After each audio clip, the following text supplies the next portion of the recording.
We were a team, despite our differences, in spite of the terrible things they'd done. We were still a team. That's not how the higher-ups saw it, though. No. The guys upstairs with their perfectly pressed shirts. For them, we were judged by our level of expendability, and they knew that our next mission was a death sentence. One by one, that thing took out my team, my friends, snapping their necks so quickly and with such ease that no sooner did I hear the scream, they were dead. We had been used. I'd been used. Delivered as prey to the predator. A plot that was sanctioned by the bosses and approved with a blood-red stamp. Why did they do it? I'm still trying to figure that out. Maybe that's something you can tell me after you hear how these so-called scientific men left us in this cell. And in the hands of SCP-173. For me, it had been the best of times before it became the worst of times. The best, because I'd quickly risen through the ranks of the facility. The worst, because, well, I'll get to that. I was never the best student. I finished high school by the skin of my teeth, and my job prospects looked bleak. But I was lucky, I guess. Or at least I thought so at the time. You see, I have an uncle Siegfried who did some work for the government. I never actually knew what he did, just that it was secretive work. I used to imagine he was some sort of super spy, so you can imagine how excited I was when he found out I needed a job and he offered to help me out. I couldn't believe it. I always thought he hated me. I'd overheard him telling my parents that I was a no-good deadbeat, but now he'd had a change of heart and was willing to take me under his wing. What would I get to do? Undercover intelligence gathering? International assassinations? Just you wait, he said. And that's how I found myself walking into a sprawling, futuristic-looking facility where they handed me a level 1 security clearance card with big, bold letters that read, Janitor. But I was happy. Just the word security clearance made me feel important, and it beat flipping burgers. I pushed mops, turned off lights, fired up generators, clocked in, and clocked out. But all that time they must have been watching me, grooming me, waiting for the day they could throw me to the wolves. I should have known. I've always been an expendable kind of guy. After a few years, I was called to an office, and there was a man in a plaid shirt and kind of a tweed jacket that professors wear. He asked me, "Do you have any idea about what we actually do here?" And to be honest, I didn't. I knew that there were many parts of the facility I couldn't enter. I imagined that down a maze of corridors were weapons being built, or prisoners being interrogated. But I had no idea about the anomalies. How could I? Before I was told anything, I had to sign a bunch of forms. There were so many I thought I'd get to find out who really killed JFK. And while they didn't come out and say it, what I inferred was that if I ever talk about what happens at the facility to someone outside the facility, well, let's just say it's not the kind of thing they'd spell out on a piece of paper, but it involves padded cells and rusty tools. I wasn't scared, though. I was part of something big, something secret, and I loved it. So I signed my life away with no hesitation. Soon after, I was introduced to my first anomaly, the safe class, of course. They took me to an observation room, and from that room I could see into another room with a sign on the wall that read SCP-067. I just stood there, waiting for something to happen, when in walked another guy in a white lab coat. "Welcome to your first anomaly," he said. "Is it okay if I hook you up to this heart monitor? We want to gauge your reaction to what you see." "All I can see," I told him, "is an empty room with a table and what looks like a pen on top of some papers." "Correct," he said, half smiling, as if I was some kind of idiot. "That's SCP-067. I thought about telling him that if I needed years of training before I could see a pen, that I probably should have taken that fast food job. Could have been a shift manager by now. Then they brought a young chimpanzee into the room, small enough to be harmless. One of the guys forced a pen into the scared chimp's hand and something strange happened. It started scribbling. Nonsense at first, but suddenly it was sketching and drawing faster and faster. I could catch glimpses of words and images. By the time they dragged it out, it was flailing around like it was possessed. "That pen has power," said the man in the lab coat. "A power whose source or origin we don't fully understand. That's why we're here. That's why you are here." One of the guys in the other room held the chimp's drawing up to the window. It was a perfect sketch of the Tower of London, intricate and brilliant. Above the sketch was the title, Tower of London, Tudor Period, circa 1541. The year Margaret Pole, the Countess of Salisbury, lost her head on the chopping block. Underneath that, the chimp had written, "Pity, she was no traitor." Take it from me, I was there. They didn't need to look at the heart rate monitor to see that I was shocked. That was far from the only anomaly I'd come into contact with, and I must have been doing something right, because in time I went from level 1 to 2 to level 3 security clearance, and that's when they made me a containment specialist. I won't bore you with all the details, but as you can guess, I dealt with the containment of anomalies. A lot of my time was spent looking through small windows and cell doors, making sure that whatever was inside was still inside and still in one piece. Other times I worked with field agents when anomalies were brought in, a transition period that the arrested freaks didn't much like. There was one certain anomaly, though, that I was tasked to oversee on many occasions. I like to think of it as my pet, but in hindsight, I was its pet. This was SCP-173, something that was in what we call the Euclid class, a classification meaning that we don't fully understand it, but know it is very dangerous. We know it's intelligent, we know it's unpredictable, and we know it will kill. And for that reason, there's people tasked with containing it and keeping an eye on it at all times. At first glance, you wouldn't guess just how dangerous 173 is. You wouldn't think it's incredibly intelligent. In fact, you'd think the opposite. That's because it's more or less a walking slab of concrete and rebar with stunted limbs and traces of spray paint that give the impression of a dopey face. We have to enter its cell twice a week for cleaning duties. It leaves a disgusting, foul-smelling liquid on the floor, a reddish-brown substance that I can only describe as a mix of blood and waste products. Where that stuff comes from has remained a mystery since we first contained it in 1993. Going into the cell was always a three-man job, because, and this is maybe the weirdest part about 173, it can't move if human eyes are watching it. That's why you need at least 2 people watching it at all times. If you were in the room watching 173 by yourself and blinked, you'd be dead before your eyes opened. We don't know how it moves that fast, but in that fraction of a second, your neck is snapped so hard it's almost like being decapitated. I've seen the videos to prove it. All it took was a sneeze. He wasn't even finished getting the rest of the achoo out when there was a flash and his partner was left lying on the ground. His head twisted around the wrong direction.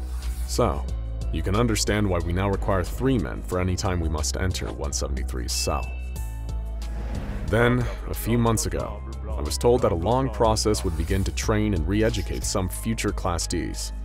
Class Ds are mostly prisoners with lifelong sentences, or those we've taken from death row and given a new lease on life.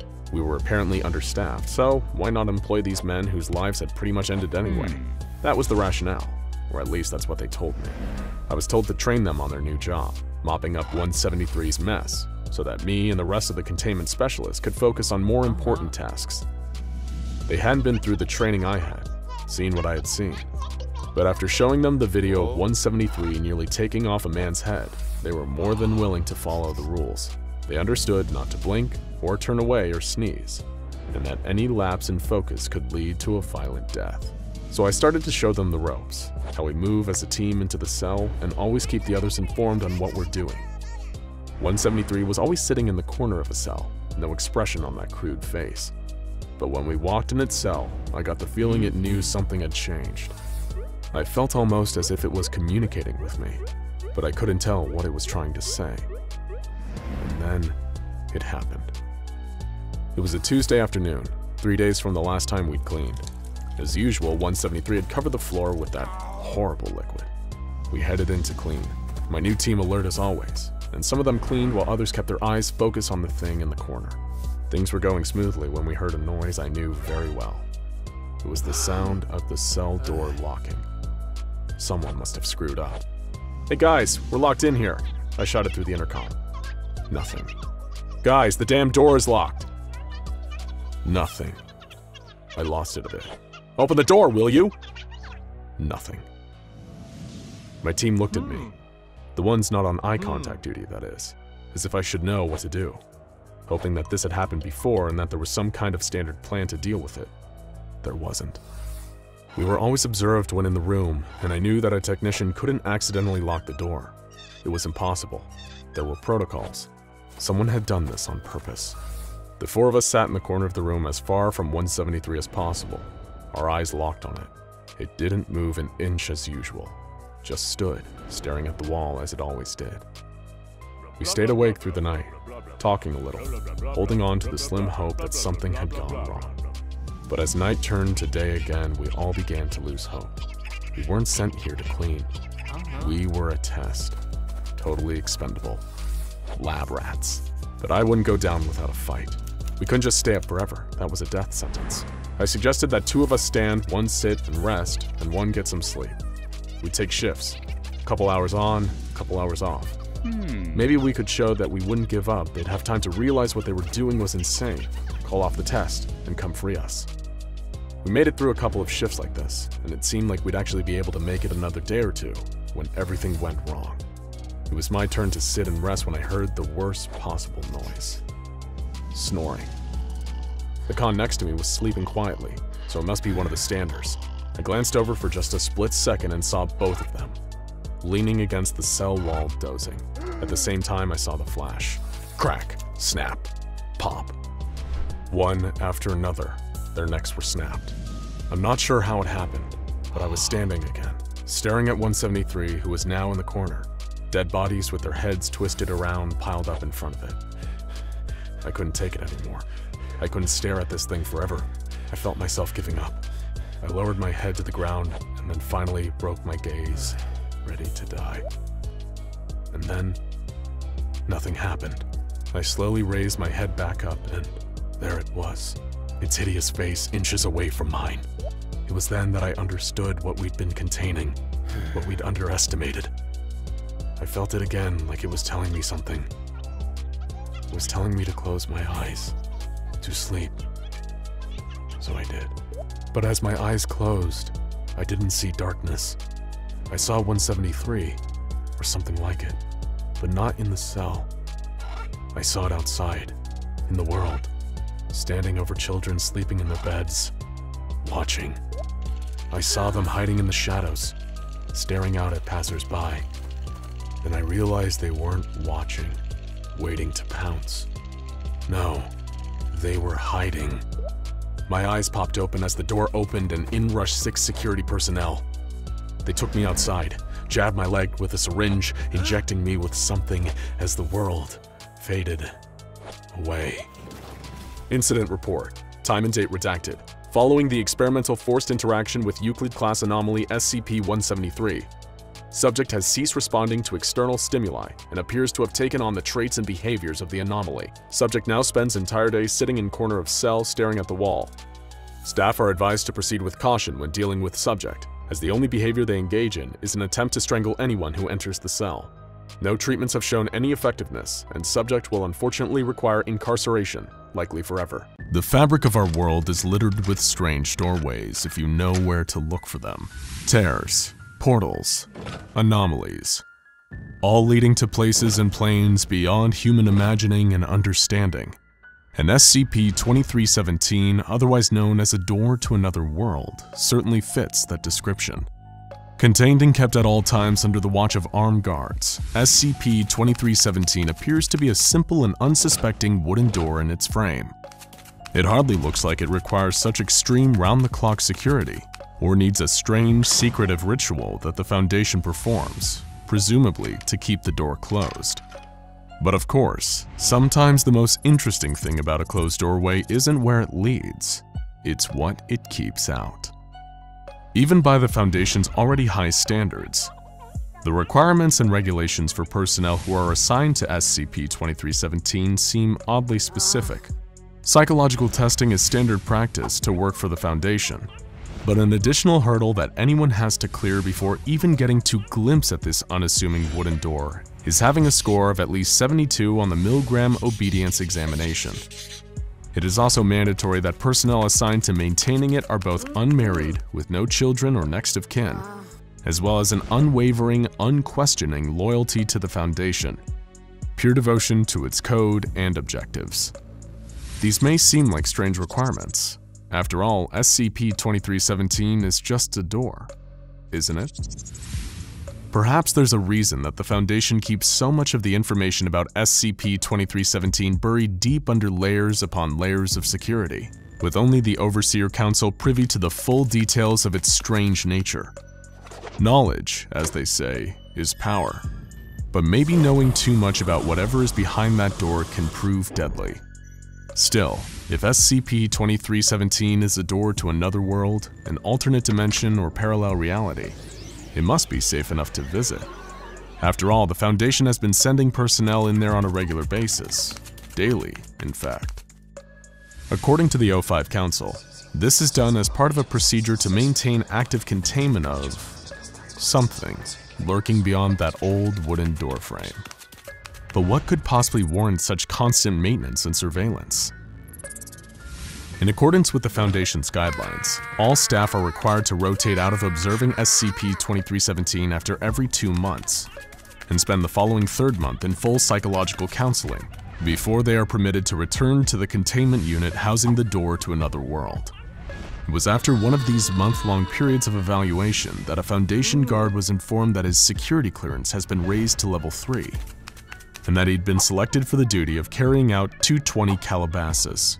He knew the name instantly. This was the title given to the daily containment procedure that absolutely had to be carried out.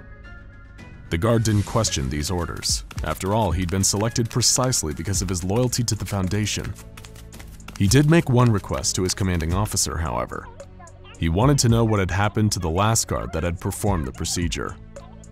"Didn't make it out of psychological evaluation," the officer replied. Not letting this affect his dedication, the guard was told to prepare for Procedure 220 Calabasas. Along with a fellow member of Foundation security personnel, the guard was instructed to gather everything on a strange list. The first was a pre-selected member of Class D personnel, specifically a convicted murderer. Class D refers to disposable class personnel, expendable individuals recruited by the Foundation for the sole purpose of testing SCPs. Class Ds were usually prison inmates repurposed for SCP testing, and the one chosen for 220 Calabasas was no exception, serving multiple life sentences for murders, or at least that's what the guard had been told. A Foundation personnel member instructed him to refer to the Class Ds solely as the assistant from that point on. Next, the guard collected a live chicken, an obsidian-edged knife, a silver aspergillum and aspersorium, to be filled with 500 cc's of holy water that have been blessed by a priest of the Abrahamic faith, and finally, a 1 kiloton nuclear device, which according to instructions was only to be detonated in the unlikely event of a catastrophic containment failure. In other words, the last resort. After following his instructions to the letter and without question, the guard and his colleague were briefed. The Foundation personnel member informed them that he'd be joining and leading them in the procedure. The staff member also specified that henceforth he'd be referred to as the Celebrant until the completion of 220 Calabasas. The guard was acutely aware of how specific these instructions were, but trusted in the Foundation, knowing that if they wanted this procedure performed a certain way, then it was in everyone's best interest to carry out the orders to the letter. But what the Celebrant then went on to explain raised far more questions about SCP-2317 and the nature of Procedure 220 Calabasas. The Class D joining them wasn't actually a Class D. The assistant, as they were now referred to, was in reality another Foundation staff member, with a Level 4 security clearance specifically tailored to SCP-2317. Every member of staff entering through SCP-2317 and taking an active role in 22 Calabasas needed to be informed that this assistant was not to be harmed or treated as a member of disposable class. Fighting back the nagging question of why the Foundation would employ this subterfuge, the guard, along with his fellow security officer, the Celebrant, and assistant, prepared for their departure through the door to another world at solar noon, when the sun was highest over SCP-2317. Solar noon, chickens, and holy water. This all seemed like an oddly occult combination for the Foundation. As they entered the old wooden door, beyond lay a barren salt plain, stretching out for kilometers in every direction. This alternate dimension, according to the briefing, was designated SCP-2317 Prime. The guard immediately noticed a ring of 7 pillars directly ahead of the group as they entered. each of them bearing intricately detailed engravings unlike anything from any era of ancient history. Procedure 220 Calabasas was carried out quickly but carefully, the guard watching as the celebrant and assistant were careful not to miss a step. First, the celebrant scattered holy water into the center of the pillars with the aspergillum and aspersorium, looking down at his feet and keeping a steady pace as he stepped counterclockwise around them. The guard watched intently as the celebrant completed his circuit around the pillars and turned to the assistant, anointing his head with holy water. 7 seals, 7 rings, 7 thrones for the Scarlet King, he said aloud. The assistant, with the obsidian blade in his hand, took the chicken and dispatched it in sacrifice, letting its blood mix with the holy water. He then repeated the celebrant's circuit in the opposite direction, before stepping into the center of the stone pillars. Blood for the old gods, water for the new king, the assistant recited, pouring the remaining mix of blood and holy water over a patch of salt in the middle of the 7 pillars. Even though he knew it wasn't his place to question the foundation, as the 220 Calabasas procedure took place, the guard couldn't help but wonder what all this was for. It seems so ritualistic, like something deeply religious or even magical. He never bought into all that occult mumbo-jumbo, even while working for the Foundation.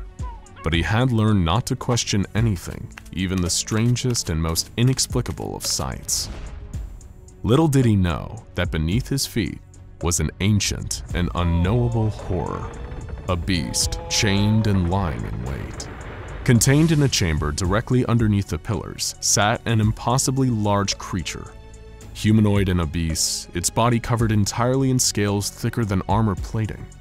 Branch-like horns protruded from its jawless head, pointing up to chains that hung from the 7 pillars above, each one hooked into the entity's back.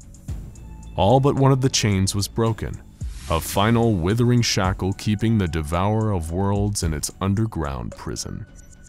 Ever since 1894 BCE, when Erexian mystics imprisoned it, the Devourer has been waiting patiently for its inevitable freedom. It knows, as well as the Foundation, that nothing can be done to prevent the final chain from one day breaking. Even Procedure 220 Calabasas won't keep the creature contained. It's nothing more than a smokescreen, an act designed to create an illusion of active containment and maintain Foundation morale until a permanent solution can be devised to keep SCP-2317 imprisoned. Of course, if the guard had known this, it would have also explained the need for a 1-kiloton nuclear device as part of this staged ritual. Procedure 220 Calabasas had all the components to trick everyone below the O5 Council, emulating religious and occult rituals, the increased level of security surrounding the procedure and its purpose, and telling staff that any failure to correctly and completely perform the 220 Calabasas procedure will result in an XK-class end-of-the-world scenario. All these elements work together to conceal the truth that one day the Devourer will escape and lay waste to our dimension. Knowledge is power, and maybe knowing too much truly is deadly. Perhaps if the guard had learned any of this, he'd have understood why his predecessor never made it out of psychological evaluation. Maybe if he had questioned the purpose of Procedure 220 Calabasas, he'd have learned the true nature of SCP-2317 and what that doorway kept out. But he was loyal to the Foundation through and through. As the team finished performing 220 Calabasas and returned through the wooden door, the guard took one last glance over his shoulder at the vast salt plain. The entire dimension was calm, silent, but not peaceful. It was patient. The entity had waited centuries for its time, and now all it would take was the breaking of this 7th and final chain. One day. The door was closed behind the guard as he, the celebrant, the assistant, and his fellow security officers stepped back through. Their work done and, as far as they knew, preventing catastrophe for another day. Only the Foundation higher-ups, the Overseer Council, are aware of the true danger posed by SCP-2317 and its sole inhabitant. Current predictions are that at some point within the next 30 years, the Devourer of Worlds will be freed. Any and all attempts to repair or recreate the chains holding it in place have so far failed. As such, the O5 Council has elected to continue providing Foundation personnel with the ignorant hope that Procedure 220 Calabasas is an effective strategy for containment. As we've said, sometimes the most interesting thing about a closed door isn't where it leads, it's what it keeps out. In the case of SCP-2317, the unassuming wooden door holds at bay an ancient creature of untold power that will one day break free and wreak havoc in our dimension. Nothing the Foundation does can prevent it, or keep it contained behind the door to another world. And only the Overseer Council knows that any and all efforts to do so are futile. With all that in mind, we can only hope that the doorway of SCP-2317 stays closed, at least for a little while longer. When an anomaly is first detected by an SCP Foundation field agent, it's up to the Foundation's mobile task forces to tag and bag the impossible entities before they can do any more harm. Sometimes these retrievals are uneventful, other times, not so much. Especially when they're dealing with brutal forces of nature like SCP-096. Also known as the Shy Guy, a creature that, from the very first interaction with the Foundation, had a reputation for being dangerous and needed to be feared. A series of vague sightings and mysterious disappearances up in the frosty mountains of the Yukon first sparked the Foundation's interest. When they were certain that they had an anomaly on their hands, 2 retrieval teams, Zulu 9A and Zulu 9B, were dispatched to secure and contain the entity. Zulu 9A took the lead in a heavy-duty chopper, equipped with 50 caliber GAU-19 heavy machine guns, and carrying an AT-4 anti-tank launcher.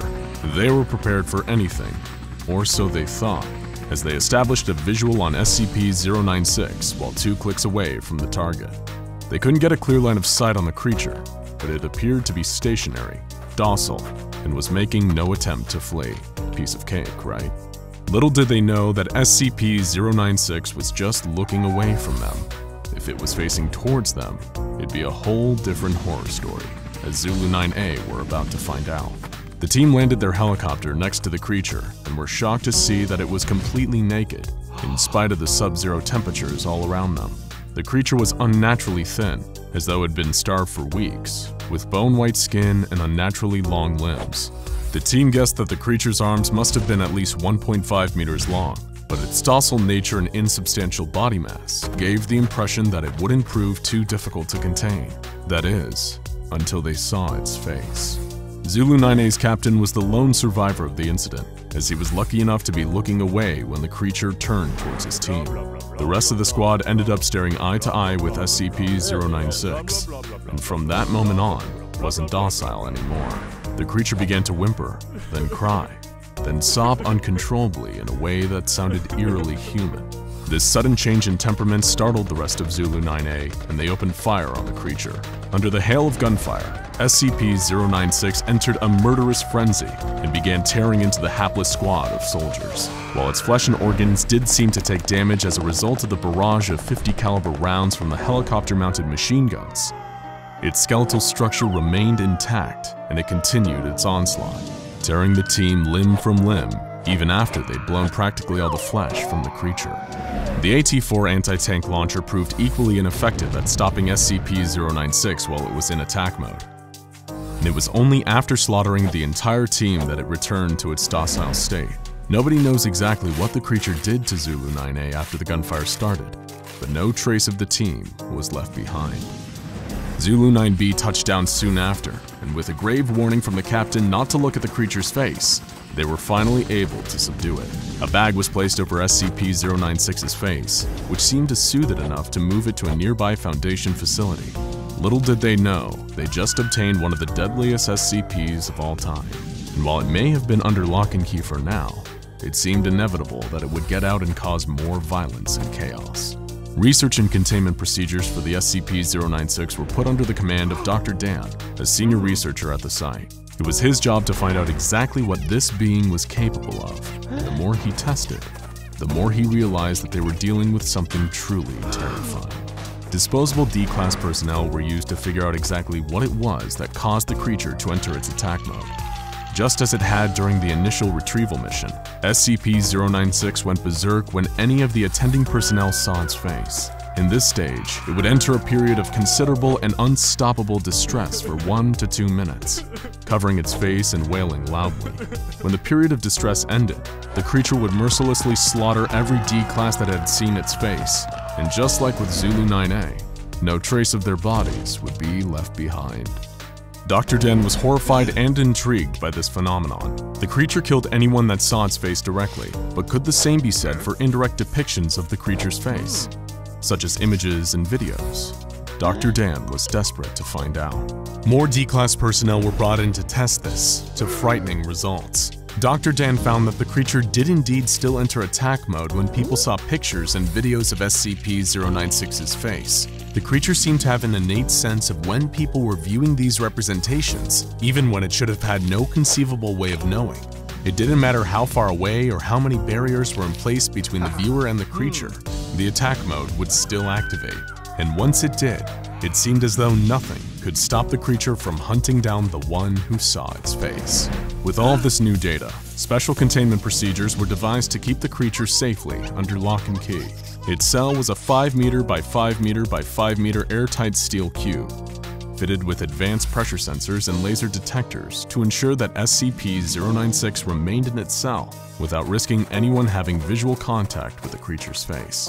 All cameras and video equipment were strictly forbidden, and weekly checks for any cracks or holes in the containment cell were mandatory. Of course, none of this would stop the creature if anyone somehow saw its face. In order to solve that little problem, Dr. Dan would need to continue his research. To find a method of subverting the creature's deadly glance, they needed to know exactly what they were dealing with. But how could they, when even a glance at a photo or video of the being meant certain death? A potential solution was proposed, creating an artistic representation of the creature's face, something that hadn't yet been attempted. But how would they achieve such a feat? Simple. They'd procure a D-Class prisoner with some artistic talent, and they found one who had been a tattoo artist before becoming a Foundation guinea pig. Dr. Dan formulated an ingenious plan for keeping this D-Class alive for long enough to accurately draw an image of SCP-096's face. He would be placed in a bathysphere diving bell several kilometers underwater and tens of kilometers away from the containment cell where the SCP was being held. The D-Class was made to look at a photograph of the creature's face and then replicate that image in a pencil sketch. Dr. Dan first confirmed that the creature's attack mode is only activated by the creature's face, by having the D-Class look at a series of photos of the SCP's body parts, one by one, finally finishing with its face. The D-Class began drawing and even remarked on how creepy the SCP's facial features were, despite not knowing the deadly context. Meanwhile, back in its containment cell, SCP-096 sensed someone viewing its face and entered its inconsolable crying state followed by its attack mode. It broke out of containment easily and began making a beeline for the D-Class, traversing the miles between it and its prey. The D-Class didn't know it, as he locked the finished drawing into a separate, autonomous submersible, but he was already dead. As the drawing made its way up to a researcher on the surface, SCP-096 dived into the water and started swimming down towards the artist. Minutes later, the bathysphere was breached, and the D-Class was torn to shreds. SCP-096 was recaptured without issue by Surface Recovery Team Foxtrot 303A, and further testing on the drawing showed that artistic representations of SCP-096's face were in fact harmless. From this experience, we now know that the creature has a gaunt face with totally white eyes, possibly indicating blindness and a grossly extended jaw. Nevertheless, Dr. Dan was adamant that SCP-096 was too dangerous to be left alive, and requested permission from the upper echelons of the Foundation to terminate the creature by any means necessary. However, the doctor's request would fall on deaf ears, until it all started with a seemingly innocent image. While it's now been redacted for your safety, the black speck inside the yellow circle was once a minuscule image of SCP-096, taken unknowingly in the 1990s by a semi-professional mountaineer. One day they were looking at old photographs when his eyes passed over the tiny speck without even noticing that he had seen anything. But SCP-096 noticed and began entering its attack mode. It tore through its steel containment unit like tissue paper, causing the release of a nerve agent that killed a number of attending Foundation staff. The monster then fled the base and began pursuing its prey, with Mobile Task Force Tau-1 in hot pursuit. Dr. Alexei, who was helping to manage the site where the SCP was contained, was in dismay over the situation. Dr. Dan was out of the country at the time, trying to discover more about the creature's origins. However, he did leave the Mobile Task Force with a new secret weapon against the rampaging Shy Guy: Project Scramble. Scramble were state-of-the-art goggles featuring a new technology created by Dr. Dan, which, using artistic renditions of 096's facial features, could detect and scramble the features of SCP-096 into an unrecognizable form, preventing the normally deadly effect of gazing upon its face. In theory, this would allow MTF Tau-1 to engage safely with 096 once its prey had been eliminated and bring it back into containment. But disaster struck on two fronts. First, the prey in question was located in a population center, creating the potential for a huge loss of life. And the second bigger problem was that the scramble technology didn't work, as stray pixels of the creature's face would reach the eyes of the task force before the internal microprocessor had time to scramble them. The mission turned into a death sentence, as SCP-096 slaughtered almost the entire task force, as well as a number of civilians in town, including an infant and its entire family. It was a monumental disaster, made even worse by a final revelation. Dr. Dan and Dr. Alexei had themselves facilitated the entire containment breach and allowed the resulting massacre to happen, with Dr. Dan hoping it would be enough motivation for Foundation Command to greenlight his research into destroying the creature. Anything that would give him the opportunity to kill this thing would be worth the bloodshed. His plan worked, and the SCP Foundation saw it his way, approving his request to neutralize SCP-096. However, success comes at a cost for Dr. Dan. Once he figures out a way to finally kill the creature, though done in his line of duty, he himself will be terminated by the Foundation for his crimes against humanity. But considering how much damage SCP-096 is capable of causing if it ever got to a major population center, or even worse, was ever caught on camera and broadcast to a worldwide audience, the Doctor himself would likely deem his own death a justifiable cost. To this day, the Foundation is researching ways to kill the creature, and they're still looking for their silver bullet. And the pressure is on. They hadn't known about the seemingly innocent picture that sparked the last containment breach, the one taken decades ago, in which the Shy Guy had only occupied 4 tiny pixels. 4 tiny pixels that resulted in multiple innocent lives lost. So be careful where you look, because who knows how many other photos of the creature are lurking out there. Photos with an innocent dot in the background. Your eyes glance over it, not even noticing the little blip, until you hear a distant wailing that seems to be getting closer and closer and closer, and then it's already too late. Every time a bell rings, an angel gets its wings. It's an iconic line from It's a Wonderful Life, and even if you don't believe in angels, it is a pleasant image. After all, angels are the embodiment of goodness and light, so an angel getting its wings has to be a good thing, right? Well, as anyone who's ever eaten one too many Christmas cookies can tell you, it's possible to have too much of a good thing. Even something that sounds like the embodiment of all things good in theory can become deadly when taken to the extreme. That is where SCP-469, also known as the Many-Winged Angel, comes in. This angel-like creature is anything but innocent, and in fact it has been responsible for multiple deaths of SCP Foundation personnel during its captivity. SCP-469 may be deadly, but it is also undeniably beautiful in a mysterious, ethereal way. When first seen, it appears to be nothing more than a massive pile of pristine white feathers, like something out of a pillow commercial.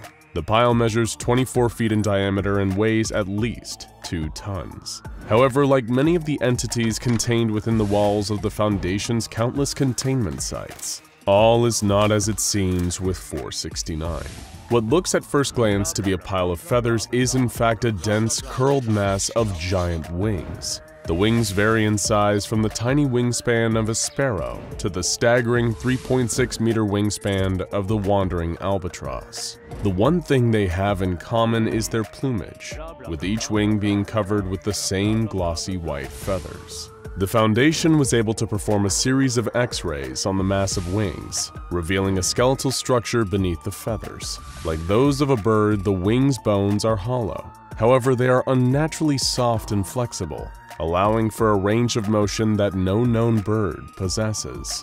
This accounts for the curvature of the wings and their ability to coil tightly into each other. The X-ray also provided the first and only recorded glimpse at the creature hiding underneath all the feathers. At the center of the layers upon layers of wings is a humanoid creature curled into a fetal position. In defiance of the laws of natural anatomy, every single wing appears to be fused to this creature's spine. How would it be able to move under the weight of these wings, or even if it could, is as of yet unknown. The first Foundation personnel lost to SCP-469 were D-Class personnel D-112 and D-624, who were sent in to investigate the nature of the creature and attempt to contact the humanoid entity identified on the X-rays. 112 and 624 entered the room, equipped with gloves and protective eye gear, as scientists watched the situation unfold on a monitor on a video feed. No one expected much to come of the encounter.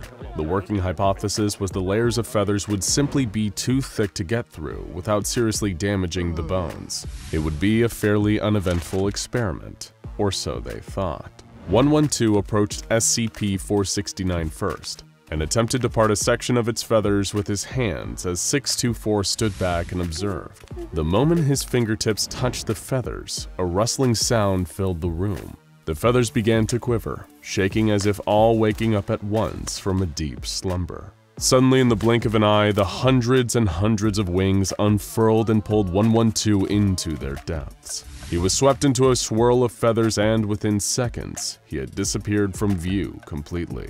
Though 624 and the scientists watching on their monitor could no longer see him, they could certainly hear him. From the moment the wings pulled him into the sea of feathers, 112 had begun to scream in agony. His screams persisted, growing louder and more desperate even as the voice cracked and grew weak. 624 stood, frozen in place with fear and shock. 624 was ordered to attempt to retrieve 112 from the feathers, but made no move to do so. He simply stared at the feathers, eyes wide, face pale, as the pained shrieks of his colleague bounced off the sterile white walls of the containment room. A guard called over the intercom, threatening to terminate 624 if he did not attempt to remove 112 from SCP-469's grasp. This warning seemed to shock 624 back into action, and he made a run for the center feathers, arms up to protect his face. Again, the sound of rustling as the feathers began to quake. The wings unfurled once more, and 624 did not even have a chance to turn back before he was pulled in to meet the same dismal fate as the other D-Class. His screams of pain joined 112 as the scientists watching over the monitor could do nothing to help them. As the two men cried out in pain and horror from within their winged prison, something began to happen that the scientists had never seen before. The feathers started to shake again, faster than before, and at first the wings appeared to be unfolding again. Upon second look, though, it was clear they hadn't moved. There were simply more of them now.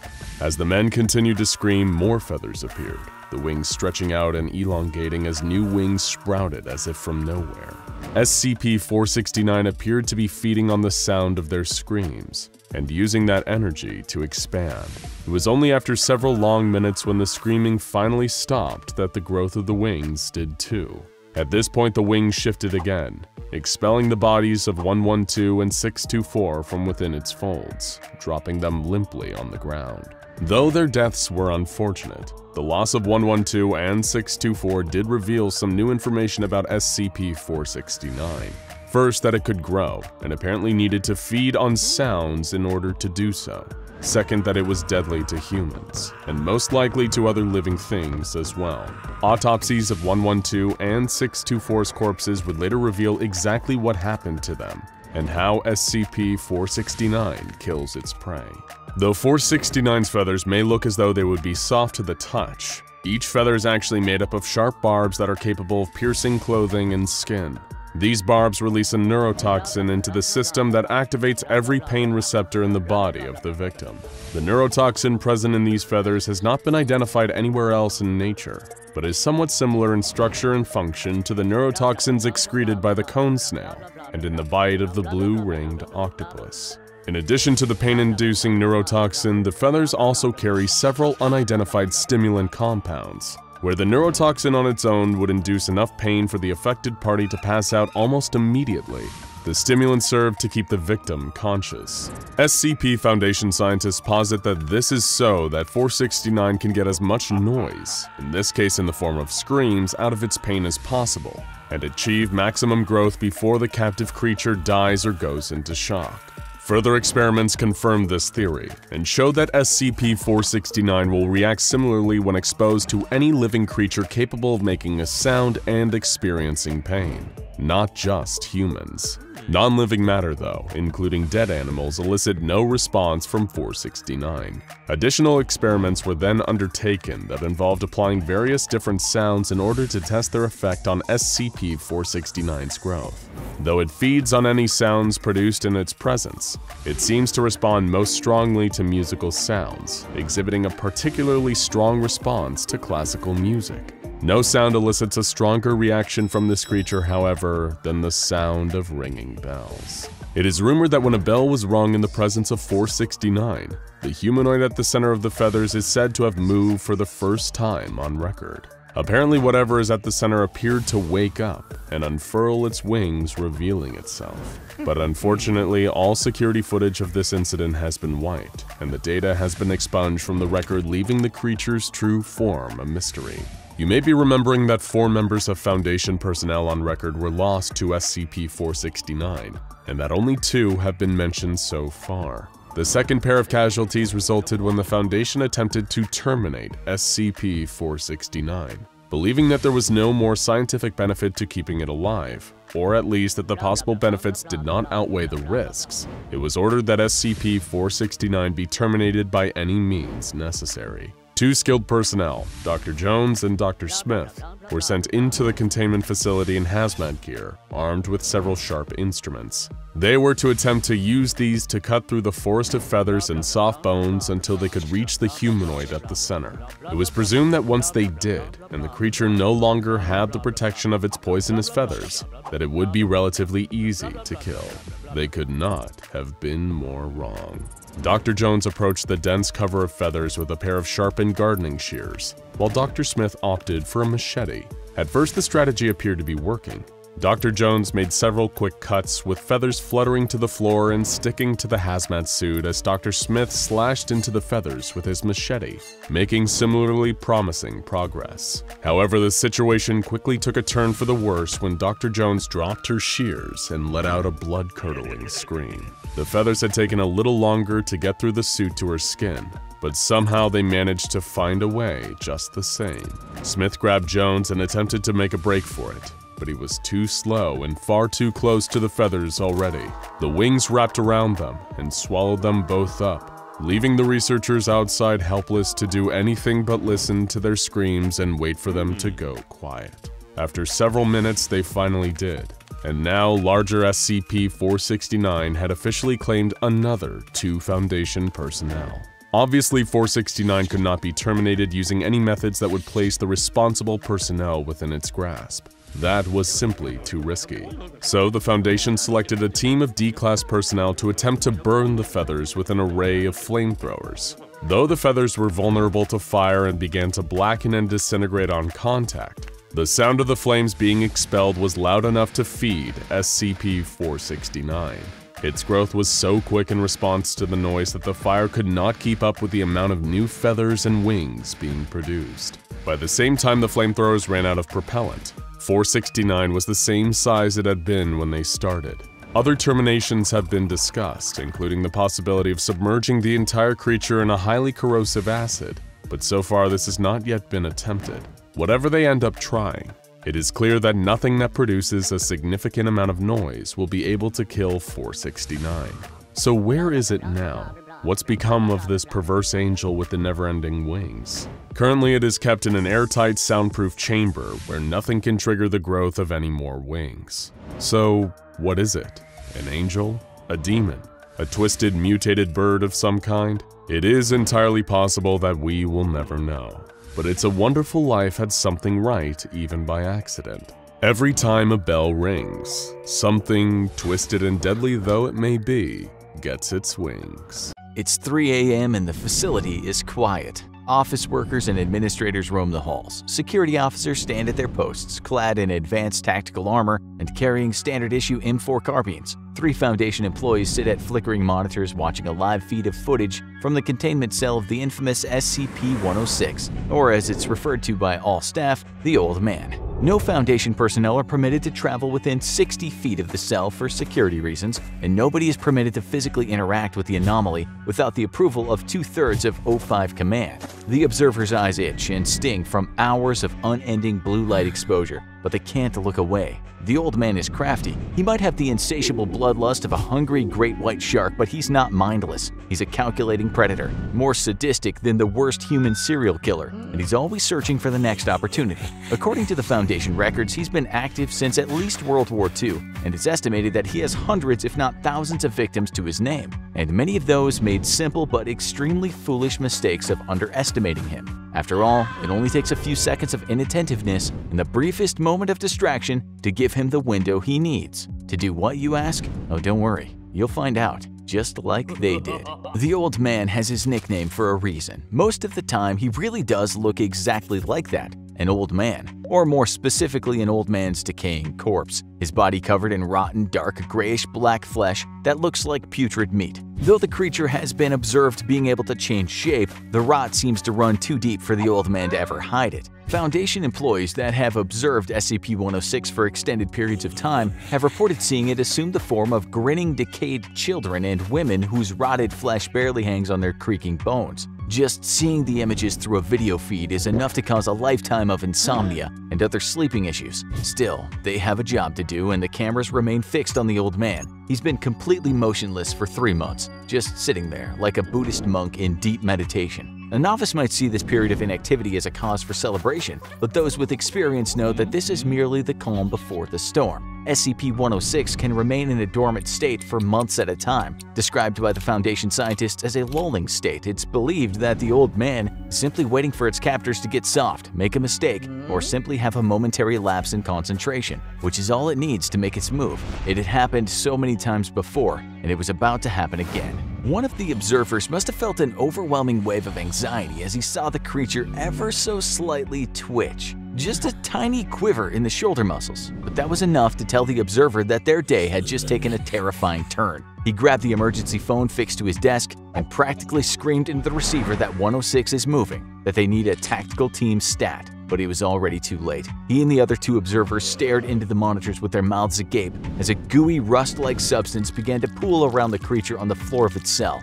Slowly, the creature craned its withered neck around. Its face was fixed into a broad, yellow-toothed, lipless grin. Its eyes had the kind of dull, flat malice of an underwater predator. It looked directly into the camera, directly at them, and smiled. The observers knew this was bad. Really, really bad. With what they could have sworn was a little nod, the Old Man began sinking into the rusty puddle it made on the ground beneath it, until it had disappeared entirely. SCP-106 is capable of phasing through any solid surface with ease, making it one of the hardest entities to reliably contain, and earning it a spot on the dreaded Keter class, reserved for the anomalies that are complete nightmares to keep locked up. Through the years of costly research and deadly trial and error, the Foundation would later devise ways of at least slowing the creature down. It's shown to have an aversion to lead, highly complex or random physical structures, and intense bright light. None of these cause harm to the creature, as far as we know, literally nothing can, but they'll at least buy you some precious extra seconds with which to at least try and escape.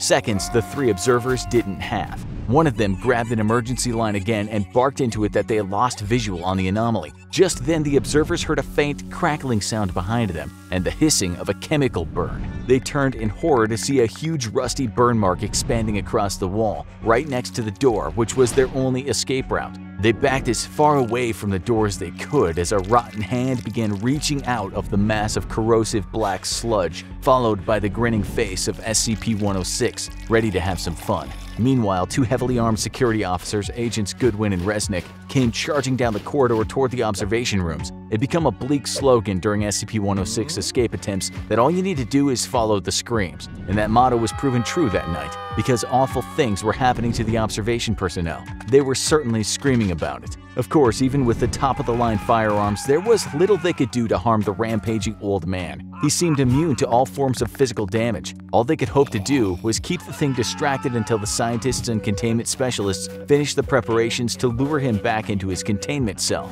Goodwin surged forward while Resnick covered his six. Vigilance was key, as unlike a standard human combatant, SCP-106 could attack from literally any angle, including above or below. Physical obstacles were irrelevant to him, and no cover was safe. The hardened security officers could see the burn mark on the wall of the observation room as they approached. SCP-106 was perpetually coated in a thick black mucus with powerful corrosive properties that left any surfaces it touched permanently marred.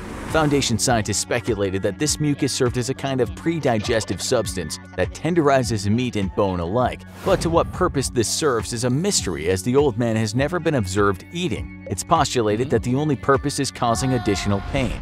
Goodwin and Resnick knew to treat this hissing sludge as a potential threat, as the corrosive properties would remain active for as much as 6 hours before finally fizzling out. The two officers shared a quiet nod before Goodwin breached the observation room door with a hard kick. The two of them surged inside, guns at the ready. In their time working at the Foundation, they'd seen some truly horrific sights. From the mutilation of D-Class personnel, typically death row prison inmates brought in for use as SCP guinea pigs, to the violence and mayhem of a containment breach. But there was nothing in their past that would ever make the horrifying sight they saw in the observation room that night feel normal. All three observers were dead. Almost nothing remained of two of them, and the third, while still intact, no longer looked human. He looked like he'd somehow been dead 100 years in the brief period that the old man had been free. His skin was gray and completely dried out, and his mouth was locked into a perpetual scream. It was a massacre, but there was no sign of the old man. Goodwin grabbed his radio and whispered, "This is Goodwin in Observation Room 6, requesting immediate backup. We have no idea where this thing," but his sentence was cut off by a sudden scream from Agent Resnick. SCP Foundation security officers are as tough as nails, the best of the best, you might say, recruited from the top military organizations in the world. So hearing one of them scream in fright is a rare, if not impossible, occurrence. But even they were forced to yell out in fear when they looked up to see the old man standing on the ceiling, grinning down at them. Resnick raised his M4 and shot a 3-round burst at center mass. SCP-106 didn't care. Even under sustained gunfire from the two security officers, it didn't flinch. The old man simply reached down and snatched Agent Resnick from the ground like it was picking an apple from a tree. The old man held Resnick in one hand and pounded its other rotten fist into the agent's body, breaking all of his bones. Resnick screamed for his partner to help him, but there was no time. Before Goodwin could do anything, SCP-106 began receding back into another slimy burn mark on the wall. Only this time, he was taking his screaming victim with him. Agent Resnick gave one more horrified scream before he was pulled backward into the inky darkness, leaving the room silent except for the burning hiss of the corrosive goo left behind. You might think this would be the end of it, but no. For poor Agent Resnick, the worst was yet to come. He was being dragged into what the SCP Foundation scientists refer to as the Old Man's Pocket Dimension, a miniature layer of reality within our own where the malicious SCP is essentially a cruel, all-powerful god. According to witness reports extracted from victims who were taken to this little nightmare realm, the dimension resembles a series of twisting, endless corridors where the old man stalks and tortures his captured victims to the breaking point, manipulating space and time to his own sadistic ends. On rare occasions, the SCP will even release its victims just for the joy of hunting, capturing, and torturing them all over again. While Agent Resnick was learning the true meaning of terror, containment specialists were mobilizing in its cell, preparing the one known tried and true method of luring the old man back, tempting it with the prospect of causing even more suffering. In order to do this, Foundation personnel take one of the aforementioned Class D personnel and begin inducing extreme pain by breaking a major bone or slicing a tendon every 20 minutes. The victim's agonizing screams are then played over the facility's intercom, acting as bait for the pain-loving old man. The screams echo through the facility's otherwise silent halls as the mutilated corpse of Agent Resnick falls from a new scorch mark on the ceiling. The old man can hear the sounds of suffering ringing out through the air around him. and he can barely contain his excitement over the prospect of a new plaything. The snapped femurs, the torn Achilles tendons, it was all too good to miss. Having had its twisted fun with the security officers and observers, SCP-106 wandered back to its containment cell, where a new screaming victim awaited. The other security officers, containment specialists, and scientists evacuated the area, leaving the old man alone with his prey. While the unfortunate Class D was left to his fate, the rest of the staff commenced cleanup procedures, which mainly involve wiping the brown and black mucus from the walls. It would probably be at least another month before anything like this happened again, and new personnel would be transferred over to the facility to replace the fallen. All in all, just another night at the SCP Foundation. Cast your mind back to the height of the Cold War. The ever-accelerating nuclear arms race brought us closer than ever before to making the nightmare of nuclear Armageddon a terrifying reality. The two main parties in this conflict are the United States and Soviet Union, each amassing huge amounts of nuclear warheads and jumping on any available advantage they can over their enemies. What you may not know is that in order to detect an impending attack from the United States, the Soviets developed what would become known to the West as the Dead Hand. But this experimental piece of technology also had another name, SCP-1984. It is no secret that the Soviet Union feared the threat of US nuclear strikes and invasion just as much as the US feared an attack from them. So SCP-1984 was created to act as a deterrent mechanism, specifically against secure second strikes. Secure second strikes were both a deterrent and overwhelming concern during the Cold War, referring to a country's ability after suffering an initial nuclear attack to still retaliate, firing on their enemy and causing untold damage with their own arsenal of nuclear weapons. The Soviet Union knew that any action they made that could be perceived as an attack on United States soil would be threatened with nuclear retaliation, and that if they fired first, America would return fire and potentially annihilate them with a second strike. SCP-1984 was to be an automated system that would activate in response to the destruction of the Soviets' main command and control structure. Given that the Dead Hand was created during the 80s, you might be forgiven for expecting a nuclear detection system built at this point in history to consist of various sensors connected to a computer network. But you have also probably already realized that if this was the case, then the Foundation wouldn't be so interested in it. In actuality, SCP-1984 is a fully autonomous entity rather than a network of sensors for detecting incoming nuclear strikes, or a computer capable of initiating a second strike. Perhaps what makes the Foundation more interested in the Dead Hand is that it is both self-aware and linked simultaneously to every single one of Russia's nuclear launch sites. Not only this, but SCP-1984 also has direct access to every single one of the atomic weapons stockpiled by the Soviet Union during the Cold War, and is capable of launching intercontinental ballistic missiles at a moment's notice. In short, SCP-1984 could very easily and horrifyingly quickly trigger an all-out nuclear war, resulting in the extinction of all life on Earth. No wonder the Foundation considers the Dead Hand such a massive threat. SCP-1984 itself actually consists of the preserved remains of a Russian soldier by the name of Sergeant Marat Chernikov, who was killed during the Soviet-Afghan War in 1982. Most of the official documentation of Chernikov's existence has been expunged by the Russian Federation, and he is only referred to in fragmented documents recovered by the Foundation that refer to a Project December. These remains serve as the location of a semi-sentient consciousness that has been classified as SCP-1984-01. When it remains dormant and is not interfered with, SCP-1984-01 has the ability to receive and process any signal broadcast to it, and is able to decipher information combined in any signal it picks up.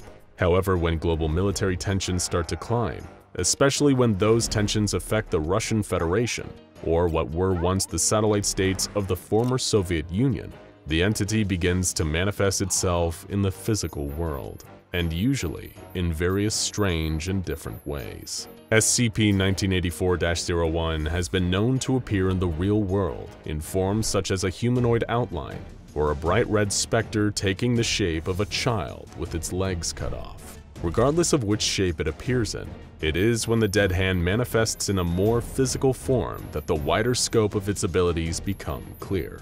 As mentioned previously, it can influence and even launch nuclear weapons, overriding their command systems and bypassing launch sequences. After appearing fully, SCP-1984-01 will travel at speeds of up to 140 kilometers an hour, directly to the nearest military installation capable of launching intercontinental ballistic missiles. Once it reaches its destination, SCP-1984-01 will immediately attempt to override the necessary systems to initiate a launch. After firing missiles at their predetermined targets, SCP-1984-01 will hastily travel to another facility housing nuclear ordnance, repeating the process until it has successfully launched all of Russia's atomic weapons. When engaged, the physical manifestation of SCP-1984 is highly aggressive, and will lethally defend itself against anyone that it observes trying to interfere with it or stop it from causing a nuclear launch. The entity has displayed the ability to disrupt the nervous system, causing excruciating pain and debilitating damage to human beings. Its only known weakness, if any, is a susceptibility to microwave radiation. Although exposure to this does not seem to cause any lasting damage to SCP-1984, instead only temporarily disorienting its physical form. As for the origins of SCP-1984, the Soviet Union's official liaison with the SCP Foundation offered some clarity on this. Ironically, during early 1984, the liaison, a doctor named Sergei, described information regarding the Dead Hand as being of grave importance to the continued survival of the human race. Seeing as he was referring to an enemy that could single-handedly launch the Soviet Union's entire nuclear arsenal, he certainly had a point. A top-secret conference was held in Sarajevo between the Foundation's O5 Council and officials from both the USSR and the United States, using the 1984 Winter Olympics as cover, avoiding too many questions about several nations' high-ranking state officials being in the same place at once. The O5 Council was then given full, in-depth information about the Dead Hand, something they had previously assumed was a more conventional form of nuclear deterrence. SCP-1984 was far more, and worse, far out of the control of the Russian government. It was revealed that the entity had been designated outside the original specifications given to those who developed it. Initially, the Soviets had intended for the Dead Hand to be solely used as a secure second strike response. If the leaders of the Soviet Union were killed, SCP-1984 would react in kind to Russia's enemies, launching back all of the USSR's nuclear missiles in retaliation. This is more likely where the Dead Hand nickname comes from, hearkening to the idea of a dead man's switch. Picture that you had been mortally wounded by your worst enemy, shot in the stomach and laying on the ground, rapidly bleeding out. You know that there is no chance you will survive, but you cannot afford to let your enemy get away. What they don't know is that you rigged the entire building around you both with explosives. With your dying breath, you activate the detonator, assuring your own and your enemy's mutual destruction. Kaboom. Then curtains for both of you.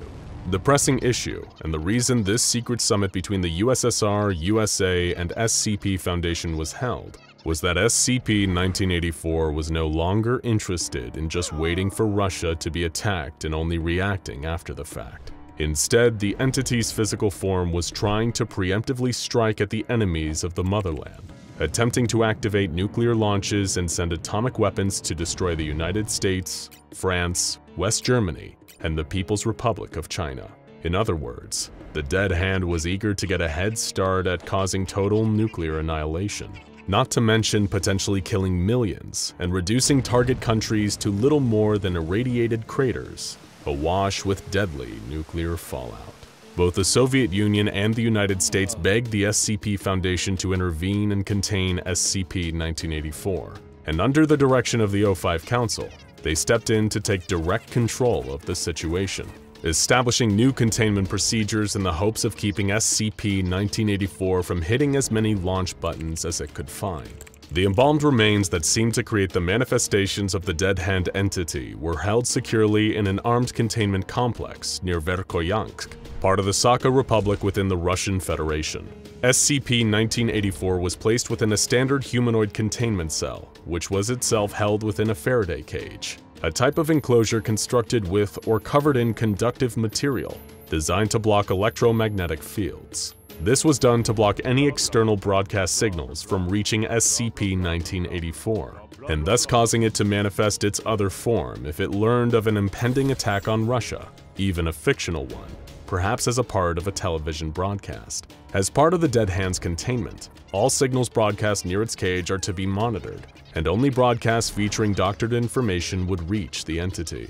Thankfully to the work of the SCP Foundation's Information Control Team, SCP-1984 is drip-fed a stream of carefully fabricated information. Using on-site equipment and facilities, a team of military historians, economists, actors, and Soviet media specialists, the Information Control Team have created an ongoing narrative wherein the Cold War never ended. Through falsified radio and television broadcasts made to look like era-appropriated news organizations, they managed to keep SCP-1984 convinced that the nuclear stalemate between the Soviet Union and United States is still ongoing. Unfortunately, sometimes information from the real world is able to bleed through. An incident involving SCP-1984 occurred on August 8, 1984, and almost brought forth a full-scale nuclear war. While preparing for a campaign speech, the 40th President of the United States, Ronald Reagan, uttered the following joke. "I am pleased to tell you today that I've signed legislation that will outlaw Russia forever. We begin bombing in 5 minutes." Naturally, thousands of media outlets reported on this, but signals of those broadcasts, including recordings of the president's remark, made their way to SCP-1984. Foundation researchers were both unsure of how these transmissions breached the Faraday cage surrounding the Dead Hand, and were unable to prevent what happened next. Hearing what it could only assume was a genuine declaration of war, the manifestation of the SCP-1984-01 entity happened immediately after Reagan's words reached its containment cell. This time, the entity appeared as a semi-transparent woman, withered and blue, wearing traditional Pashtun dress. Armed personnel guarding SCP-1984's cage engaged the entity, causing it to retaliate, lashing out and attacking any that stood in its way. One captain and 2 privates that suffered the brunt of SCP-1984's offensive capabilities began bleeding heavily from their ears, seizing violently. Most gruesomely of all, a liquid leaked from their eyes and nose believed to have been cerebrospinal fluid. While armed personnel attempted to use microwave-emitting weaponry to slow the entity down, the Information Control Team was frantically trying to record a new falsified broadcast, in the hopes that SCP-1984 would cease its hostilities and the entity would dissipate before it was able to travel at high speed to any nearby Soviet nuclear facilities and begin bombarding the United States. Their first attempt to record a new broadcast that would result in a cessation of SCP-1984's slaughter of its guards was interrupted when a nearby wall collapsed. Desperate to recontain the creature, the Information Control Team tried to film the broadcast a second time and succeeded, although one of the actors portraying a newsreader suffered a stroke and had to be edited out to convince the Dead Hand of its supposed authenticity.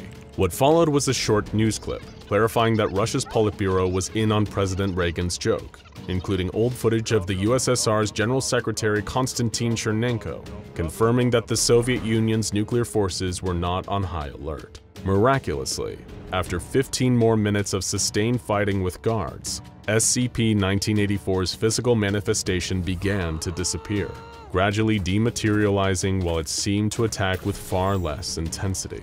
Eventually, containment was reestablished, at the cost of the deaths of 17 members of Foundation staff, both guards and researchers. A further 8, however, suffered traumatic brain injuries that left them all permanently disabled. The one upside is that this incident remains the only time SCP-1984 has ever breached its containment and caused harm to others, and considering that it could very well have launched Russia's nuclear arsenal, the casualties could easily have been much higher. So remember, folks, don't joke about nuclear weapons, especially if you're the president. You never know what anomalies lurking in the bodies of dead Russian soldiers might be listening, and if they are, you'd better hope they have a sense of humor. The young girl stood silently in a room full of corpses, staring off into the distance.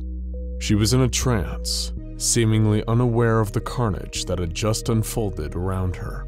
Some of the men were shot or stabbed or beaten. Others had no apparent cause of death whatsoever, but the young girl was unscathed.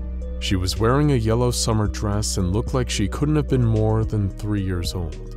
She awoke from her trance, still paying no heed to the violence in the room, and left. This is the story of SCP-053, the young girl.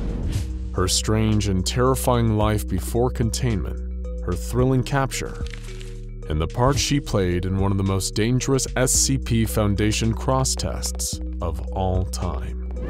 She had no name. The young girl could never spend enough time around someone to be given one. It was her terrible curse that she could never stay in one place for too long, or something truly awful would happen to everyone around her. She'd been drifting for years, but never grew to look older than a child. Her memories were long but formless, divided mostly into 10-minute increments. The young girl kept on moving. It was all she could do. In 1993, when the young girl had already been alive for a very long time, she found herself in Illinois after days of trekking on the roadside. She would scavenge what little food she needed from the trash and drink from lakes, rivers, or even puddles when she needed to. Deep down, the young girl knew that if she ever grew hungry or thirsty, she would not die. In her travels, the young girl had managed to scrounge together a few dollars, and though she knew her contact with people had to be limited, there was one thing she wanted that felt worth the risk: a candy bar. It'd been a long time since she tasted chocolate, and she found the idea of tasting it again too enticing to resist. When she reached Chicago, she entered a small corner store with her handful of dollars, selected a candy bar from the rack, and approached the counter. For reasons even she didn't fully understand, she kept her eyes down as she placed the money on the counter. You see, SCP-053 was always a special child. As we briefly mentioned earlier, you might even say she was cursed. Whenever she was around other people for too long, terrible things tended to happen. Unspeakable things. And as a component of this strange, unexplainable curse, or perhaps as a means of keeping her safe from it, the young girl was doomed to never understand the nature of her predicament. It was like there was a mental wall between her and the horrors her presence could cause. All she knew was that it was best to avoid eye contact, stay away from large groups of people at all costs, and never spend any longer than 10 minutes around anyone, ever. That's why, as she waited for her chocolate bar at the cash register, she kept her head down and waited to go. The cashier looked upon this strange girl with apparent concern. It had been a slow day, all in all. A few listless patrons milled around the store, window shopping. His brain was practically on autopilot until he saw this child. She looked filthy, in a disheveled dress, and was totally alone. What on earth had happened to this child? The more he looked at her, the more he sensed a creepy vibe exuding from her. Something about this girl was wrong. He spoke softly to her, introducing himself as Miles, and asking her where her mommy and daddy were. The young girl hesitated for just a few seconds too long for his liking, before simply saying that they were at home. Any parent who'd let their 3-year-old kid just wander around the south side of Chicago alone was either crazy, neglectful, or both.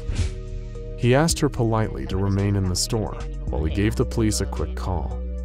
He'd even let her have the candy bar for free while she waited. Immediately, the little girl became uncomfortable. She had already been in here for a few minutes now, and while Miles called the police, he expected her to wait around even longer.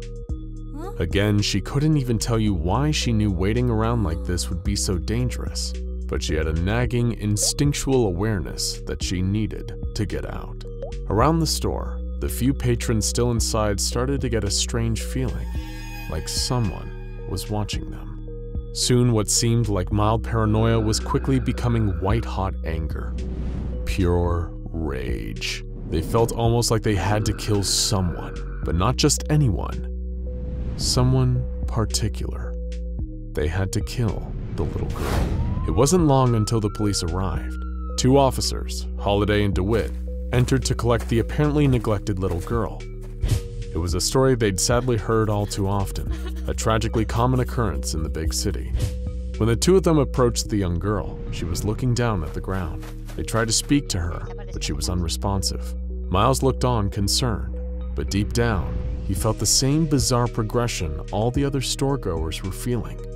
Confusion, irritability, and finally, violent rage.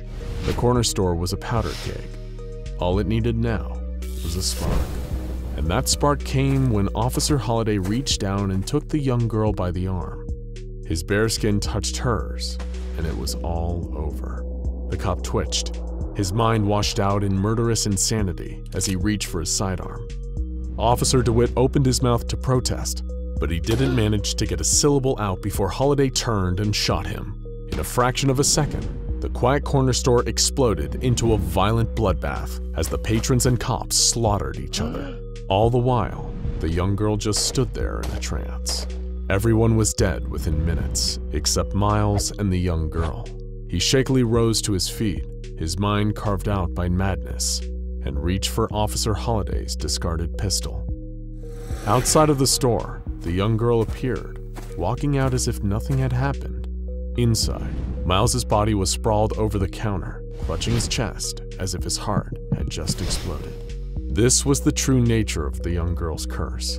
Anyone who meets her eye, touches her skin, or spends over 10 minutes around her is destined to slip into a state of murderous insanity. They'll go into a kill-crazy frenzy and attack anyone around them until all that is left is them and the young girl. At which point they'll try to kill her too, but the mere act of attempting to kill her is also fatal, killing its victims with a massive heart attack or a seizure. The second part of the girl's curse is that she herself can never die. She keeps coming back, unknowingly causing more misery and death along the way. Until, of course, a certain secret organization took notice. That night, the young girl sat in the cavernous interior of a local abandoned warehouse, quietly eating her hard-earned candy bar. Suddenly, she heard a quiet crack in the distance. She tried to move her left arm, but found it was numb. She could barely move it. The girl turned her head and saw a tranquilizer dart sticking out of her skin. Instinctively, she got up and began to run, limping as her left leg started to lose all feeling too. Suddenly, she was surrounded by footsteps as masked men in SWAT uniforms emerged out of the darkness on all sides. The last thing she remembered before slipping out of consciousness was a blindfold being pulled over her eyes and tiny metal handcuffs clasping over her wrists. When she woke up, she was in the nicest room she had slept in years. It was 16 feet by 16 feet, with toys, books, and games. Standing across the room from her was a stranger in a full hazmat suit, connected to a long steel cable leading out of the room. He spoke calmly and politely. A timer on his wrist counted down from 10 minutes. The stranger explained to the young girl that they would be taking care of her now, and would provide her with all the toys and games and treats she wanted, provided she cooperated and submitted willingly to some tests. Compared to living out on the streets with no food or comfort, this seemed like an excellent compromise. She would live in what seemed like luxury, and every so often, she'd be taken to a testing room with a stranger in an orange jumpsuit. After a few minutes of waiting, the stranger would inevitably go feral and attempt to kill her, and then always die in the process. The strangers in the hazmat suits told her that all of these tests were helping them learn extremely valuable things about her, and that soon they'd have a very special job for her. It would be a wonderful surprise. It was the spring of 1994 that the young girl, now officially designated SCP-053, finally received her special mission. Several strangers in full hazmat suits wielding rifles escorted her out of her usual bedroom. She asked where she was being taken and was told she was going to meet a new friend. She was taken to one of the recreational testing rooms and pushed inside. Out in front of her, she saw something terrifying. A giant reptilian creature. She retreated from it instinctually, hiding behind a chair in the containment area. The giant reptile didn't move. It just sat there. Eventually, she plucked up the courage to go and touch the creature before retreating again. No reaction. Little by little, the young girl gained confidence and continued to approach and pat the creature. It exhaled through its huge nostrils, and the young girl literally jumped for joy in her amusement. She began to play with the docile monster, hugging it, even drawing on it with a crayon. The observers were truly baffled. What the young girl didn't know was that she was playing with SCP-682, one of the most hateful and aggressive anomalies under the Foundation's watchful eye. And yet, in her presence, the creature was like an overgrown puppy dog. After the test phase, the young girl was removed from the hard-to-kill reptile's presence, immediately causing the creature to become violent and murderous once again. After being separated from her strange new friend, the young girl was seen crying for several minutes.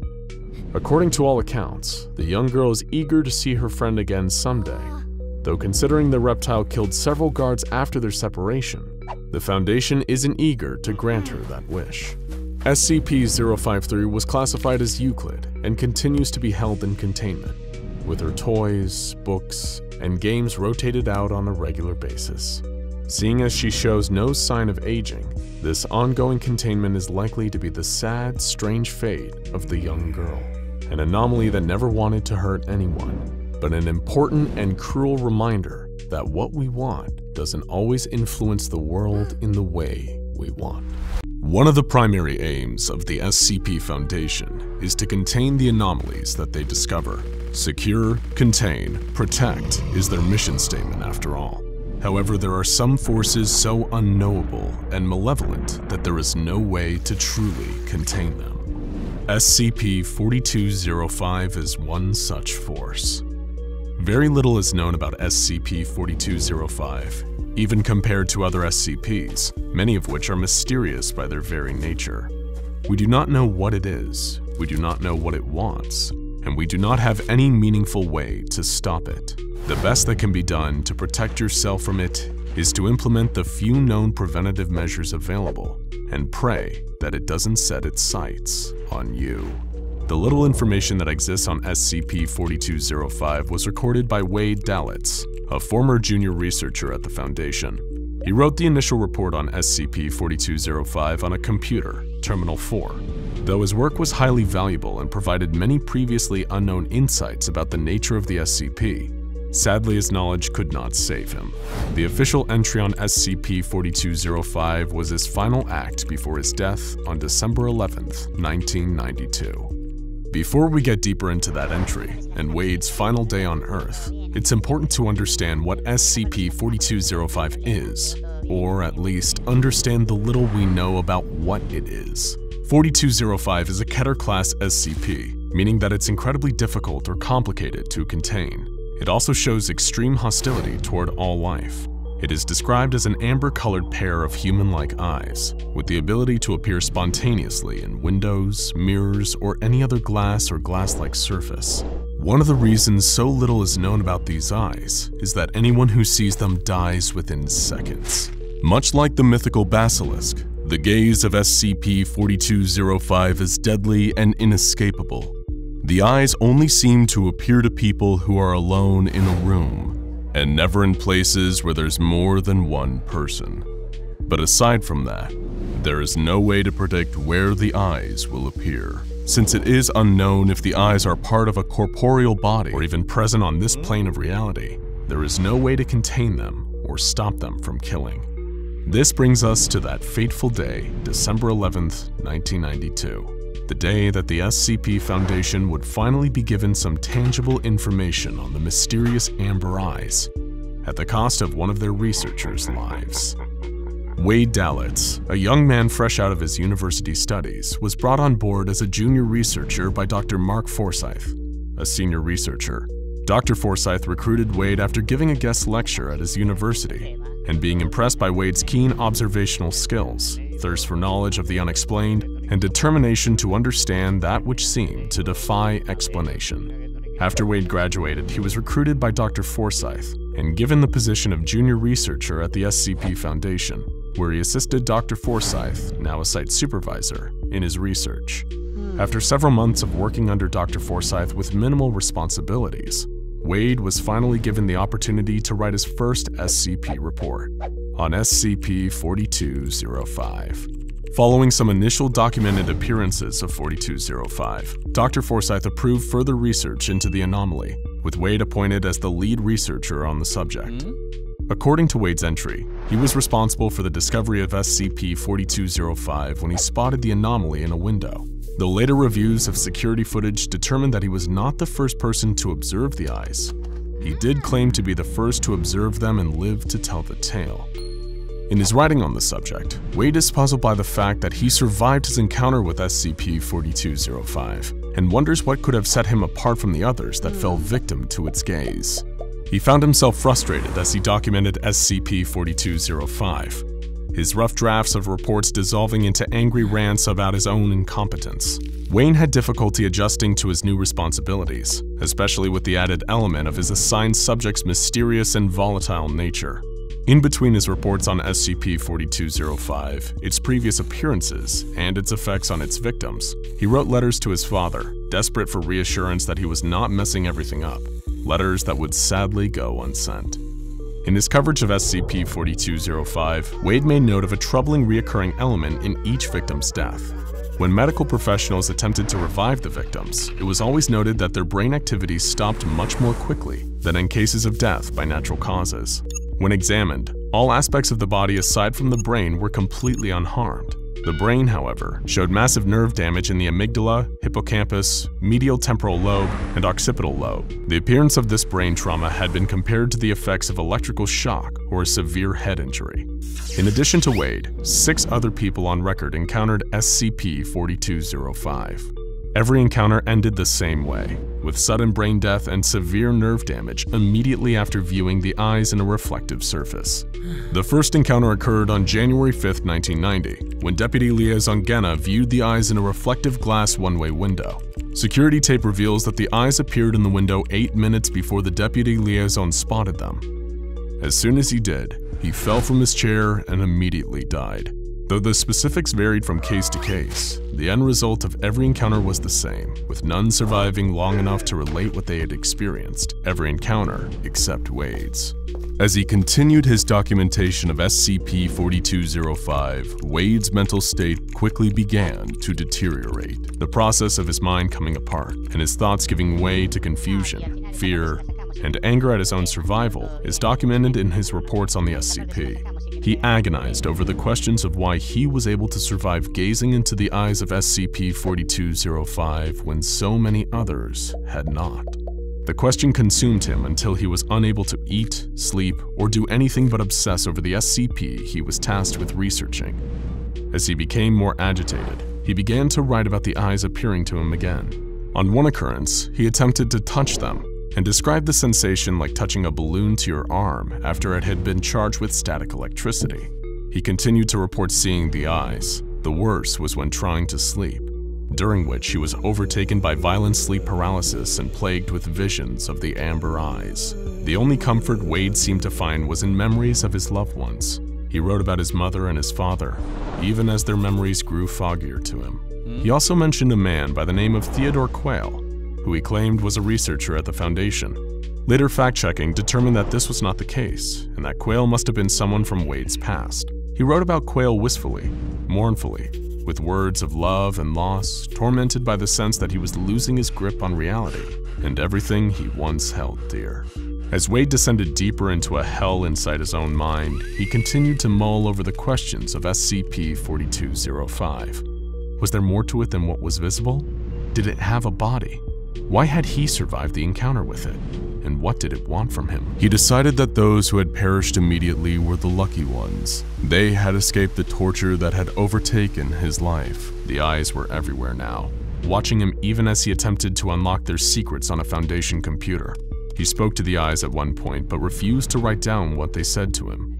His last entry, his last thought, was a plea for Theodore Quayle's embrace.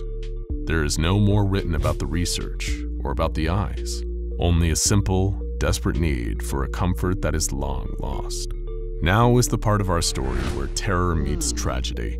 Contrary to what Wade thought, and what was recorded in his final computer entries, he did not survive his brief brush with SCP-4205. The truth is that he spotted the amber eyes in the glass above his terminal monitor while recording the entry and died seconds later.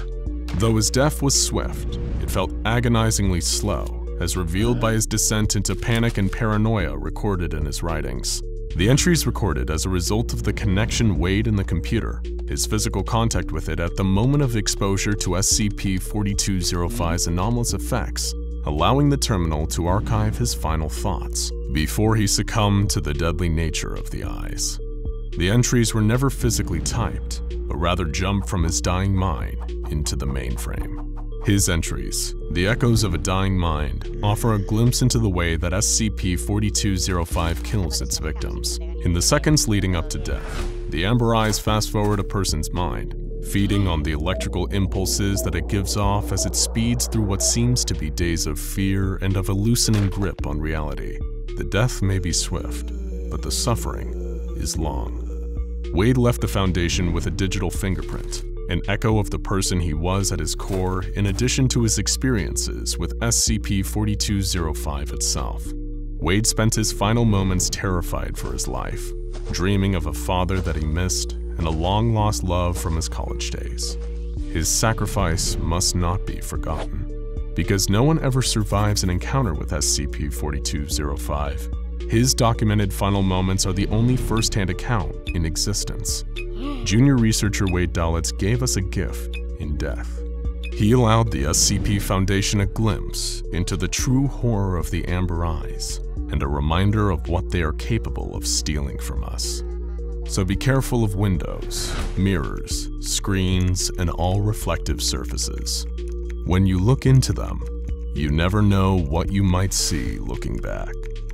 It's the late 90s, and an Air Canada flight experiences severe malfunctions while traveling from London to Vancouver. The pilots are unable to do anything and the plane crashes into the woods of northern Alberta. The crash was devastating. Only 10 of the nearly 300 people on board are alive. And even though they survived the initial disaster, their battle for life has only just begun. It's late autumn in northern Canada, and there's no telling when help will arrive, if at all. If the survivors want to make it through the night, they need to find shelter, and fast. As they trudge through the freezing woods, the group finds a path that looks like it might lead them to civilization. After all, if there was a path in the woods, that meant they were probably in a national park. And if they were in a national park, there had to be a ranger station around somewhere where they could warm up and call for help. They didn't have many other options, so they followed the path which opened up to a clearing. But instead of finding a ranger station or campground, they found something none of them could have expected. It was a pond, but there was something off about it. As they got closer, they saw that this strange pond wasn't filled with water, but blood. The survivors were horrified. That couldn't really be blood, could it? It must have been a weird algae or chemical reaction. But one member of the group, a man named Thomas Dean, who had been on his way back to his hometown of Prince George, British Columbia, thought there was something strangely familiar about this. He remembered being a boy and going to visit family in Alberta, and hearing an urban legend from the older local kids. According to the stories, somewhere out in the wilderness, in the northern part of the province, there was a pond full of human blood. And what made it even worse was that some said the pond was a gateway to hell.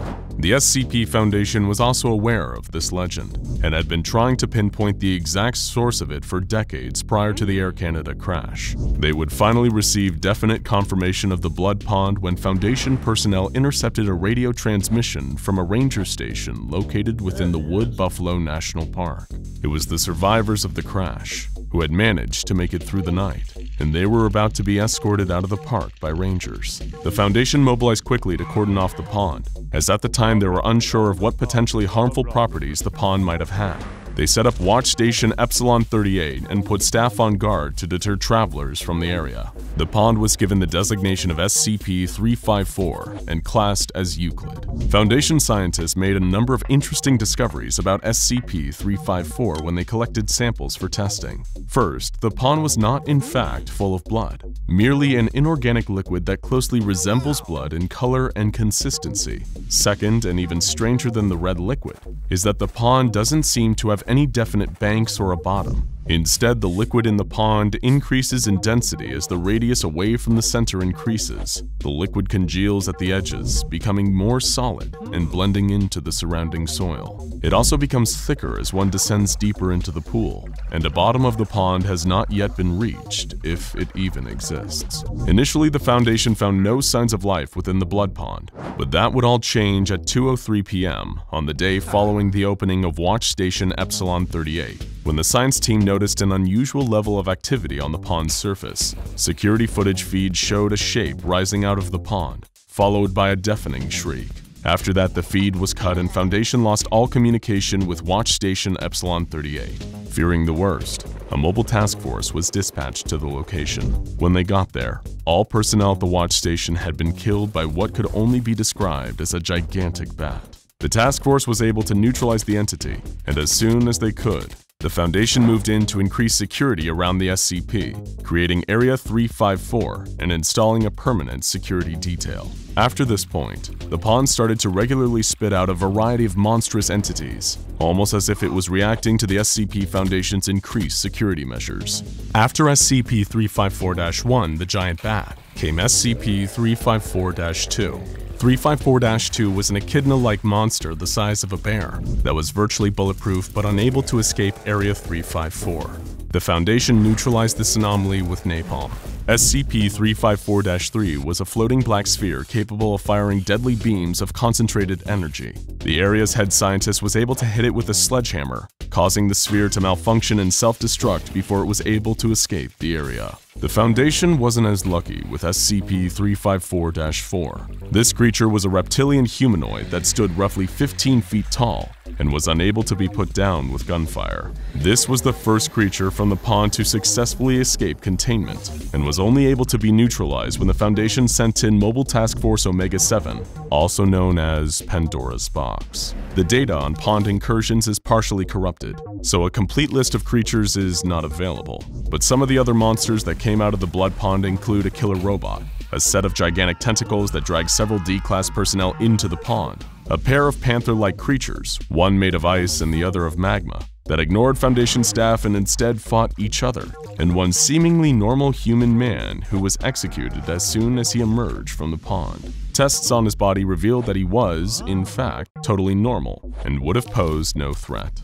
These anomalies came out of the pond at fairly regular intervals for several months, before the pond went silent for an unprecedented 22 months. The head scientist at the time noted, "I suspect this means one of two things. Either the red pool has died or powered down, or whatever the correct term for it is, or is charging up for something big to come through. O5 believes the former is the most likely explanation, and has recalled 30% of our total personnel and cut 25% of our funding. While I can only hope that they are correct, if the latter situation is true, we're soon to face some terrible monstrosity and we won't have anywhere near the force necessary to deal with it. I worry for all of our safety." His words would prove eerily prophetic following the events of Exploratory Mission 354 Alpha. The Foundation's research and development team built a specialized craft to explore the pond. Because of the strange properties of the pond's density, the craft was essentially made to be both a submarine for parts of the pond where the contents were liquid, and a drill for when the liquid congealed into a semi-solid towards the bottom. The exploration team consisted of Agent Swanson, Agent Turquoise, Agent 86, Dr. J. MacArthur, Chris Simmons, Leroy Tucker, and a pilot named Martin. With the team assembled, the ship was sent down into the pond. Nothing eventful happened for the first 2 days of the mission, but at 4:30 a.m. on the third day, gravity suddenly reversed for the crew of the ship. This seemed to indicate that they were approaching the halfway point, though what would be on the other side, nobody could say. On the fourth day, the ship surfaced, proving definitely that the pond was in fact some sort of portal. The crew looked out of the portholes to see the darkness of night above them. While sensors outside the ship detected nothing harmful in the atmosphere around them, the crew were wary of exiting the craft. The other side of the pond was nothing like the world the crew knew. For one thing, the night lasted for 28 hours before dawn came, and when the sun finally rose, it was much larger and redder than the Earth's sun. Under the light of the strange red star, the crew could see that the pond on this side was massive compared to what they've come into, more like a large lake. Surrounding the lake was sand and rocks that were covered in a kind of moss that disappeared under sunlight and regrew during the night. The team left the ship and started to explore. During their time in this strange world, they found that the day lasted just a few hours shorter than the night, meaning that whatever planet they were on had a roughly 43-hour-long rotation as opposed to our own planet's 24. The team found a number of anomalous elements on their expedition, including razor-sharp grass that can puncture skin and streams of liquid carbon dioxide. They heard some loud roars in the distance once or twice, but other than that, the planet was eerily silent, with seemingly no animal life and not even wind. When it rained, the soil remained dry, and based on that, the scientists theorized the plants in this world were more efficient at absorbing moisture. On the 25th day, the team ran into a huge metal wall that appeared to be artificially constructed. Luckily, Leroy Tucker, a quick-thinking researcher, was able to rig a blowtorch from camping supplies and melt a hole through the metal. On the other side, there was finally wind and odd black grass. That's the extent of what is known about the other side of the wall, because the expedition logs are heavily corrupted after that point. But we know that whatever was in there wasn't good, because the team never returned. Strangely, there's no record of any names mentioned in the ship's log, almost as if being killed on the other side completely erased them from history. No other expeditions into the pond were launched after that. On an undisclosed date, a year following the discovery of the Blood Pond and construction of Area 354, the site was completely evacuated, and power was cut to the area. Mobile Task Force Theta 12 was dispatched to investigate the cause of the evacuation, but before contact could be established, the area's on-site nuclear warhead was detonated, completely destroying the site. MTF Theta 12 was then attacked by a convoy made up of D-Class and other low-ranking staff who had evacuated Area 354. It was apparent that there had been some kind of mutiny within the site, and that a dissolution of the chain of command had led to its evacuation and destruction. The convoy totally annihilated MTF Theta 12, and no further contact with the former personnel of Area 354 has been made since. Following the site's detonation, a new site was constructed called simply the Red Pool Containment Site. Unlike the previous facility, which focused on research and neutralization, the new site is entirely concerned with containment. The shift in directive came as a response to the pond's apparent reactive nature. Each creature that emerged from the pond seemed to be in retaliation to the Foundation's actions, and it was theorized by some that the mutiny at Area 354 was triggered by some kind of psychic attack from the pond itself. An interview in the SCP file on 354 reveals that there was one more disastrous attempt to control and understand the Blood Pond. According to an interview with a Foundation agent, the head doctor proposed a scheme to drain the Blood Pond using a system of pumps and hoses. All non-essential personnel were evacuated in case of emergency, leaving only the pump technicians, D-Class personnel, and a few agents for security. However, as soon as the pump was scheduled to be turned on, everyone at the site experienced a mass dissociative episode. The agent described the feeling they all experienced as like being in a dream and suddenly realizing that you're asleep. He said, "Everything stopped being real. It was like we had to escape right now." When asked what happened when the pump was turned on, he simply explained that it wouldn't let them.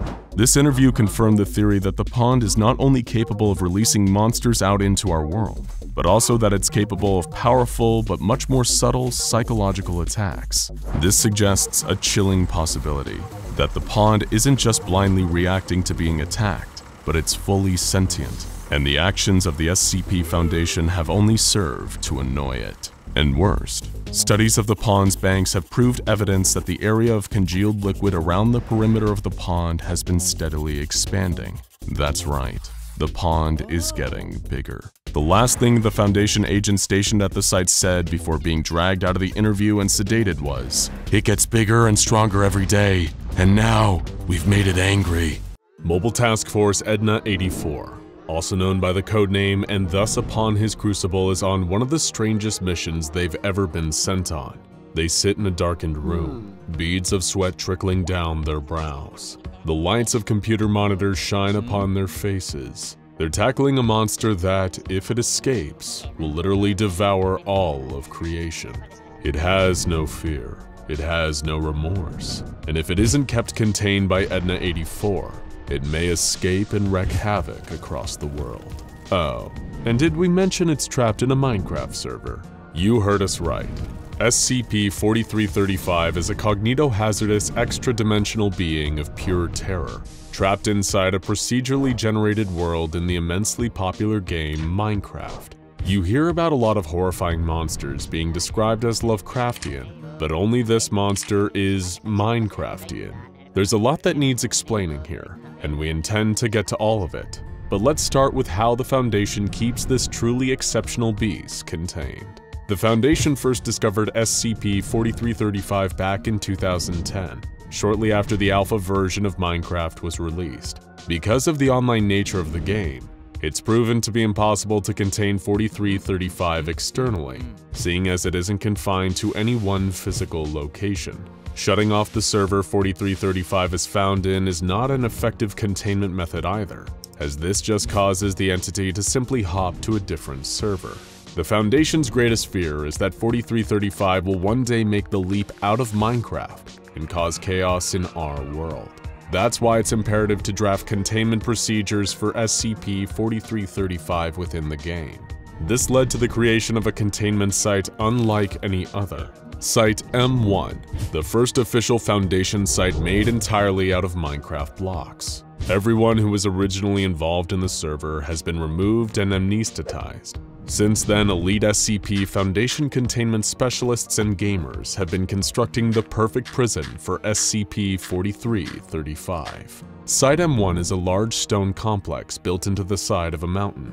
It has a number of key features, including a supply area filled with materials vital for 4335's continued containment, chests filled with books that contain SCP-4335's containment procedures, a few animal farms for the purpose of breeding and killing livestock for their meat, the entrance to a mine, several chests containing books specifically designed for civilians to learn about 4335 if they ever breach containment and enter the server, and of course, the actual containment chamber for SCP-4335 itself, which is a little more complicated. 4335's containment chamber is built out of several layers, all made from iron blocks. The outermost cube is 75 by 75 by 75 blocks. The inner cube is 55 by 55 by 55 blocks, and the innermost cube is 25 by 25 by 25 blocks, creating several levels of defense. Finally, one layer within all these others, which contains the anomaly proper, is made from obsidian blocks. SCP-4335 is bound into the center of the containment chamber with a complex mechanism. The outermost cube is completely filled with water, and several dispensers capable of rapidly dispensing large amounts of items in a short amount of time line the cube. The cube also contains several mob farms, which are devices that constantly spawn enemies into the chamber that drop loot when they die. The chamber is essentially designed to funnel a constant flow of items inwards to SCP-4335. There are even contingency measures for if SCP-4335 manages to breach containment. If escape is attempted, blocks of TNT detonate above the ceiling, causing lava to pour into the chamber. At that point, MTF Edna 84 are dispatched into the server to lure 4335 back into its containment chamber. To do this, they fire a mix of fire-resistant potions and ender pearls, which have teleportation capabilities. Interestingly, there's one more basic method of luring SCP-4335 back into the obsidian cube: taunting and insulting. One of SCP-4335's many anomalous abilities is being able to hear people through the screen, and being a proud creature, it often responds to insults by charging in to directly engage the insulter. If SCP-4335 still manages to breach the containment that has been set up for it, then they even expect that it will likely soon hop into another server. At that point, the goal will shift to finding the monster and recontaining it. With containment procedures this complex and extensive, it shouldn't come as a surprise that SCP-4335 rests firmly in the Keter class. What exactly is this anomalous entity? Why does its containment hinge on constantly providing it with items? And how did it end up in Mojang's popular building and survival game in the first place? SCP-4335, in terms of physical dimensions, appears almost identical to the player character, with an all-black skin. It also appears to be constantly shrouded in a cloud of smoke particles, and has long black tendrils protruding from its back. In some respects, 4335 has been compared to two popular creepypasta figures, Herobrine, and the Slenderman. But 4335 is far stranger. Its physical body behaves similarly to most assets native to the game, with a few peculiar, anomalous abilities we'll discuss soon. Handling SCP-4335 is an extremely delicate process. If command blocks, creative mode, or server commands are ever enabled in a server with SCP-4335, the server will instantly shut down, and SCP-4335 will move to a different server. SCP-4335 also uses its tendrils to destroy surrounding blocks before consuming them. With each successful consumption, SCP-4335 grows, and when it reaches sufficient size, it hops to a different server. As you can see, keeping SCP-4335 contained is an uphill battle, but luckily there are two factors on the Foundation's side here. The first is that SCP-4335 is immobilized while consuming items and blocks, limiting its ability to actively escape Foundation forces. The second factor is that SCP-4335 needs a rest period between consuming blocks in order to grow, meaning if its consumption is constant and continuous, it isn't able to grow. These two factors have informed the entirety of the Foundation's containment procedures around SCP-4335. It's locked into its chamber and fed items and blocks constantly, effectively rooting it in place. When SCP-4335 begins to grow, the Foundation also found that the application of Ender Pearls helps reduce it back to its normal size. However, SCP-4335 does have a method of striking back against its captors. 4335 is a Virgin-class multisensory cognitohazard. Anyone viewing it without proper training and protection may experience distressing hallucinations. SCP-4335 is also capable of telepathic speech, with people playing on its server, and as we alluded to earlier, it can also hear any noises you make while playing. Weird is a term thrown around a lot when it comes to SCPs, considering it's pretty much a requirement for the Foundation to take interest in you. But an all-devouring Minecraft demon that can hear you talking through your screen is strange, even by Foundation standards. MTF Edna84 first discovered SCP-4335 in the single-player server of Minecraft user Leaking Heart. 3 team members, Jason Yelsen, Richard Duchamp, and Shelia Freemason, covertly entered the game to investigate and potentially apprehend the creature. When Leaking Heart first discovered their presence on what he thought was a private server, he quickly left, a little creeped out by the sudden intrusion. Thankfully, the trio was still able to locate SCP-4335. They discovered the creature hiding inside a giant crater, as though it had impacted the Earth at considerable speed. Richard Duchamp, who was the leader of the team at the time, made the mistake of looking directly at the entity. In that moment, he experienced the full force of SCP-4335's cognitohazardous effects. He hallucinated, believing that his keyboard was melting before his eyes. In the aftermath of this incident, Duchamp was taken off the case, and Jason Yelsen was promoted to head of the project. Things were still going to get stranger. Yelsen was able to open a dialogue with the creature after containing it in a chamber filled with lava. It asked him whether it had landed in the right location, meaning our world, and Yelsen informed him that it had somehow fallen into the world of Minecraft instead. The creature was at first confused, and then angry and resentful about its situation. It vowed to find its way into our world somehow and obtain more sustenance. A few months after this, the entity managed to breach containment and hop into another server. Yelsen and 2 others once again managed to track it down and recontain it. But this time, 2 civilians also inhabiting the server were exposed to the anomalous effects of SCP-4335. They weren't hurt, but they did appear strange and incoherent after experiencing 4335's cognitohazards. The Foundation tracked them down in the aftermath and gave them amnestic treatment. 4335 was contained shortly thereafter. Once again, Yelsen came face to face with his new foe. 8 months after being captured, 4335 granted Yelsen another interview from containment. 4335 admitted that it almost respected Yelsen and the rest of the Foundation for figuring out how to capture and contain it so quickly. In exchange, it would give the Foundation something extremely valuable: information. First, it asked one question of Yelsen: how does he define creation? Yeltsin replied, something that is built and brought into this universe by a sapient being using other things from this universe? 4335 agreed. It went on to explain that it came from a universe devoid of creation, a dark and unknowable place, filled with nothing but violent random chaos. Its dimension existed directly above ours, and it often looked down at us through a dimensional window, fascinated by all the creation below. It plotted and dreamed to one day infiltrate our reality, and Yeltsin finally had the opportunity to ask the magic question, why?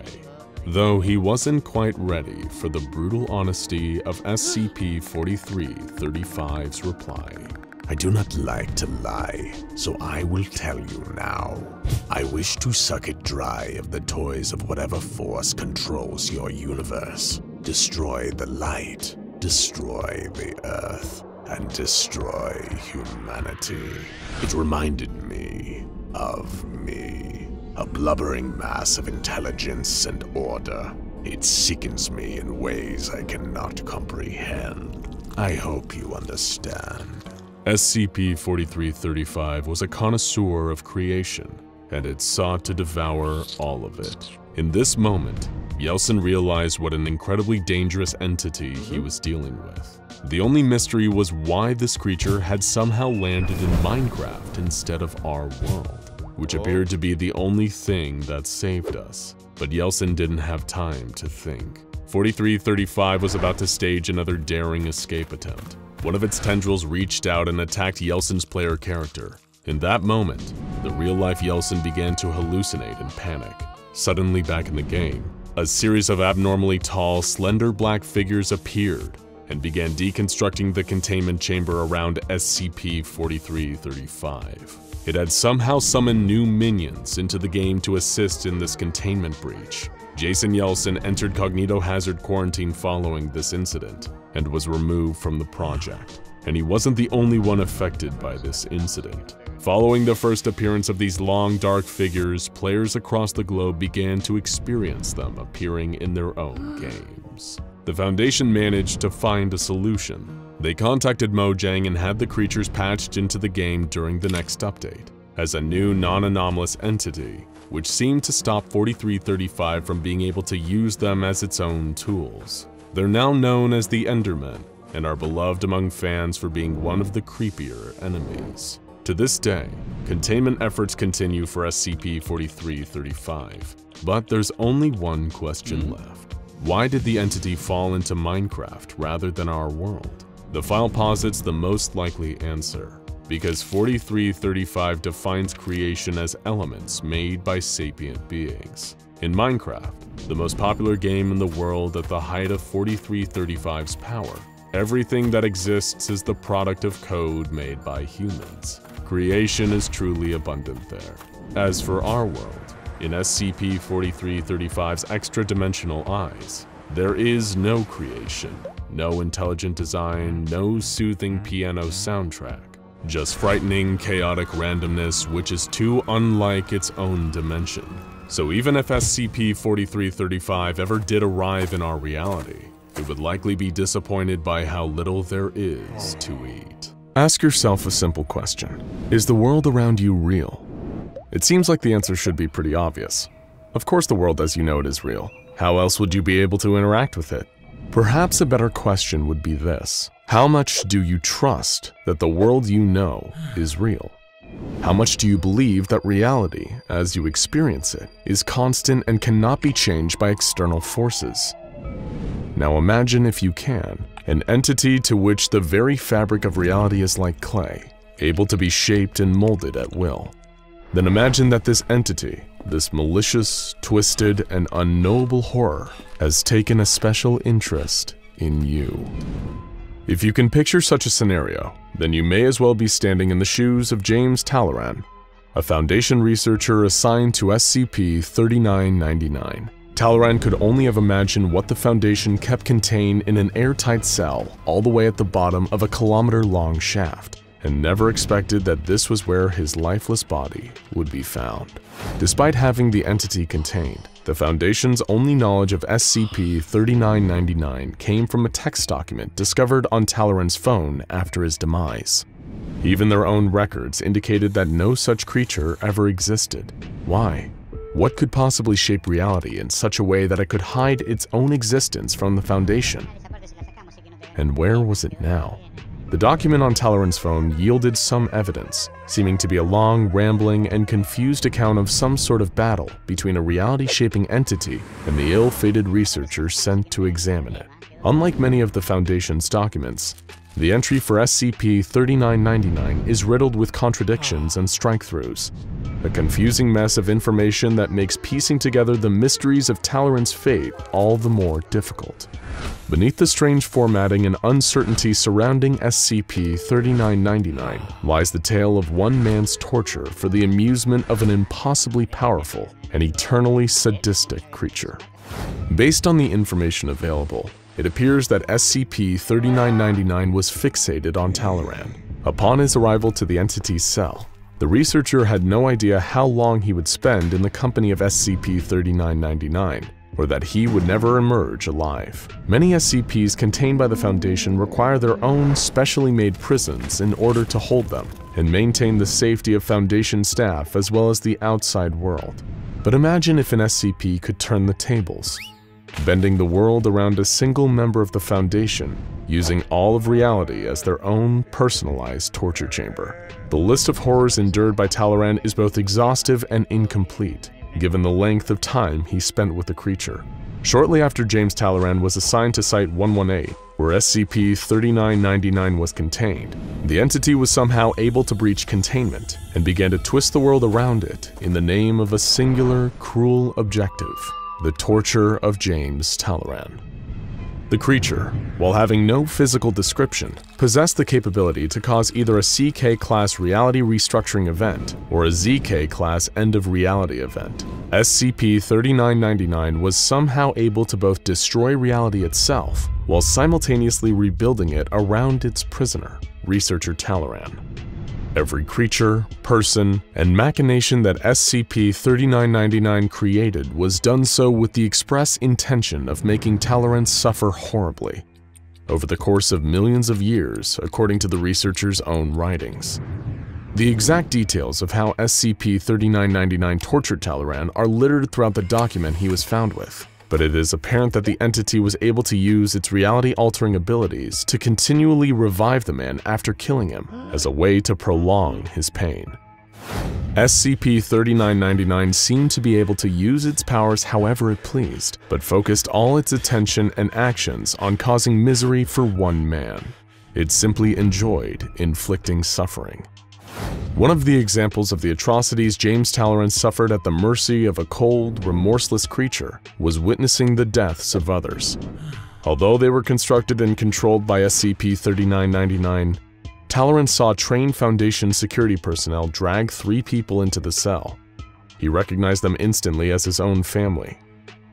Talleyrand was made to watch as his mother, father, and sister were executed with a single gunshot to the head by members of the same organization that he was a part of. All of Talleyrand's professional colleagues were also killed in front of him, followed by anyone and everyone that had come into contact with James Talleyrand, including the O5 Council. He was made to watch as they were systematically murdered one by one, all for the enjoyment of SCP-3999. At some point during the creature's torture of Talleyrand, there appears to have been some attempt to contain SCP-3999 within another SCP, SCP-2432, a room within a hotel now owned by the Foundation that appears to compel its guests to write exaggerated positive reviews after staying there. When introduced to SCP-2432, SCP-3999's ability to alter reality seemed to have the effect of creating a dimensional anomaly within the hotel. A crawlspace opened up in SCP-2432, leading to an almost identical room. The front door of this new room, designated SCP-2432-1, led to an alternate dimension that resembled the hotel housing SCP-2432. The rooms of this new version of the SCP-2432 hotel were a seemingly infinite, endless loop of rooms. This dimension also played host to a number of strange creatures, as uncovered by Foundation research teams that ventured there. Most notably, a creature resembling a male Homo sapien, calling itself Researcher Talaran. This being was dressed in clothing similar to Foundation researchers and appeared nervous and confused when approached by personnel, only to be executed when asked to be told the location of SCP-3999. Later during SCP-3999's 3 million year torture session, James Talaran was interviewed with another doctor working for the Foundation. The interviewing doctor had no recollection of Talaran's assignment to SCP-3999, and both James's involvement with the Foundation and the very existence of SCP-3999 were expunged from the Foundation's database. As Talaran desperately tried to rationalize what was happening to him, he told the interviewer, "I have trouble focusing on things now. I just feel a lot of unease. It's like reality has started to feel less real, if that makes sense." Shortly after, he attempted to ask the doctor for his name and for him to identify which of the Foundation sites they were at. In response, the doctor emitted a strange noise from his mouth, confusing Talaran. "That's not a name. You just made a noise with your mouth," the researcher replied. "Why am I thinking of redactions? How can a word be redacted like that in a normal conversation?" Following this, the floor beneath James Talaran's feet disappeared, and he was swallowed by darkness, as SCP-3999 continued bending reality to make him suffer. What followed were multiple failed attempts from Talaran to either escape from the entity or nullify its abilities to warp reality. SCP-3999 had, at a later point, trapped Talaran in a stage play version of its cell. As James frantically tried to escape out of a nearby door, where he hoped to find reality, he was met with a solid wall. "I'm trapped in whatever this place is with this thing, and there's no outside reality anymore," he realized. Researcher Talaran tried to understand the entity, but SCP-3999 defied description. It was simply chaos. In his desperation, Talaran was able to dig a tiny hole in the floor through which he could see a light. Filled with thoughts of his beloved family, his colleagues, and the rest of the world that had once existed, he opened the hole wider. It is unclear what happened after this, but it is apparent that James Talaran was still unable to escape SCP-3999. However, as the situations he found himself in grew increasingly strange, James Talaran was able to take greater control of his predicament. This is evidenced in the Foundation's document regarding SCP-3999. Researcher Talaran cannot be contained by this. Researcher Talaran will fight his way back. Researcher Talaran will recontain SCP-3999. This torture had gone on long enough, and researcher James Talaran was determined to be free of the creature that had taken such sick pleasure in his pain. Talaran at one point was able to subdue SCP-3999, although it is initially unclear how he accomplished this. There were several attempts made to contain the entity, using a recursive joke, a melon, the graves of American crime novelist Robert B. Parker, or an O5 council member, and a roach motel. It is believed that every single one of these attempts failed. Attempting to beat the creature at its own game, Talaran tried to turn SCP-3999's reality-altering powers against it by imagining the entity as something easier to subdue. These included several moldy blankets, a murderous penguin, and a pillow. Eventually, Talaran was able to contain SCP-3999 with the aid of 48 trained containment personnel, all of whom were also Researcher Talaran. During this time, a conversation between the two were partially recorded, although any dialogue from SCP-3999 suffered from data corruption. Claiming to finally be in charge and in control of the situation, Talaran interrogated SCP-3999, berating the creature for keeping him prisoner. "You can't frighten me anymore. For the first million years of nonsensical containment procedures and tortures and dream logic, it was the worst pain I had ever felt, but I survived. For the second million years, it was still the hardest thing I had ever done, but I survived. By the third million years, I was growing numb." The researcher tried to ascertain the exact nature and origin of SCP-3999, but to no avail. Vowing to fight the entity, Talaran told it, "Here's the thing about horror and weirdness. The more you reveal of it, the less effect it has. I am sick of your horror.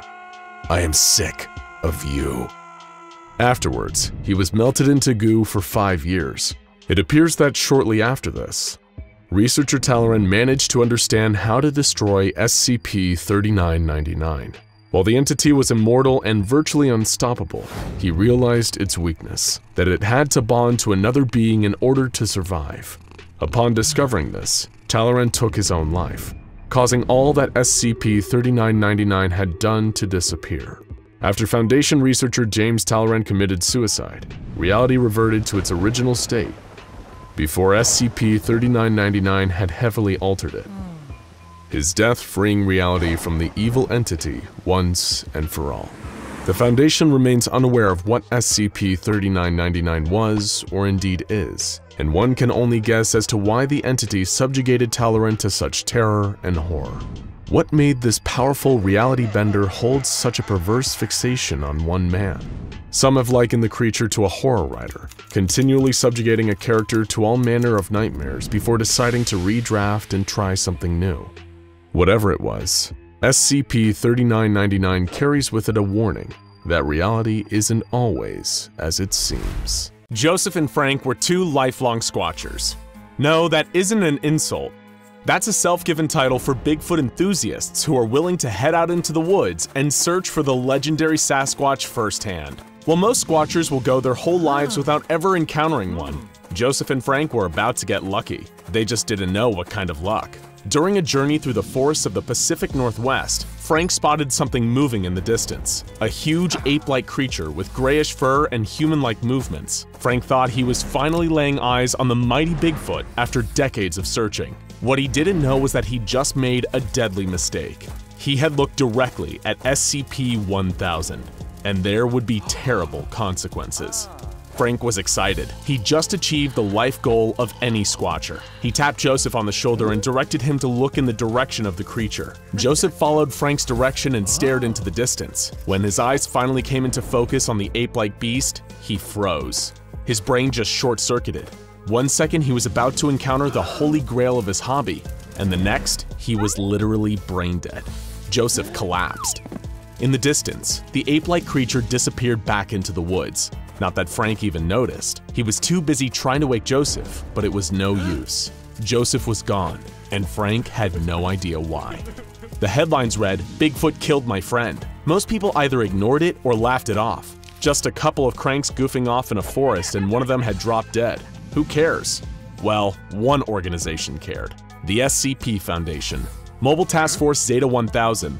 The Foundation's specialized SCP-1000 detail were alerted to the reports. They sprang into action, tracking down and detaining Frank for questioning. They process 1 million loony Bigfoot lovers every year and usually find nothing, but the death of Frank's friend made it all too clear. They hadn't encountered a Bigfoot, but a real, genuine example of SCP-1000. SCP-1000 rarely ranks among the scariest or most dangerous SCPs, but underestimating the creature is a terrible mistake, because just looking at it gives you a 2% chance of dropping dead on the spot. Frank, despite losing his friend, was one of the lucky ones. The Foundation debriefed him before administering amnestics and making sure that he'd never venture back into those mysterious forests in the Pacific Northwest region. Director Jones, the site director charged with the management of SCP-1000 populations, was given the information on this latest case of an SCP-1000 related fatality. It was a story he heard many times before. For Director Jones, they all seemed to bleed into one another. So what exactly is SCP-1000? And how did it leave poor Joseph dead in the woods? SCP-1000 is a whole species of large hominid ape-like creatures. They're largely nocturnal, but sightings of the creature during the day aren't unheard of. They're omnivorous, mostly seeming to consume plants and insects, and their fur is usually gray, brown, black, red, or occasionally white. The creatures have large eyes capable of impressive vision nestled underneath a pronounced Neanderthal-like brow. Another defining feature is the ridge of bone on the forehead, much like that of a gorilla, that is present in both sexes. According to Foundation studies, the creatures exhibit a level of intelligence on par with that of the common chimpanzee, but nowhere near that of us humans. What they lack in intelligence, though, they make up for in size. The adults can be as large as 10 feet tall and weigh up to 600 pounds. Despite their great size and impressive strength, the creatures are neither aggressive nor territorial. In fact, they seem to instinctively avoid humans, mostly residing deep in the forests of the American Pacific Northwest and in the Himalayan Alps. There have been sightings of SCP-1000 on every continent, though the Foundation has taken pains to exterminate all SCP-1000 populations situated near human population centers to prevent a potential disaster, considering the 2% chance of instantaneous death upon visual contact. That brings us to our second question. What is it that makes these seemingly harmless creatures so dangerous? Sadly, for both these unfortunate creatures and us humans, the danger is beyond the control of SCP-1000. According to Foundation research, SCP-1000 likely evolved alongside us Homo sapiens until a tragedy occurred between 10 and 15,000 years ago. A mysterious extinction event eliminated the vast majority of their species, leaving only 1 to 5% alive in the aftermath. What happened?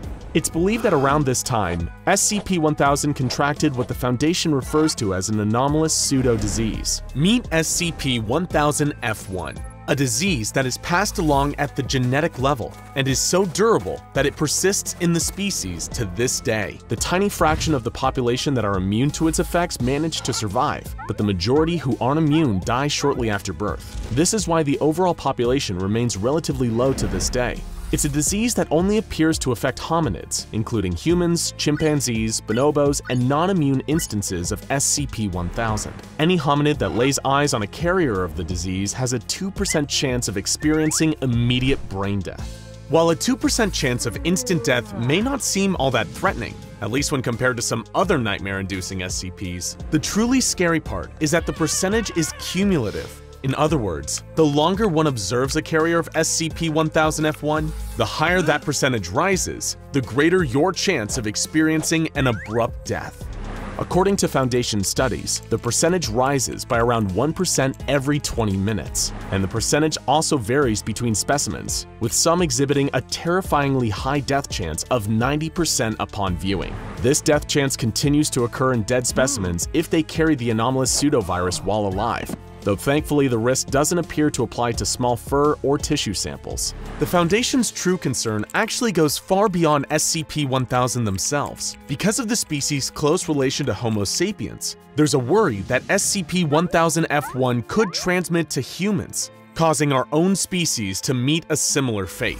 If humans did indeed become carriers of SCP-1000-F1, it's extremely likely that humanity would undergo an unprecedented extinction event, with billions across the globe dropping dead as brain death sets in en masse. While full extermination of the entire species has been deemed unlikely, this existential threat they pose to humanity more than justifies the occasional culling of SCP-1000 populations.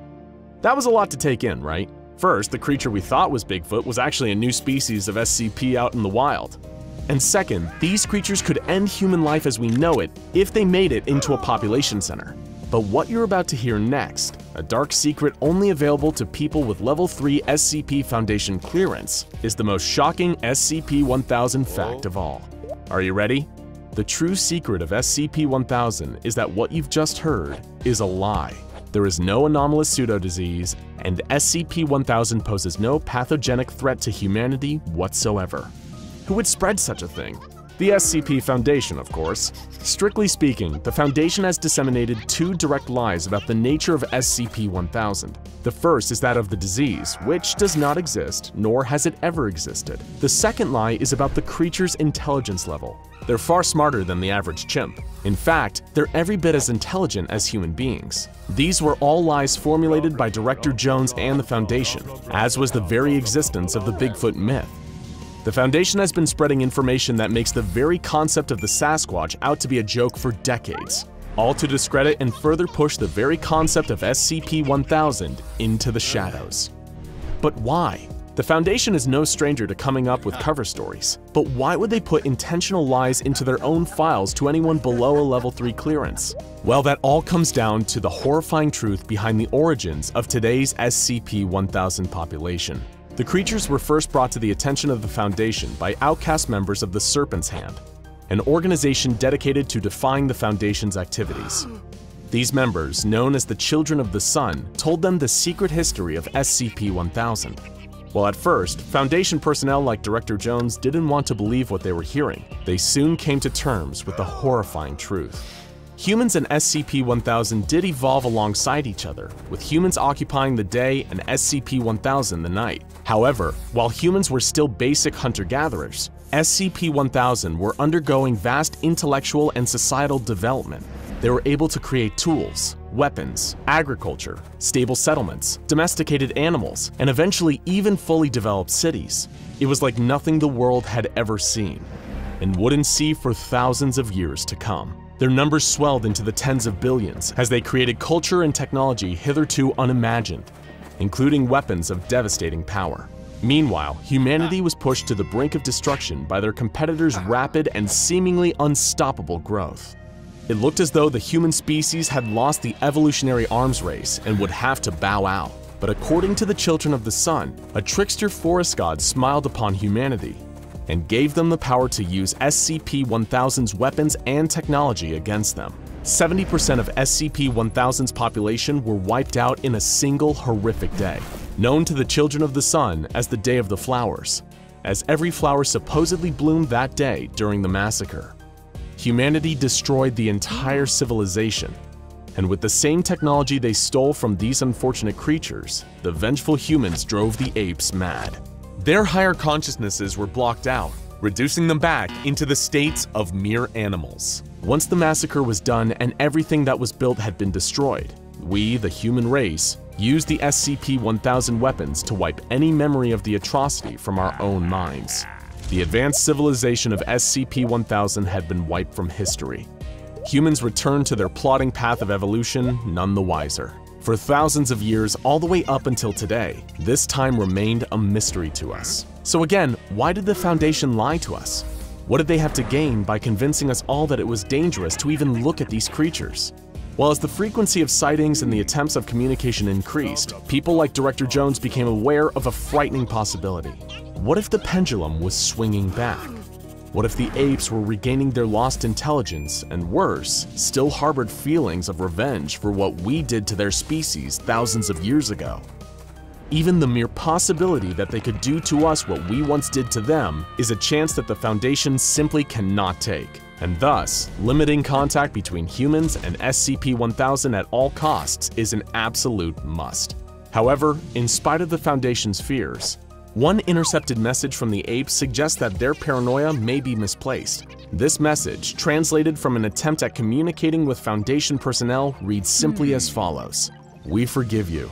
Given choice for now, not forever. Let us back in." It's enough to make you wonder what species the Foundation should really be keeping tabs on here. After all, when it comes to meting out violence and death, humanity has a track record to rival the worst creatures in the Foundation containment cells, and few examples illustrate that better than the tragic case of SCP-1000. Corpses littered the facility, around 20 in total. Their massacre had unfolded in a matter of seconds despite their advanced armor and heavy weaponry. Their killer, wielding an ancient sword he'd somehow pulled from thin air, looked upon them with disdain. Weak, unworthy opponents. He breathed heavily. His torso was covered with bullet wounds and many had punctured his lungs. It was enough to kill a normal man 10 times over, but not him. He was the ultimate warrior, the perfect killing machine. He would need to seek out an enemy more fitting for his legendary combat skills. He fled from the chamber into a connecting hallway, where a giant metal door slammed shut behind him. At the other end of a hall, another door did the same. He laughed at the thought of someone thinking he could be trapped so easily and charged towards it. But then, large valves began to open all around him. Torrents of freezing seawater began pouring in, filling up the chamber and submerging him before he could reach the door. The warrior fought for breath, and he held it far longer than any mortal man could, especially considering the state of his lungs. But water always wins. He soon gave his last gasp and floated, lifeless in the hallway. And soon after, his body turned to dust and disappeared in the briny water. But he would be back. He'd always be back. His brother was a different story. Tall and handsome, with a strange Sumerian rune tattooed on his forehead. He was practically a pacifist and spent most of his days reading, conversing with the staff, and wandering the facility of his own accord. Upon hearing of the latest incident at the facility, he gave a sigh. He knew on some level that all of this was his fault. It'd been centuries, millennia even, but was it too late to make things right? 6 days later, the two are standing face to face. This meeting had been a long time coming, but it was always destined to end in blood and pain. The man with the runic tattoo was unarmed. The only thing he carried was his regrets. The warrior, eyes full of burning fury, drew his sword, and not long after, a head hit the floor. Who are these two strange men? And what is the significance of this fatal meeting? In our own universe, these two may never meet again, but that doesn't mean there isn't a universe out there where they will. And it is that universe where today's tale springs from. The story between these two began a long time ago, when they were both set on a course of destruction. But to learn how these two finally met once again, we only need to go back a few days. While they seem more human than a lot of beings under the SCP Foundation's watchful eyes, there's no doubt that these two are anomalous. They're known as SCP-073 and SCP-076, but better known as Cain and Abel. From the name alone, most people with a basic knowledge of the Bible could tell that these two have a connection, but the particulars were largely a mystery to the Foundation. They wanted to know how much of the story was actually true. SCP researchers approached SCP-073, aka Cain, and asked if he'd be interested in reuniting with his brother one last time. It took Cain 3 days to answer yes, but on one condition: that he was the only person who could abort the mission. The Foundation mulled over this requirement for 3 days before the O5 Council finally made a decision. Cross-testing approved. These two brothers, separated by millennia, would finally meet again, and the SCP Foundation would get to watch what happened when they did. Of course, for safety reasons, the cross-test would take place in 076's containment facility, a bedrock chamber 200 meters beneath the sea. That would be the closest thing to safe this fateful meeting could ever be. Though safe was really a relative term when it came to SCP-076. His escape attempts were as frequent and unpredictable as they were deadly, and everyone who'd ever worked with him knew exactly why. To the untrained eye, it would seem strange to create such a complex facility for a 3-meter squared stone cube, known as SCP-076-01. But the cube isn't what's being locked up here. The real danger comes from the corpse stored inside, known as SCP-076-02, but better known as Abel. He's a lean, olive-skinned man who appears to be in his late 20s. But his most distinct physical feature is the fact he's covered in an elaborate network of arcane and occult tattoos, largely of scowling, demonic faces, similar to those found on members of the Yakuza. Whenever Abel's corpse reanimates, as it does at random intervals, everyone in his vicinity is in terrible danger. He's capable of pulling bladed weapons out of miniature dimensional rifts that appear around him, though he does this so quickly that it seems as though the weapons are simply materializing in his hands. Despite the increasingly complex efforts to contain him, Abel has been able to breach containment and go on brutal rampages multiple times, killing scores of Foundation personnel in the process. Abel possesses superhuman strength, speed, and durability. During prior containment breaches, he was able to shrug off rounds from 50 caliber machine guns. He's torn through reinforced steel doors. He's even swatted bullets from both handguns and assault rifles out of the air with a length of steel rebar. Only killing him can truly end one of these rampages, and the Foundation has had to go to terrifying lengths in order to achieve this during past containment breaches. He's been drowned, asphyxiated, crushed, burned to death with a thermite grenade directly inserted into his chest cavity, and even disintegrated by the activation of the facility's on-site nuclear warhead. This may seem like overkill, but if Abel were ever to make his way into a major population center, the fatalities would be, well, of biblical proportions. Even death can't keep him down for long. His body will rapidly decompose and reappear intact within SCP-076-01. There's no telling when he'll reawaken, and his periods of inactivity can range from hours to years. Because of this, he must be constantly observed by guards highly proficient in close combat, and always ready to go toe-to-toe with perhaps the most dangerous melee combatant in history. He's such a proficient killer that there was once a project aimed at weaponizing Abel, But this turned out to be a disastrous failure for the Foundation. When they ran out of missions to give him, Abel's thirst for blood caused him to turn his blade on his allies with no remorse, hacking them up with the same ruthless abandon he gave his assigned enemies. Interestingly, Abel does seem to have a twisted sense of honor. He has respect for combatants capable of providing him with a real challenge, and has even expressed concern for guards he considers to be respectable adversaries. But don't be fooled. There is no reasoning with Abel. Either you kill him or he kills you. And trust us, he's much better at it than you are. While he's often overshadowed by world-ending anomalies or more talkative mass killers like SCP-682, Abel is one of the most deadly creatures known to the Foundation. Abel's counterpart, 073, is an entirely different story. Despite his namesake being the first biblical murderer, this Cain is a far more enigmatic figure. A tall man in his early 30s appearing to be of Middle Eastern descent, he has two very notable physical characteristics: the untranslated Sumerian symbol tattooed on his forehead, and the fact that several of his body parts, namely his arms, legs, spinal cord, and shoulder blades, have been replaced by mysterious prosthetics of unknown origin. Unlike Abel, Cain is polite, non-confrontational, articulate, and communicative. He's even allowed to wander the facility he's housed in freely, though with certain regulations. Namely that Cain is never permitted to come into contact with plant life or uncovered ground. This is because, in spite of the fact Cain doesn't appear to harbor any malicious intent, direct contact with him causes plants to wither and die, and the ground to become infertile.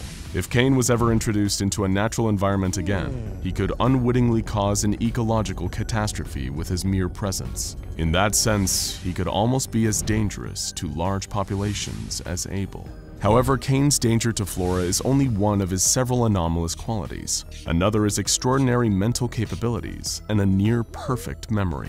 His memory and ability to recall is so good that some Foundation personnel have suggested using Cain's mind as a kind of backup server for the Foundation's collective knowledge. But perhaps his most well-known anomalous trait is his ability to act as a kind of immortal human voodoo doll. That's right. Any damage inflicted on Cain causes no permanent injury to him and is reflected back on the perpetrator.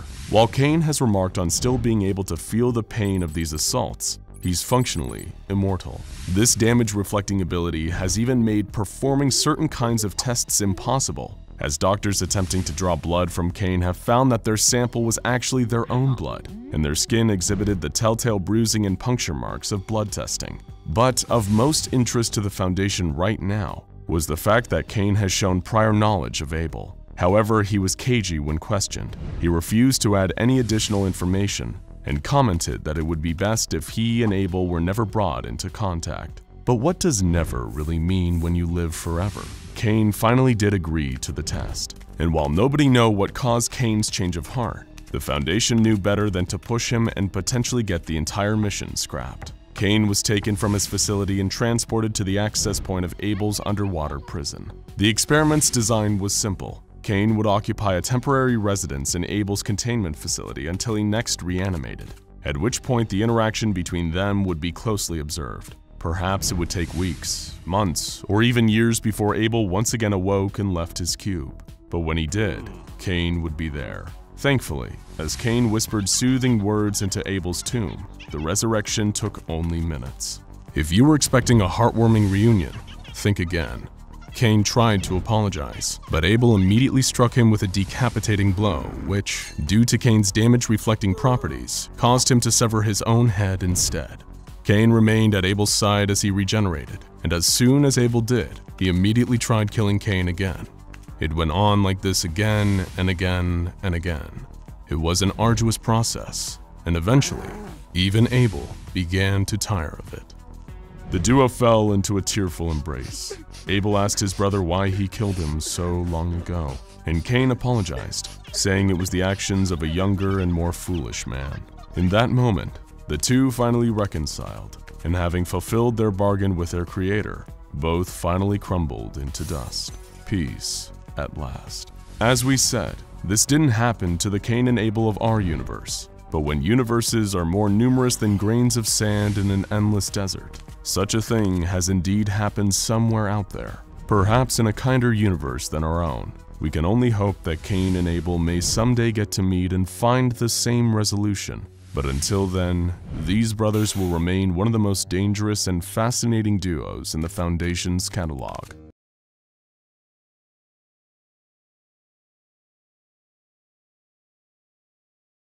The esteemed Dr. Thomas Morstead entered the cell of the anomaly. He'd been warned and even chastised by his colleagues. But who in the Foundation could tell him what to do? He was the best at what he did, maybe the greatest in the whole history of the Foundation. As he entered the room, SCP-049 bid him welcome, cordial as always. So polite in fact that you'd never guess you were talking to a killer. Dr. Morstead knew the truth of what he was dealing with, but he also believed he could get through to 049. Calm him, exorcise the devil from him. It was the meeting of two great minds, one of them human, one of them part human, part something that has never been clear. It was to be a battle of wits, and like so many great battles, this one would turn into a massacre. Before we get to that fateful meeting, there are some things you should know about the anomaly known as SCP-049. If you saw him in the street, the first thing you'd think of is plague, because 049 always looked the same. A man dressed in black robes with a plague doctor's mask. But this wasn't a costume that could be taken off. In fact, it wasn't a costume at all. It was him. The robes had grown out of him like an exoskeleton. That horrible mask with the pointed nose wasn't covering his face. It was his face. A kind of shell that had seemingly sprouted from bone. The first reports came during World War II. In a picturesque town in the south of France called Montauban, people had begun going missing. Children disappeared from their beds in the middle of the night and weren't seen again. Adults went to the market and never returned. Local authorities searched high and low. They scoured nearby woods and dragged the rivers, but nothing was found. Because what was happening wasn't criminal, there was no clue they could stumble upon or eyewitness who would break the case. No, this was something else. Something that the townsfolk could never understand. Word spread, and that's when a search and discovery team was sent from the Foundation. It was a cold, dark night in January of 1941 when the team found what they were looking for. They walked through the open door of a small house located not too far from the Grand Chateau de Richelieu to find a masked man sitting next to an open fire. And he wasn't alone. The floor around him looked like it was moving. Upon closer inspection, the team saw that the floor was covered with writhing, grasping bodies. It's patients, as it called them. Bienvenue chez moi, said the thing. Welcome to my home. Those so-called patients crawled towards the team, intent it seemed to cause harm. The hostiles, now known as SCP-049-2s, were deemed dangerous and had to be eliminated. A sight, it seemed, that didn't bother 049 in the slightest. It just sat there, occasionally looking up from writing notes in a leather-bound book as his patients were gunned down. Once the carnage ended, it simply closed its book, stood up, and allowed itself to be escorted away. And that's the story of how 049 ended up at the facility, becoming a guest of sorts, staying in a standard secure humanoid containment cell, Research Sector 02, Site 19. The few that came into contact with 049 remarked that it was a pleasure for them. With its impeccable manners, vast knowledge of medicine and human anatomy, sharp tongue, and stinging wit. They almost became spellbound listening to it, caught in the throes of its charms until, with the simple touch of its hand, it would drain the life from them. That's why SCP-049 was classified as a Euclid. That's why armed guards were always stationed outside its cell. It's why doctors took great precautions when in its presence, and it's why Dr. Morstead should have known better. Remember, when 049 was discovered in France, it willingly went with the team, like it was happy it had been found, as if it had planned its own capture. When it arrived at the facility, it didn't act like it was contained against its will. It was like it was returning home. Initial findings as to the biology of 049 were that it didn't require any sustenance at all, not even water. It seemed content to be left alone with its notebooks. It did not object when it was asked if it could share some of its notes and gladly handed over its journals. But upon examination, it was discovered that they were written in the language that no linguist or cryptologist has so far been able to translate. It's apparent that 049 derives much satisfaction from seeing so-called experts struggle over its text. Unable to read those notes, a long line of doctors visited 049 in its cell, each fascinated by what they beheld. It was learned that it has traveled the globe. It speaks many languages, but prefers to speak what it calls les langues de l'amour, French. It asked for only one thing: warm-blooded animals. The facility agreed to supply 049 with various kinds, including rabbits, cattle, and even an ape on one occasion.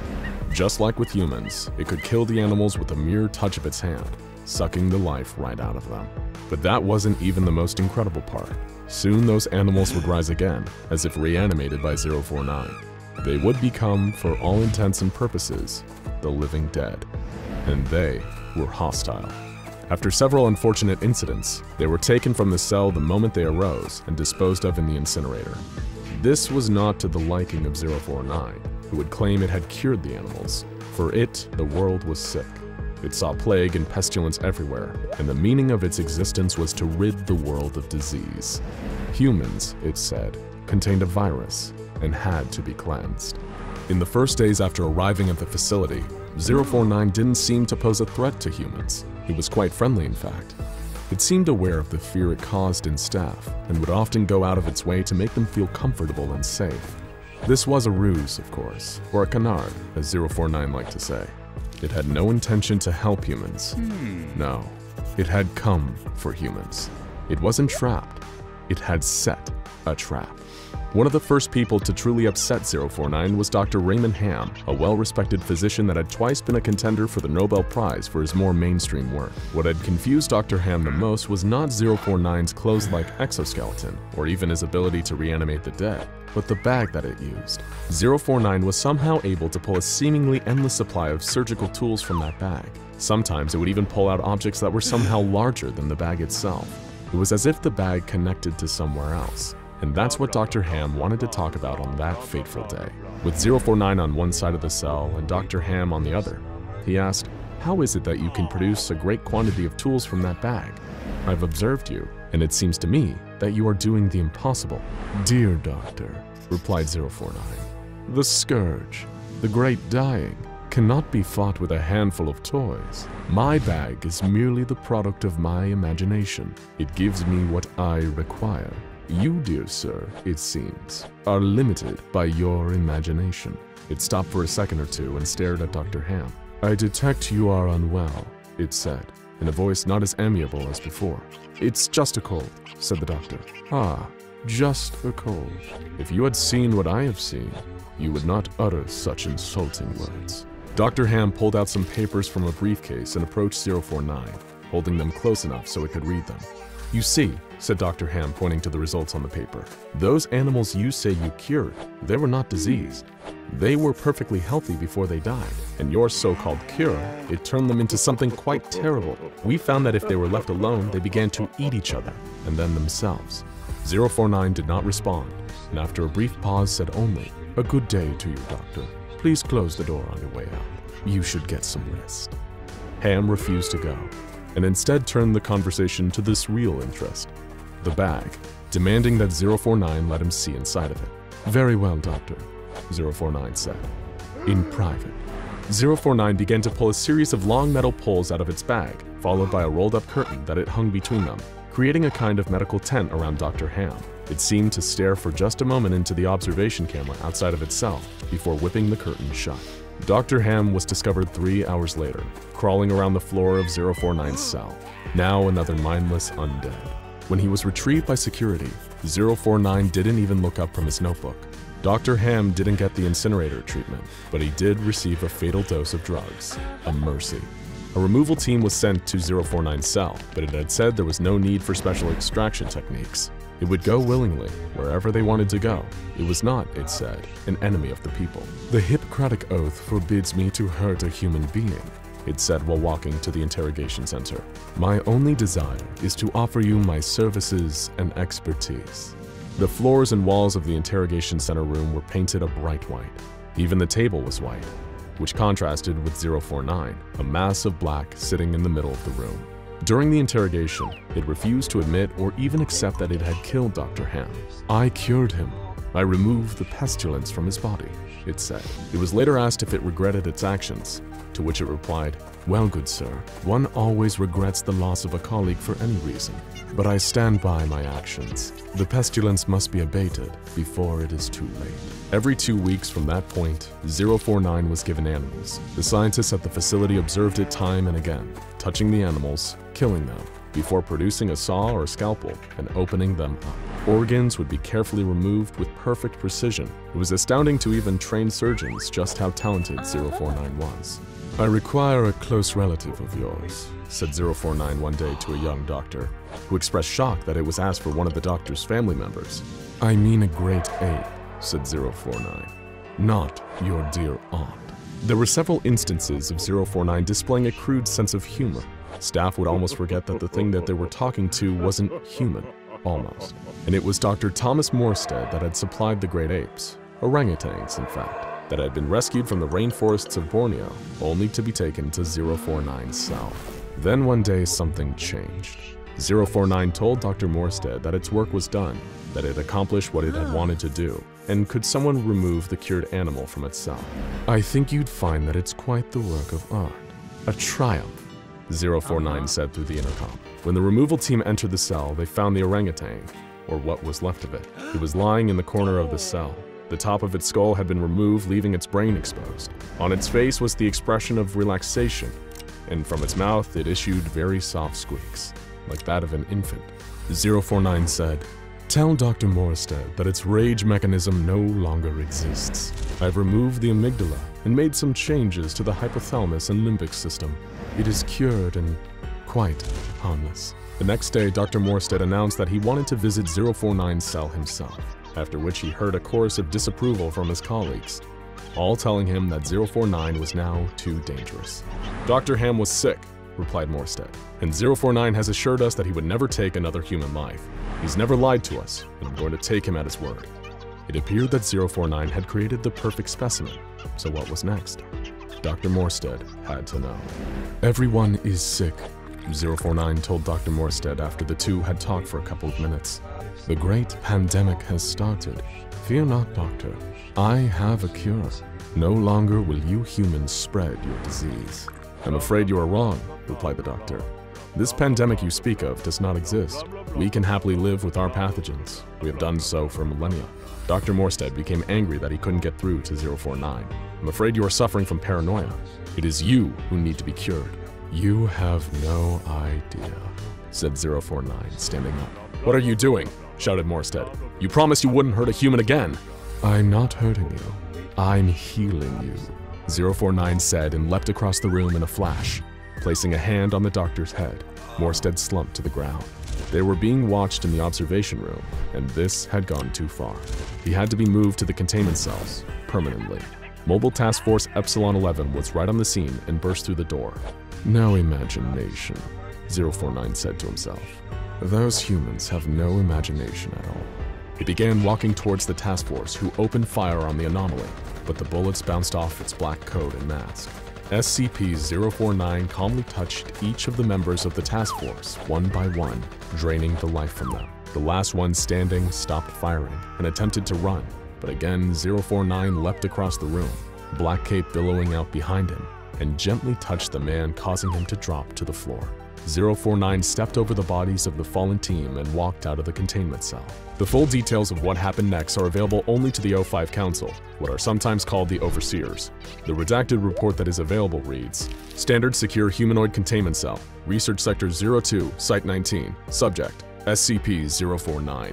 Date of breach, redacted. Euclid Class SCP-049 breached cell and subsequently gained access to adjoining rooms and nearby buildings. Breach lasted approximately 3 days and 5 hours. Total casualties, redacted, with redacted number of survivors requiring incineration therapy. Course of action, Department of Science Alchemy Division suggested injecting anti-transmogrify disinfectant into Class D former prisoners who were transported to site and allowed them to come into contact with SCP-049. SCP failed to reanimate injected prisoners and cure them. SCP-049 acknowledged this failure and surrendered to Mobile Task Force Alpha-1. SCP-049 then requested to be contained. Present containment under responsibility of redacted, redacted. Present location of SCP-049, redacted. End of report. A veteran worker of the SCP Foundation sits at his terminal, performing one of the most critical tasks in the entire organization, creating a file for an as-yet undescribed SCP. But there's something terribly wrong. His eyes are glazed over. His mouth hangs open. Is this a zombie or a trained Foundation researcher? What is going on? Like any large international organization, it takes more than just the exciting, action-filled jobs to keep the wheels turning at the SCP Foundation. Sure, the head researchers, guards, mobile task force soldiers, and members of the O5 Command get all the praise, but a legion of number crunchers, cleaners, and paper pushers are equally important. One such person was archivist Walter Bainbridge, who had been tasked with digitizing some of the older records that the Foundation had on file. It was when he was innocently recording the details on SCP-050 through 060 that he first came under the strange and startling effects of SCP-055. But the most peculiar part, as with all incidents of SCP-055's anomalous effects taking hold, is that Walter had no idea any of it was happening. In his new digitized filing system, he first took note of SCP-053, Euclid class, also known as the Young Girl. This anomaly was a seemingly normal human female child who provoked homicidal insanity in those directly exposed to her. Then SCP-054, Safe class, a non-aggressive humanoid female made entirely of, as well as biologically and chemically identical to regular spring water. Next, SCP-056, Euclid class, a being that changes form to suit its environment, but only when all observers lose focus of it. And then SCP-057, Safe class, an underground chamber that crushes the humans who walk within. It was at this point that Walter received a concerned message from one of his superiors at Site-19, Mr. Kovac. The message praised the thorough digitization of the other anomalies' records, but was confused about why Walter had left out any mention of SCP-055. Immediately, Walter was embarrassed. How could he have forgotten SCP-055? That iconic anomaly known for... well, he couldn't quite say off the top of his head, but he'd be sure to look into it. A quick trip to the Site-19 archive showed him that there was actually quite a hefty file on the nature of SCP-055, which must have been the result of a huge number of studies. What struck him as strange was that all the files were filled out in pen rather than being typed up like a traditional file. The majority of these notes were written in shorthand too, as though they were frantically taken during the tests themselves on extremely short notice. There weren't even any redactions. Walter made a mental note of what he had seen, put the file back in its proper place, and headed back to his computer terminal. However, after writing in an almost trance-like state, he looked back on his work to see that he had written an entry on SCP-058, a giant evil bovine heart with insect legs and a scorpion stinger. Strange, he thought. That's when Walter got a call from Mr. Kovac on his Foundation-issue phone, and he didn't sound happy. He'd given Walter direct instructions to go back and digitize the files on 055, and instead he'd been working on 058. What was the meaning of this? Walter was typically an extremely loyal and diligent employee, but the verbal barrage from his supervisor had him considering talking back, just this once, and hoping it didn't get him demoted to D class and thrown into 682's acid bath for playtime.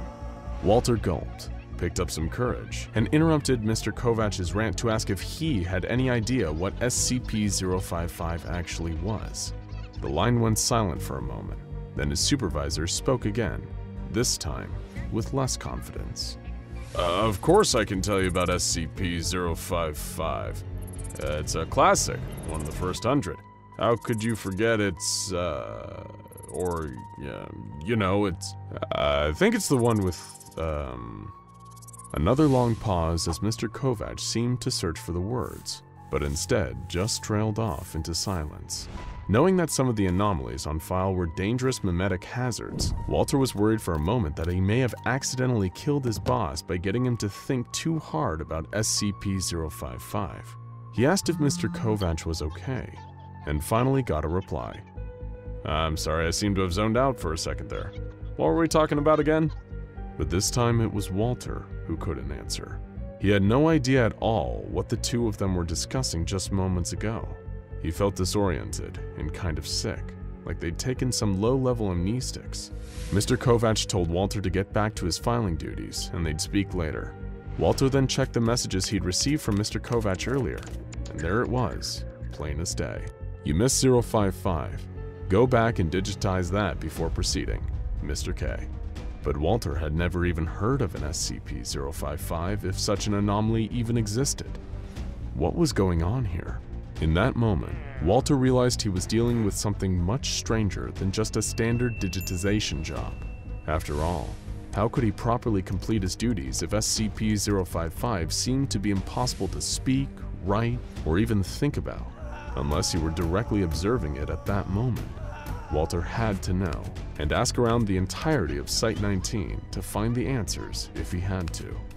Sadly for Walter, he was about to embark on a much more challenging task than he could have ever imagined. To paraphrase a supposed quote from Socrates, "All I know is that I know nothing." And that's also about the extent of the knowledge we have on SCP-055, also known as the Anti-Meme and the Self-Keeping Secret. What does it look like? When and how was it obtained by the Foundation? What are its anomalous abilities? Is this thing dangerous? We may never know, because the only anomalous ability of SCP-055 that we're aware of is the fact that nobody is capable of retaining any information about it. It's crucial to note that whatever 055 is, it isn't invisible or indescribable. Foundation personnel are perfectly capable of entering its containment chamber and observing it without incident, but mere minutes after leaving the chamber, any memories of the particulars of 055 seem to spontaneously erase themselves. Hence, the self-keeping secret. But this didn't deter Walter. Perhaps his greatest advantage was that he didn't know enough about the thing he was investigating to know how futile his mission was. He wanted to know the unknowable, and a pesky issue like impossibility wouldn't stop him. He'd get to whoever he needed to at Site-19 to get the answers he needed. Of course, most people had no knowledge of the mysterious anomaly. The common response he got back from his colleagues was, 055? Do we even have a 055? While the realization of sudden memory loss, or the realization of 055's existence, has been known to cause momentary stress, there are no known long-term physical or mental effects from 055's anomalous abilities. It's a fleeting idea in its purest form, like forgetting why you walked into a room. 055 could be the most harmless object on the Foundation's roster, or the most deadly. Either way, we just don't know. At times, Walter worried he was going insane. 055 and everything related to it was gaslighting him. Was 055 even real? The one thing that proved to him that 055 must have existed is that its containment chamber existed. According to the official records kept by the Foundation on the Site-19 containment facilities, 055 is kept in a 5x5 by 2.5 meter square room, constructed of 50-foot thick cement, with a Faraday cage surrounding the cement walls. The report continues that access is via a heavy containment door measuring 2 by 2.5 meters, constructed on bearings to ensure door closes and locks automatically unless held open deliberately. 055 cell is one of the few to have no posted security guards, and any personnel working on other SCPs in the area are ordered to remain at least 50 feet from the geometric center of 055's cell, where the anomaly itself is kept. When he tried to explore further why the cell was constructed in this manner, he found that, surprise surprise, nobody knew. 055 was an anomaly whose containment requirements were so mysterious that it automatically netted itself a Keter class designation. After all, how can you properly contain something you can't even hope to comprehend? There were plenty of rumors about the true nature of 055. Some of the more conspiratorial minds at Site-19 theorized that 055 was actually an autonomous or remotely controlled spy inserted into the site to observe Foundation operations, or even humanity as a whole.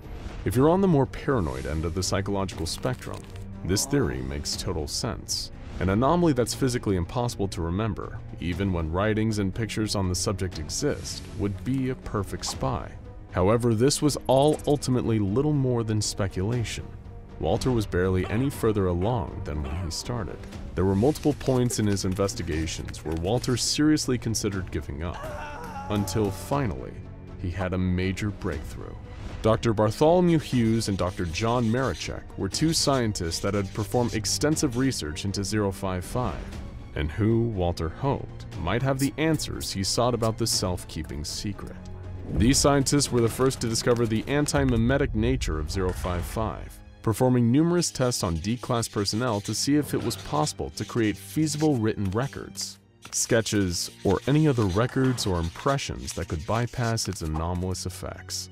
The disorienting, memory-ruining effects of 055 also extend to any materials concerning 055. It seems to be a truly uncrackable code, but Dr. Hughes may have finally found some cracks in the armor. For starters, the fact that we're able to remember that 055 is an anti-memetic is an ironic exception to its anti-memetic qualities. This revelation also inspired another realization from Dr. Hughes. Would it be possible to discover more about 055 from the process of deduction rather than the typical induction? In other words, could they possibly learn about 055 by figuring out all the things it isn't rather than what it is? Dr. Marichek designed an experiment with Dr. Hughes to explore this theory. They designed the experiment around a simple question: is 055 not spherical? In designing the question to specifically find out what 055 isn't, they hoped to subvert the anomaly's anti-memetic powers. Walter was fascinated by this potential method of getting answers. Marichek and Hughes found that, while the questioning process for those exposed was often arduous and frustrating, they could now definitely say that 055 is not a sphere. It is theoretically possible to discover the true nature of 055 by an almost endless barrage of deductive questions, though whether Command would authorize the resources for such extensive testing is still an open question. Walter, in his desperation, begged Marichek and Hughes for clearance to view 055 himself. The curiosity had become too great during his search to just walk away with the single fact that 055 wasn't spherical. He needed to see this thing. And after several weeks of filling out forms and cutting red tape, his wish was finally granted. Walter Bainbridge was allowed a private audience with SCP-055, the subject of his months-long obsession. Outsiders observed that Walter spent just over an hour in the containment chamber, taking photos, drawing sketches, writing down notes, recording audio logs, and reciting memory mnemonics. He was pulling out every stop to counteract the anti-memetic effects of the self-keeping secret. He was adamant that he would not be defeated by his non-spherical nemesis, not after all this time and effort. Once his time in the 055 containment chamber was over, he retired back to his office to finally digitize his exhaustive findings, so that his supervisor, Mr. Kovach, would finally get off his back. Walter smiled, took a deep breath, and began to type. SCP-059, Keter Class. This anomaly is a radioactive mineral that emits a unique radiation known as delta radiation. Exposure to this radiation has caused strange fungal growths on the infected... Wait, what was this supposed to be about again? Oh well, it couldn't have been that important. SCP-682 must be destroyed as soon as possible. So begins the SCP Foundation file on the dreaded SCP-682, a highly intelligent reptilian monster that has, despite the Foundation's best efforts, proved impossible to kill. It may not be the most dangerous SCP out there, considering that some are capable of eliminating entire realities, but it's one of the most iconic. And you've probably heard tales of the monster that death forgot, and you know exactly why everyone is so afraid of the so-called hard-to-kill reptile. It's been subjected to some of the most deadly weapons and traps the Foundation could devise, and survived attacks from some of its deadliest fellow SCPs. But before we tell you about the Foundation's many failed assassination attempts against the so-called hard-to-kill reptile, we need a little more groundwork on what this creature even is. The first thing to know about SCP-682 is that this thing wants you and everything you know dead. Unlike some other creatures like SCP-096 and SCP-173, which are murderous but exhibit no real higher processing skills, SCP-682 possesses cunning, advanced reasoning, and even human-level logical intelligence. SCP-682 can engage you in conversation, but just talking to the creature calmly and cordially will sometimes cause it to enter its rage state, where it becomes even more dangerous and volatile. The beast is perpetually kept in a tank of powerful hydrochloric acid, melting its tissue to prevent it from reaching its full potential and going on a rampage. The creature's most terrifying asset, and the reason it's proven impossible to terminate thus far, is its incredible adaptability to any and all external stimuli. 682 is a reactive being, capable of not only surviving and regenerating from all attacks, but often incorporating those attacks into its own wide arsenal. In other words, if you're hoping to kill this thing, you better kill it on the first hit. Because if you don't, you better believe it's gonna hit you back 100 times harder. This brings us to the main event. Some of the SCP Foundation's most ambitious and frightening attempts to terminate SCP-682, or even understand how it could theoretically be terminated. There are quite literally too many unsuccessful attempts for us to list them all here, so think of this as a highlight reel of the Foundation's most prominent failures. 682 was first cross-tested with SCP-017, a humanoid shadow entity shown to be able to consume matter with its shadows and leave no traces behind. Tests on tissue samples from 682 showed that SCP-017 was able to consume said tissues with no adverse effects. However, when SCP-017 was placed into the containment chamber with the actual creature, 682 let out a horrific roar that was so loud it damaged nearby audio equipment. SCP-017 fled to the corner of the room, and 682, in its rage state, attempted to breach containment.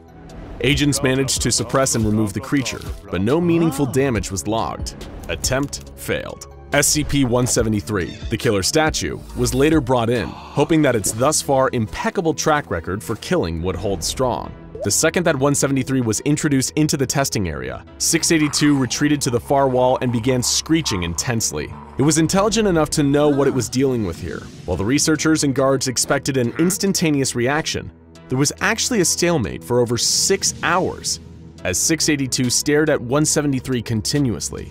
Eventually, the tie was broken when agents shot out 682's eyes with high-caliber sniper rifles, breaking the line of sight and causing 173 to attack. Though 682 sustained damage to several parts of its body, while its eyes regenerated, the creature was not killed. It then regenerated a number of eyes all over its body, covered in a clear armored carapace that made them resistant to bullets. The stalemate continued for an additional 12 hours as 682 maintained perpetual eye contact. 173 was eventually removed from the containment unit, and the mission was aborted. Attempt failed. In their desperation, the SCP Foundation restored to bringing in another dangerous and seemingly unkillable monster to take on 682. SCP-096, also known as the Shy Guy. As astute SCP fans will already know, this being kills anything that sees its face, with no known exceptions, and when it enters its attack mode, it's thought to be quite literally unstoppable. Or at least, it was. While SCP-096 was able to destroy 85% of 682's original body mass during their 27-hour battle, it was left mentally broken, wounded, and huddled in the corner. To this day, if ever confronted with SCP-682, the Shy Guy reacts in pure terror, turning away and clawing at its own face. Attempt failed. During a deadly containment breach, SCP-682 also went head-to-head organically with another iconic SCP Hall of Famer, SCP-106, also known as the Old Man. The Old Man and a shape-shifting psionic anomaly known as SCP-953 broke into 682's containment cell. The Old Man pulled both of his fellow anomalous combatants into his pocket dimension to continue the battle on his terms. However, despite losing 67% of his body mass during the ensuing pocket dimension showdown, 682 still prevailed, with the Old Man eventually fleeing back to his cell and 953 being collected and taken away by agents. Once again, SCP-682 continued to hold the title. But it wasn't just cross-testing experiments, intentional or otherwise. The SCP Foundation's quest to kill 682 led them to a number of more conventional murder methods, all with varying degrees of success. Due to SCP-682's highly adaptive abilities, some methods were discounted from the outset. For example, launching a powerful thermonuclear missile at the creature was soundly rejected by O5 Command, on the premise that if the creature wasn't destroyed and evolved to the point where it could shrug off nukes, humanity would be pretty much done for. Other ideas were abandoned just for being too ridiculous, such as one researcher's suggestion to fly the creature through the air and drop it from a considerable height, hoping to kill it with the high-altitude impact. I'm not sure we even need to tell you why that's a terrible idea, but during the experiments on SCP-682, the studies ranged from honest to incompetent to straight-up evil. One guest researcher fed 2 small innocent children to the creature just to see what would happen. He was then himself fed to the creature for his sadistic behavior, which was viewed as getting in the way of his professional conduct. After all, the Foundation is meant to be cold, not cruel. It was SCP-682 that had the monopoly on cruelty. Memetic kill agents were a resounding failure. They attempted to dismember 682 with a powerful laser, only to have the creature develop reflective surfaces that displaced the beam and caused catastrophic damage to the area around it. They attempted to kill the creature by sucking all the air out of its containment facility and create a vacuum, but it expelled a dangerous gaseous compound that reacted violently and exploded when air was once again introduced into the room. The Foundation used high-precision blades to slice SCP-682 into approximately 12,000 pieces, then separated these pieces. Unsurprisingly, by this point, this attempt also failed. The 12,000 pieces reformed a short while later into the fully operational killing machine we all know and fear. In one particularly frightening display of intelligence and adaptability, the Foundation attempted to kill 682 with extreme heat, but it shielded itself by developing a second carapace composed of solid helium. When personnel entered the room following the failed attempt on the creature's life, it shattered its helium carapace into deadly shards that fired around the room and shredded all Foundation personnel in attendance. It had set a trap, and that trap had been wildly successful. The creature's ability to adapt to seemingly any offense is unparalleled, to the point where Foundation staff have no idea how to classify this creature, whether it's organic, inorganic, or even alive at all based on any definitions we could understand. At every turn, the creature just raised more questions. What is it? Is it possible to destroy it at all by any means? Who was even trying to kill who here? Because it certainly seemed like SCP-682 had a masterful KD ratio by now. More extreme feats of cross-testing continued in the Foundation's growing desperation to eliminate this monster. SCP-162, which is a hypnotic ball of sharp objects, hooks, and high-tension fishing line, was introduced to 682's containment cell. The hooks latched onto the creature and tore huge portions off, including its entire lower jaw and one of its limbs. However, 682 was still able to breach containment, kill 11 people, and badly wound 86 others. It regenerated its severe injuries in no time. The beast was even taken to the domain of the Gate Guardian, one of the proposals for SCP-001. The Guardian had a flaming sword hotter than the sun, capable of destroying its targets on an atomic level. Naturally, SCP-682 survived and regenerated. Perhaps the most fascinating cross-test of all was between 682 and SCP-053, who manifests as a kind, innocent little girl with the unfortunate condition of causing homicidal tendencies in all who come into contact with her for more than 10 minutes. The people with these tendencies would then attempt to harm the girl, but would immediately drop dead shortly after, leaving the girl intact. The researchers present anticipated 2 possible outcomes here. The optimistic outcome, in which 682 enters a rage state, attacks 053, and died for good, and the realistic outcome, in which 682 attacks 053, possibly experiencing some minor injury or nothing at all, and 053 had to be removed from the containment cell. But that didn't happen. What did occur was considerably more shocking than any kind of violence. When 053 entered 682's containment chamber, the monster became uncharacteristically docile. Researchers and staff were baffled and watched with amazement as 053 approached the terrifying, immortal, mass-murdering monster and began to play with it. 682 even allowed 053 to draw on its face with crayons. Researchers thought they must have been dreaming seeing this surreal display play out. 053 even appeared to have affection for this unkillable misanthrope. It was a single act in defiance of everything they thought they knew. When Foundation personnel entered the containment cell to separate the two, 682 went ballistic and killed multiple guards. 053 also wept, sad at being separated from her new friend. To this day, despite further testing, the Foundation has no idea how or why this happened. Like many details surrounding SCP-682, it's shrouded in deeply frustrating mystery. And so the tale of SCP-682 continues, in spite of the Foundation's best efforts. The monster continues to breach containment and slaughter with some regularity, taking out its seemingly limitless hatred for not only human beings, but anything that dares draw breath. Nobody knows where exactly the creature is from, what its true nature is, or why its ability to adapt and regenerate far exceeds any known organism on this planet. Perhaps one day, through enough research and cross-testing, we can someday answer these questions with scientific precision. But until then, we only have one answer. Hatred never dies. A month ago, Dr. Robert Maxwell was a senior researcher working at the facility, but a tragic mistake had cost the lives of several of his co-researchers. Now he was being led down a bleak hallway in Armed Biocontainment Area 14, a rifle-wielding guard flanking him on either side. The once rising researcher had a very different title now, D-8724.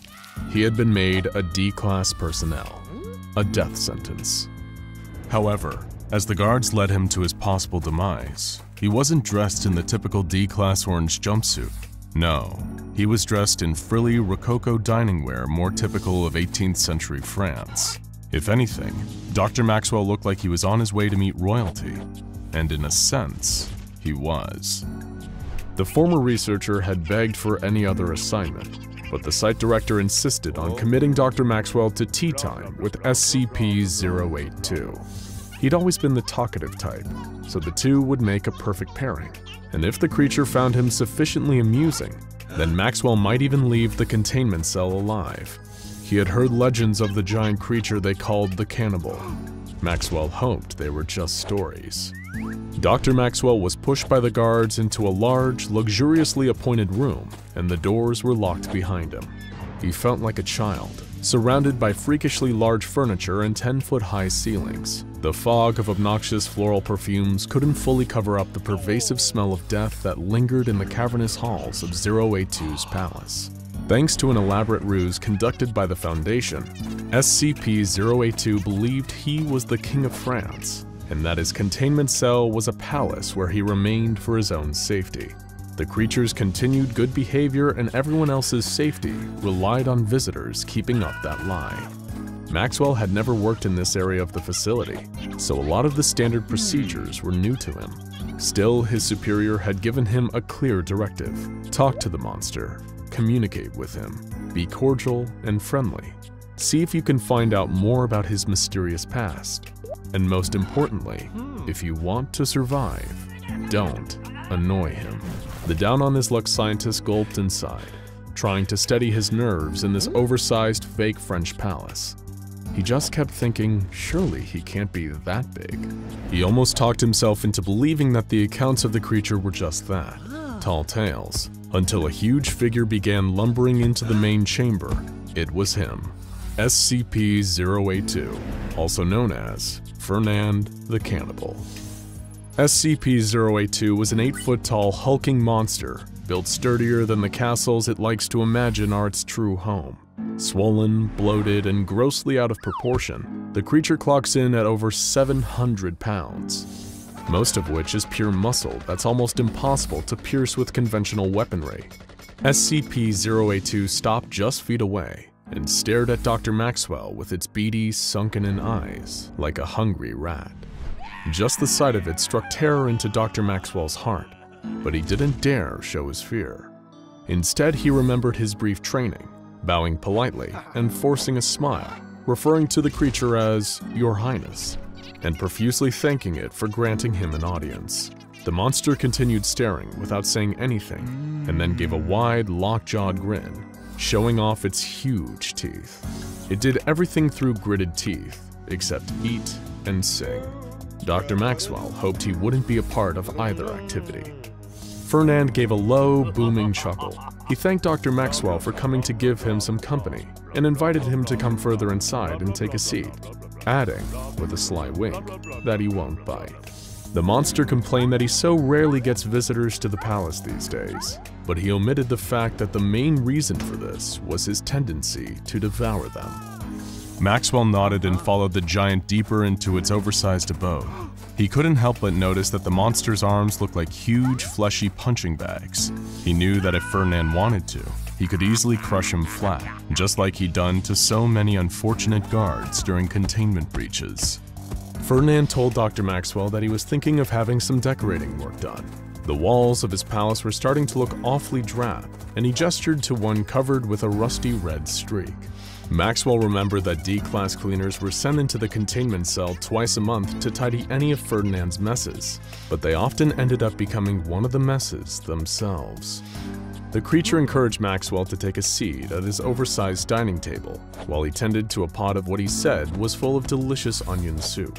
Maxwell obliged his host's request and took a seat at a huge chair that made him look like a 6-year-old sitting at the grown-ups table.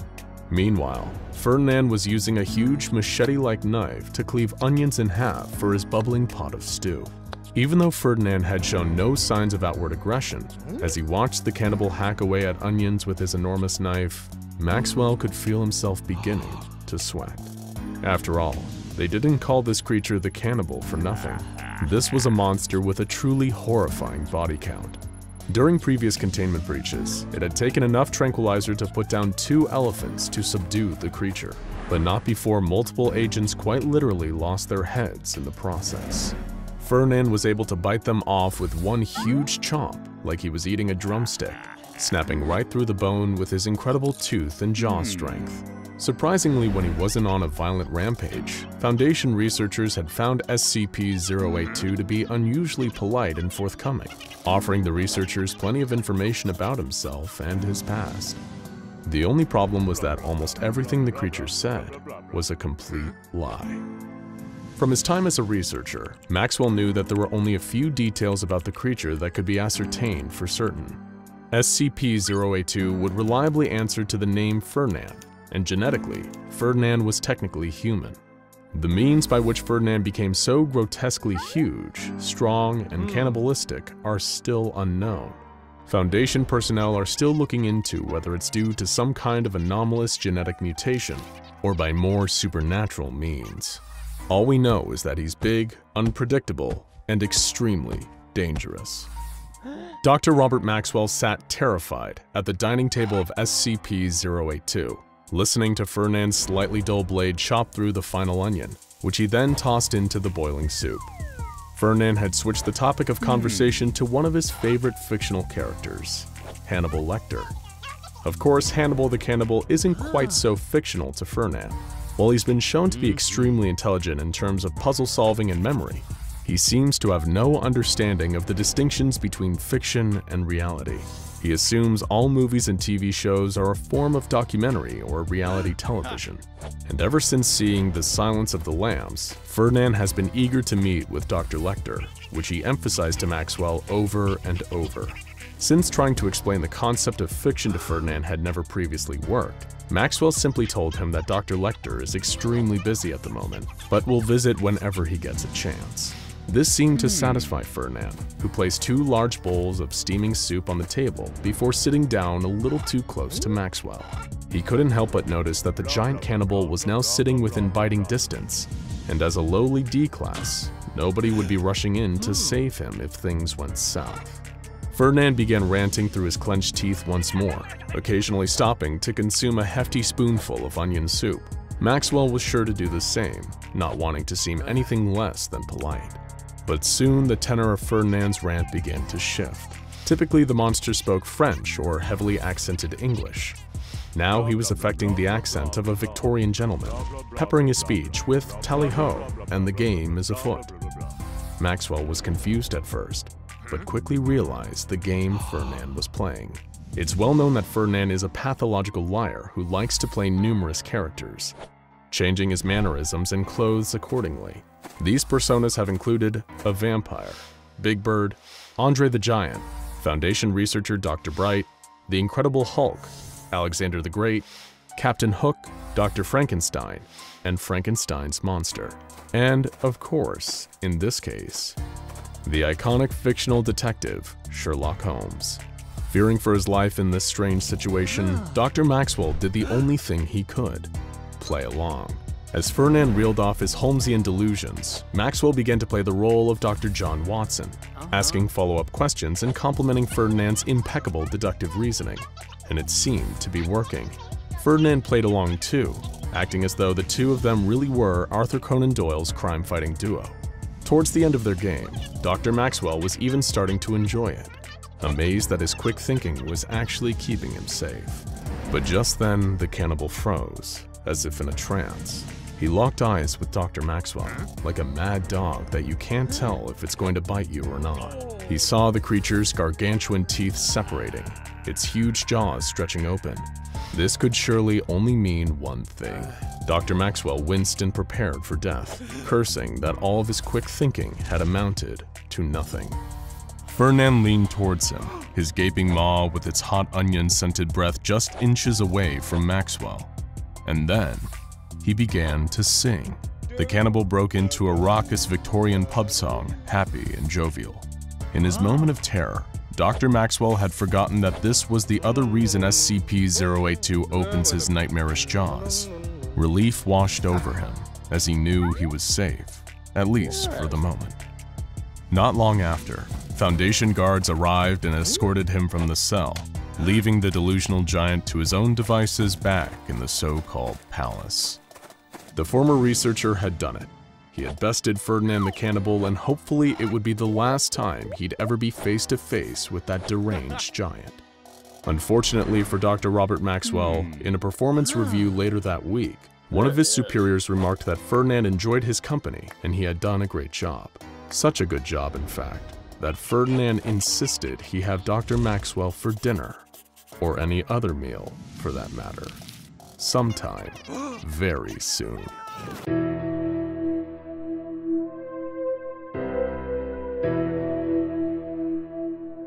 On March 15, 2011, Martin Sims was wandering down the streets of Carson, California. His clothes were ragged, he was filthy, and gibbering like a madman with a full beard and long, unkempt hair. His body was covered in scars, but he showed no signs of malnutrition. What made Martin's sudden appearance so remarkable? He'd been missing for 3 years. When he was interviewed by police, they asked him where he'd been all this time. They couldn't believe his answer. He'd been trapped in an IKEA since 2008, but this was no ordinary IKEA. This was a dangerous anomaly that would come to be known as SCP-3008. Martin's strange answers in his interview were laughed off by his interviewing officers, who assumed he was either crazy or under the influence of something, but they caught the attention of an SCP Foundation field agent embedded in the precinct. The report was passed up the chain to a local site director, who approved a detachment of Foundation field operatives to look into Martin's case. While he was reluctant to lead the Foundation agents back to the offending IKEA, the Foundation can be extremely persuasive. His screams of "Please, I'm begging you, don't take me back, don't make me go back," were noted but ultimately disregarded.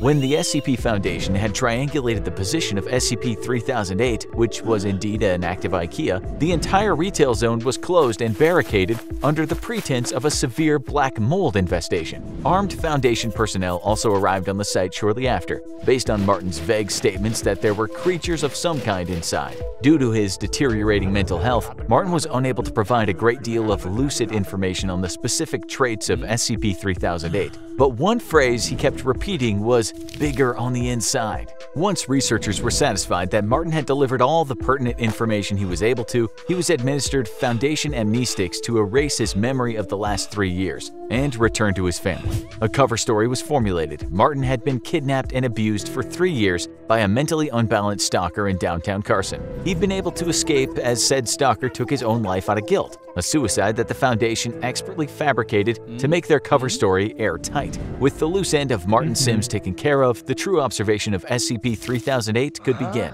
A base set around the perimeter of the mysterious IKEA kept a 24-hour watch on the building, covering all potential entrances and exits. No exploratory missions had yet been approved by the Foundation Ethics Committee, so they first wanted to perform a week of external observation to see if any of the store's anomalous properties extended beyond the confines of the building. After a week of nothing, it appeared they did not. A local site director approved of the use of 20 disposable Class D personnel to explore the interior of SCP-3008. The D-Class operatives would be split into 4 squads of 5 men, Alpha, Bravo, Charlie, and Delta Squad. Each would be assigned a different quadrant of the store and would deliver information back to the control team on site via a live audio and video link. 3 of the 4 teams upon entering the store reported nothing out of the ordinary. Neither the audio or video they were sending back indicated anything different from a standard IKEA store, from the flat-pack wardrobes to the Swedish meatballs. Team Delta, however, suddenly began experiencing a scrambled audio and video connection. Shortly after, communication with Team Delta dropped off entirely. They disappeared somewhere inside the store and haven't been seen since, with one notable exception. After the disappearance and the extraction of teams, Foundation researchers classified SCP-3008 as Euclid because its anomalous properties were at least confined to the interior of the store, and even then seemingly not the entire interior. The anomalous area within SCP-3008 became known as SCP-3008-1, and containment appeared to be 100% secure. There was no telling how many people had already gone missing in the store over the years, but the disappearances must be stopped. The Foundation maintained constant surveillance around the perimeter of SCP-3008, but it appeared they could prevent any further incidents by simply preventing other civilians from accessing the IKEA store. Martin's ravings about monsters were assumed to just be the product of delirium, until a surviving member of Delta Team suddenly reappeared. The date was November 3, 2011. It was a cold night, a few hours after what would have been closing time if the store were still active, and 7 months after the extraction teams had disappeared somewhere in the confines of SCP-3008. There had been no anomalous activity outside the store since the perimeter was first secured, and the Foundation researchers hadn't expected that to change until the last surviving member of Delta Team came barging out of the store's entrance.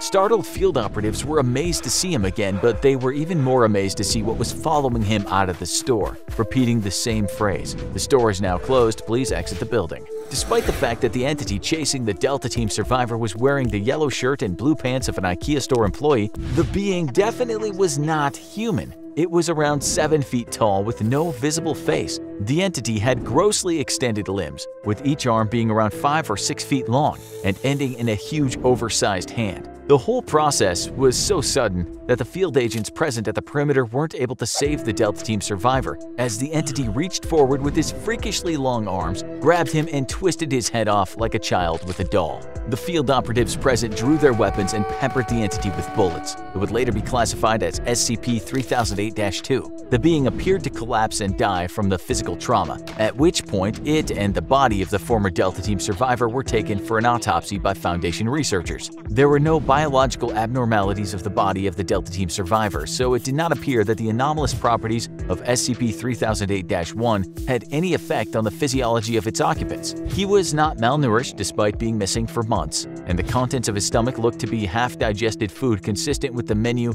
of a typical IKEA store restaurant. SCP-3008-2, on the other hand, raised a number of perplexing biological questions. The autopsy revealed that the creature's clothes were actually part of its body, like an additional layer of skin. The creature lacked blood or any kind of vascular system. Even stranger, the entity didn't appear to have bones or internal organs, not even a brain or nervous system. It was a being made entirely of skin all the way to its core. How it was able to move, or even live for that matter, remains a mystery. Though when you work for the SCP Foundation, you learn to accept that some things will always remain unexplained. One thing was certain though, Martin Sims was right about his monsters. After the incident with Delta Team, the Foundation deemed that sending manned explorations into the heart of SCP-3008 was too much of a liability, and planned a series of drone-based reconnaissance missions into the anomaly. The first of these drones experienced connection issues and failed when attempting to venture into the IKEA's anomalous zone. However, after a lengthy period of trial and error, the Foundation was able to establish a more secure connection with its drones, even when deep into the SCP-3008-1 anomalous zone.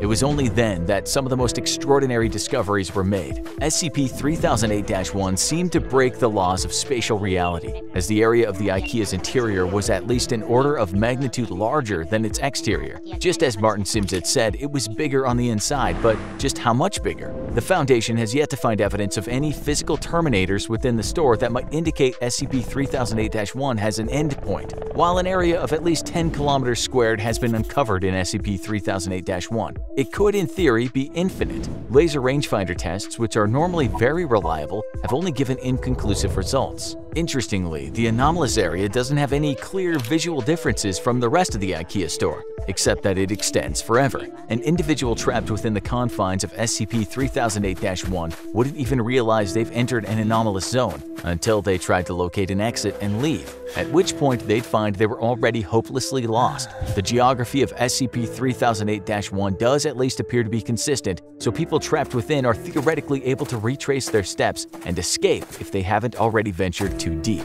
According to data collected during the drone reconnaissance missions, SCP-3008-2, of which there appear to be a vast population, would wander the stores aimlessly during the day. They are unresponsive to the drone's presence and did not appear to be aggressive. While the physical descriptions of these creatures could vary slightly, they all follow the same overall trend. Clothes consistent with an IKEA uniform, no face, either seemingly too tall or too short, and limbs that are grossly out of proportion with their bodies. As the Foundation began sending drones deeper into SCP-3008-1, they found another incredible discovery. There was an unknown population of humans trapped inside IKEA's anomalous zone, and these people had used the IKEA furniture around them to create entire settlements and towns within the store. There were several of these towns, all of which seemed to cohabitate peacefully. Even Foundation personnel found this development in their research to be truly extraordinary. Since SCP-3008 was first identified, there have been only 14 civilian escapes. Some had been trapped inside for months, others had been in there for years, some far longer than Martin's 3-year stint. While every one of these escapees has eventually been released back to their home, after a liberal application of amnestics and a proper cover story has been devised, the Foundation interviewed each of them extensively first. According to each of these escapees, the people trapped inside the IKEA have built an entirely new society across the various settlements. Contrary to the Lord of the Flies expectations of a group of people isolated and afraid, there's immense cooperation between the trapped civilians. The food in the several IKEA restaurants in SCP-3008-1 mysteriously replenishes while nobody's there, so there's no threat of starving, and the automatic turning on and off of the lights forms as a rudimentary kind of day and night cycle. Nighttime, however, is when things get dangerous, as the SCP-3008-2 entities, which are known to the people inside as the Staff, become extremely hostile after dark. Aggressive hordes of the Staff swarm the settlements at night, repeating, "This door is now closed, please exit the building." The civilians inside are usually able to repel these attacks with minimal casualties, but the constant war of attrition slowly wears down those inside. The bodies of the creatures also need to be removed from the area after each attack, as the presence of corpses or even parts of corpses has been known to heighten the ferocity of the next night's attack. During the day, the Staff return to a docile and unresponsive state, though they'll still defend themselves violently if anyone dares to attack.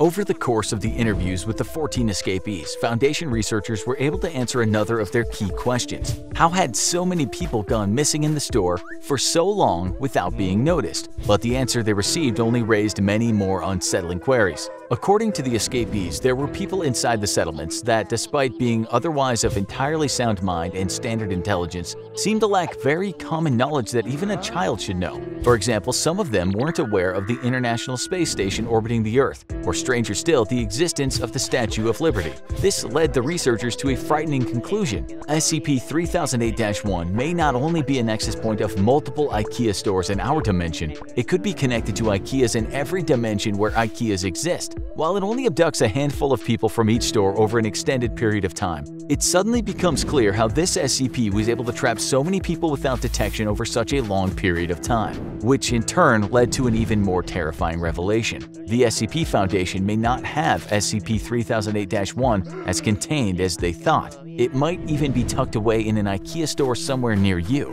just waiting for you to visit. After all, there's always room for one more. It's a natural instinct in many species to protect their young, and sometimes it's not just their own babies, but any young that look like them. Regardless of your personal feelings on humans' earliest stage, it is a scientific fact that human babies are designed to emphasize their own adorable helplessness to make sure that other older humans take care of them. A baby's cry is an inherently distressing sound, and when we hear it, some deep primal part of us feels the urge to comfort and care for the child until the sound stops. But of course, we're talking about the world of the SCP Foundation here, where there are bunnies that can eat anything, teddy bears that might steal your organs to make duplicates of themselves, and chocolate fountains filled with trillions of murderous insects. Nothing is what it seems here, and even the most innocent and cute creatures may be hiding a deadly secret, SCP-734 being no exception. Today we're talking about the baby. This anomaly proves that dangerous things can come in small packages, but where others only saw misery and death, the SCP Foundation saw a certain potential. Our story begins in the maternity ward of a hospital in the USA, where every medical professional's worst nightmare was unfolding. An unknown but incredibly fast-acting, flesh-eating pathogen seemed to be running rampant across the hospital's population. It began when patients who weren't even admitted for dermatological issues started complaining of severe itches and extreme skin pain. Some nurses and doctors in the maternity ward began to experience similar symptoms, as well as one of the infants, leading to a massive quarantine effort. While the initial symptoms first appeared to be limited to severe pain and discomfort on isolated parts of the skin, the condition of the afflicted soon escalated. Their skin began to messily flake off as the cells comprising it lost physical cohesion and died. It was a kind of strange, anomalous rot that seemed to work inwards, first destroying the integrity of the outer layer of skin, and then cause further disintegration to deeper parts of the body. Once the skin had shut off, the pathogen would turn its attention to what was lying beneath. Against all odds, the disease affected organs, muscle tissue, the vascular system, and even bones. Nothing was spared. The victims' bodies would completely break down, and they would be dead within a few hours. By the time the pathogen had finished ravaging its victims, what was left didn't even look human anymore. Not only patients, but doctors and nurses that had been walking the wards mere hours before were now little more than piles of human tissue sitting in what had previously been their hospital beds. Whatever this was, it seemed like the fastest progressing infection in recorded history. Hospital staff and administrators were terrified. This appeared to be an entirely new disease, with a mysterious form of transmission and, worst of all, no cure. They were even more confused when several black vans pulled up outside the hospital, and mysterious men in hazmat suits spilled out and began setting up a quarantine zone around the entire building. Whoever these strange people were, they definitely weren't the CDC. Little did the hospital personnel know that this was the group you'd never want showing up and putting your location on lockdown. It was the SCP Foundation. The infected remains of the victims were taken away for research purposes, and the Foundation operatives immediately began conducting debriefing interviews with witnesses. They soon determined from a mix of eyewitness accounts and hospital surveillance footage that everyone infected with the mysterious pathogen had all been in a particular section of the maternity ward earlier in the day. And when the operatives investigated this area, they found another strange detail. An infant had no registered mother present in the hospital. The Foundation would later learn that this was likely because the baby's mother was the first victim of the deadly disease. After eliminating all other possible options, it seemed that the only anomalous element that could have caused all of this was the mysterious baby. Though just how the mother even survived carrying the baby to term was a mystery in and of itself. The baby was a Caucasian male human infant between 7 and 8 months of age. Nothing appeared outwardly anomalous about the child, but they could confirm that every single victim of the anomalous pathogen had come into physical contact with the child earlier that day.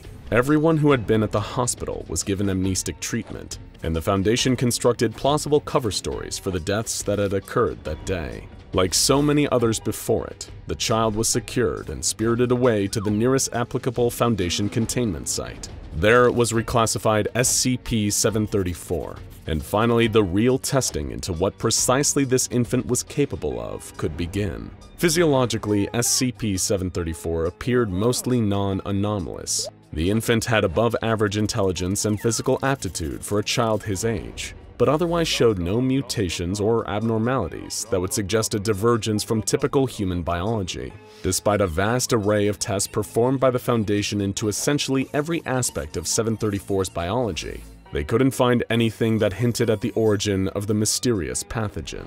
But through some trial and extremely costly error, the Foundation was able to learn more about how exactly the pathogen worked. The only vector for transmission seemed to be direct contact with the baby itself, up to and including the fluids and residues it leaves behind. Those affected cannot transmit the anomalous flaking effect to others, meaning the risk of an epidemic is relievingly minimal. But of course, accidents still happen, as was discovered when one agent misplaced her sympathy for the baby and decided to remove her mask while interacting with him. Her logic was that her masked face might have caused the baby some kind of distress, and as long as she was only coming into contact with him via her own gloved hands, everything would be fine. But some dust particles were floating in the air at the time, and SCP-734 sneezed in her face. The agent began screaming in pain and recoiling from the baby, but it was already too late. Her fate was sealed. She was taken to the infirmary and given sedatives so that she could hopefully die in as little pain as possible. In roughly 72% of cases, amputation of the affected areas has prevented the entire body from succumbing to the anomalous effects of SCP-734. But this isn't exactly feasible, where the point of contact is the victim's head. Within hours, the agent's flesh had flaked off her face, leaving her looking like a red, bloody skull. A few hours after that, she didn't have a head at all. Throughout the disintegration process of this unfortunate agent, the Foundation took grisly photographs.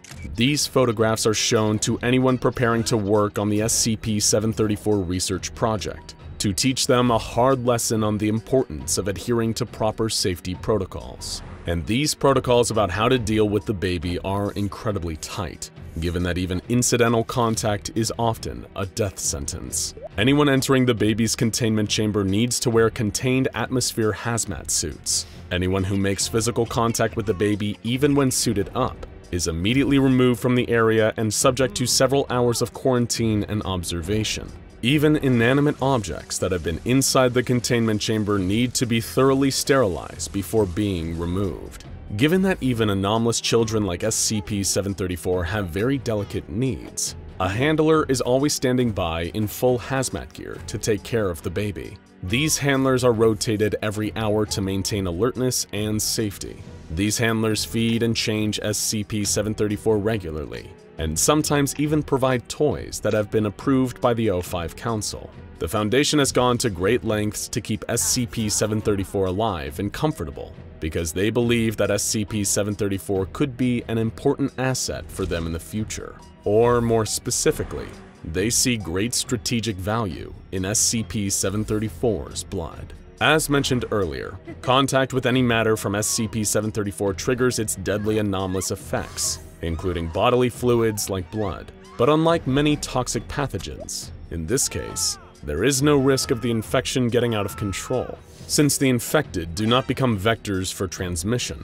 Because of this, the blood of SCP-734 can act as a powerful weapon for both terminating anomalies deemed unviable by the O5 Council and assassinating dangerous people who belong to rival groups. Contact with the blood would completely destroy the target's body, with no other anomalous effects and no evidence of who exactly conducted the hit. SCP-734 has been fitted with an arterial catheter so that the Foundation can collect large quantities of blood from the anomalous infant every single week for storage and research.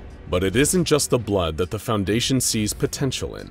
SCP-734 himself has scored incredibly well on the Esslinger Loyalty Index, the test the Foundation uses to judge the loyalty of potential applicants to the Foundation cause. As SCP-734 matures, if these scores remain consistent, he will likely be trained to become a Foundation field agent in the future. An agent capable of killing someone with a touch would, needless to say, be an asset to certain covert missions that the Foundation would probably prefer to keep off the books. Of course, the SCP Foundation recruiting certain compliant anomalies to perform missions for them is far from unprecedented.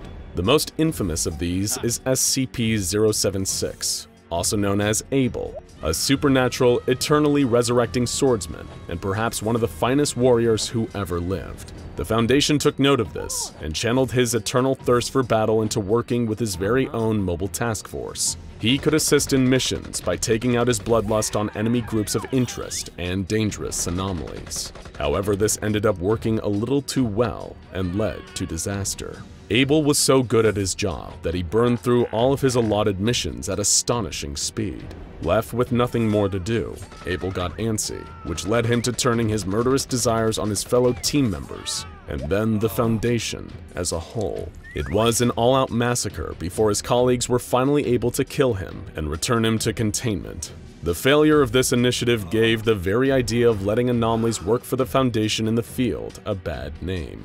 But since then, things have changed, especially with the establishment of MTF Alpha 9, aka Last Hope, a new mobile task force formed entirely of anomalous individuals and their handlers. These consist of somewhat more stable anomalies, such as Abel's counterpart SCP-073, also known as Kane.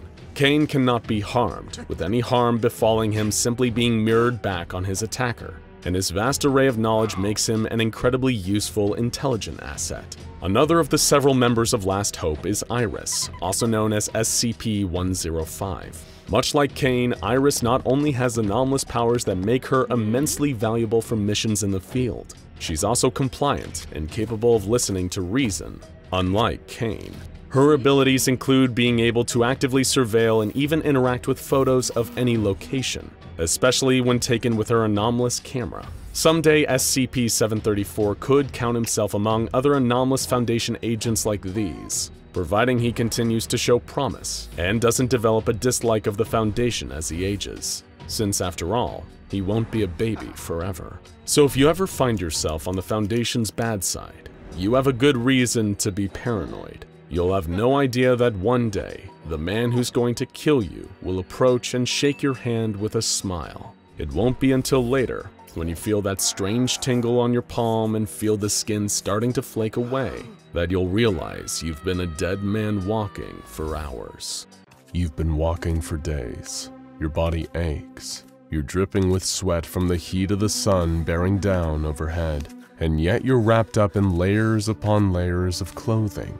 Even your face is covered, and you're wearing thick black goggles so that not a single centimeter of your body is exposed. Your journey has been long, and you feel like you might die from exhaustion or from overheating due to these multiple layers of clothes. But dying is better than being exposed. You saw it happen when your entire team changed. The light cannot be trusted, not even for a fraction of a second. It's been like this for years. You've learned and survived through painful experience. Many of those you used to know cannot say the same. You've been alone for so long. You might have given up all hope if it wasn't for the distress signal coming from a nearby SCP Foundation containment facility, Site-46. Any kind of survivors would be better than nothing, no matter what kind of sorry shape they were in, as long as they were still human. You find your way to an opening in the side of a mountain and slide into the cave, hoping you weren't spotted. The whole world is crawling with those things now. You can't let yourself be seen. As you trudge down the cave towards the entrance, you see what looks like a huge black snail trail splattered on the ground, leading into the facility. You try to avoid it and press on. You don't even need a key card to enter. The door has been left ajar. The facility reeks of those things, but you can't see any of them. You just hope they've moved on and left some human survivors in their wake. The place looks abandoned. Every step you take echoes through the empty halls. When you find that the elevator's out, you take the stairs all the way down to level B5, Keter Containment. Lucky for you, it seems all the cells are empty now. The horrors that were kept inside of them have all long since flown the coop. You keep following that slimy black trail until you find an abandoned office. There are no people here anymore. Just a broken barricade, some empty medicine bottles, and a bucket that the people inside the office had apparently been using as a toilet. You breathe a sigh of disappointment at finding no one alive here, but you're at least relieved to be out of the sun. You can finally remove your jacket and head wrap.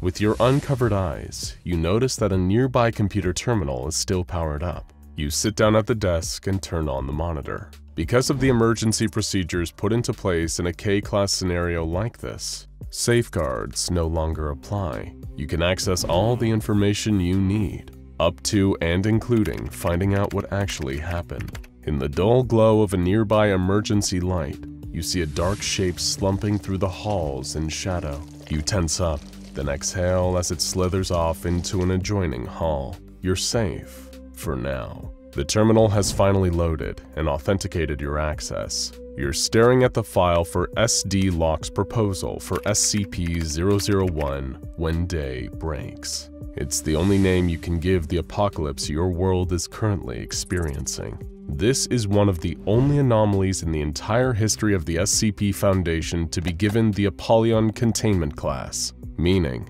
containment is truly impossible. SCP-001 is the most dangerous enemy that the Foundation and planet Earth has ever faced. It's always been the principle of the SCP Foundation to battle in the dark so that the civilian world can thrive in the light. But now the light has become the enemy. Anyone exposed to any amount of sunlight for even the briefest period of time is subjected to the effects of SCP-001, and those effects are beyond horrifying. The SCP Foundation Administrator released an urgent memo telling Foundation personnel to make their way to Site-19 at all costs, because they need all the help they can get. Those exposed to SCP-001 in the process are no longer considered human. Their new designation is SCP-001-A. These new entities are to be avoided at all costs. But in case of emergencies, the Administrator says it is permitted to cut off parts of your transformed comrades and eat them to avoid starvation. No attempt should be made to kill them, since you won't succeed. You'll just put yourself at risk. When the sun changed and became SCP-001, it instantly affected 6.8 billion innocent people. The second the visible light touched them, whether it was from the sun itself or even reflected off the moon, their bodies liquefied, melting like candle wax into puddles of living gelatinous slime. This effect isn't isolated to humans either. Any biological entity exposed to sunlight immediately underwent the same irreversible melting process into SCP-001-A, and the horror had only just begun. People transformed into SCP-001-A will remain shades of their former intelligence and personality. They may even try to will their new gooey mass into a shape resembling their original form. However, these individuals will lose their sense of self if they come into contact with other instances of SCP-001-A. When they come together, 001-A instances will bond on a molecular level, wading up into horrific giant blobs with only one purpose: integrating more matter into their bodies. That's why they have to be avoided at all costs. You continue to search the computer terminal for answers. Perhaps there was some kind of contingency plan put in place for this, some way to reverse the effects, or at least escape the nightmare Earth has become. Instead, you find a series of attachments linked to the SCP-001 file, detailing what seems to be the last days of the people who barricaded themselves in the facility. Most prominent among these were researcher Dr. Logan Igata, her partner Ari, a security officer named Commander Anad, and a few others. Dr. Igata had locked herself in the office, where she recorded her final messages to the world. In the first audio log, Dr. Igata and her companions seemed afraid, but hopeful that there may be some way out of this situation. Dr. Igata reported that most of the workers at the facility were transformed during the initial event. Their melted bodies had fused outside the facility, and now they were trying to bust their way back in. The defenses had held so far though, and they seemed confident they would hold long enough for them to figure out a way to escape this awful situation. You open the second attachment, an incident report, and realize things may not have been as hopeful as Dr. Igata let on. She reported hearing the huge mass of melted creatures hammering on the door outside again, begging for them to come out and experience the sun with them. They wanted desperately to add to their ever-growing biomass. In order to experiment with what exactly would happen, they sent out one of their few remaining D-classes wearing a full protective suit.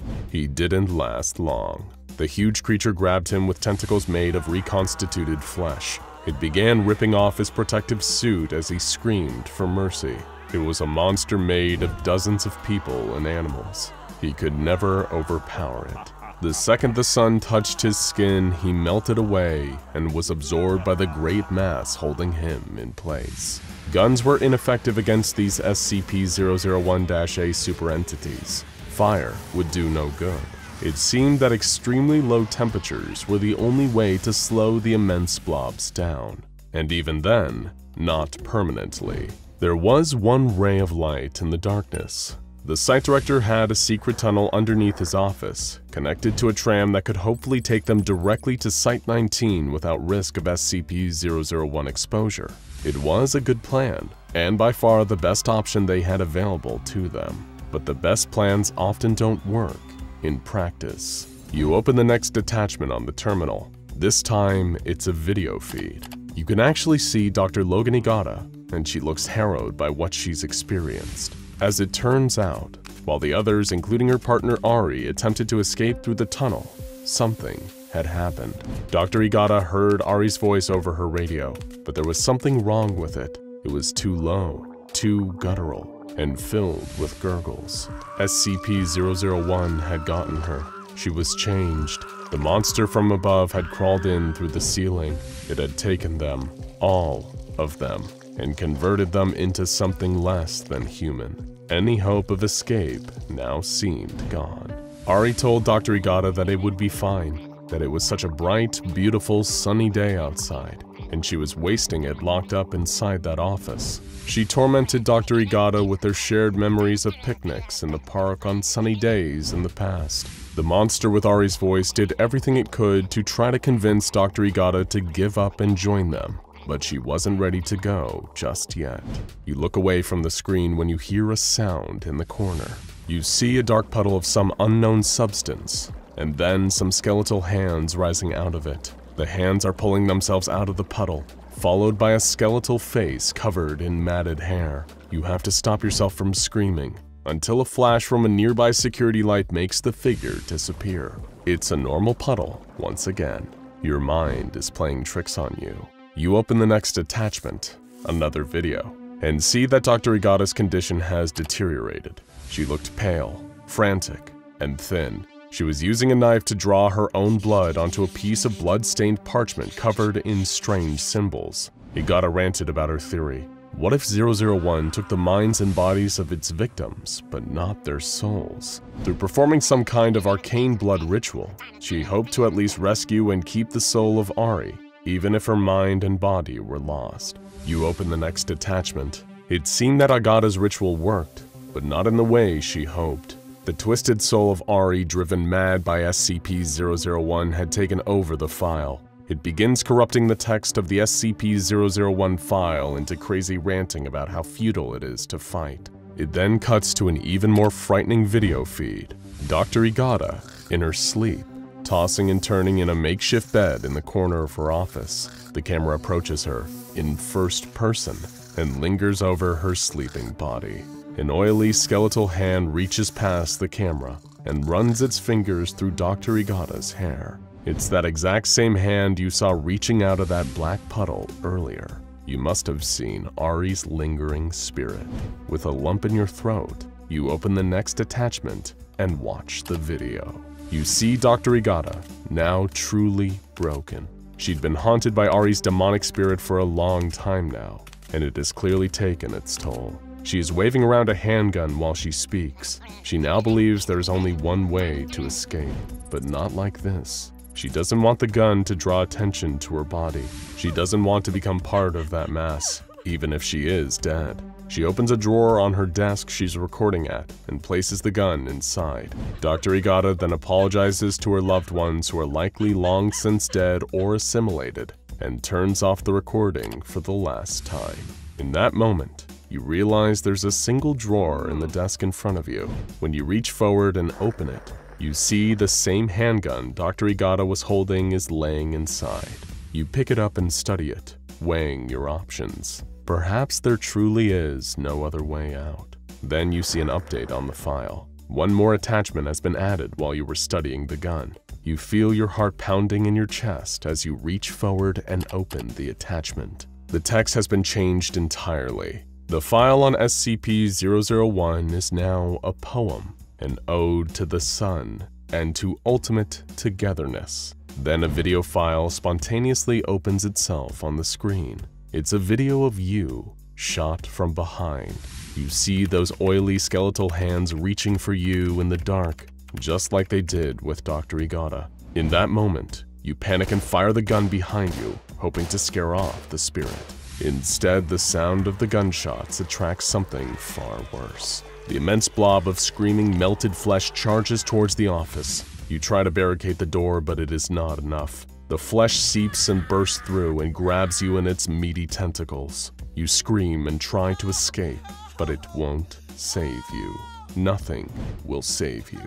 The flesh carries you upstairs, out through the empty halls, out into the cave. You can see the light in the distance as the blob ferries you towards it. You won't be alone for much longer. In fact, you won't be alone ever again.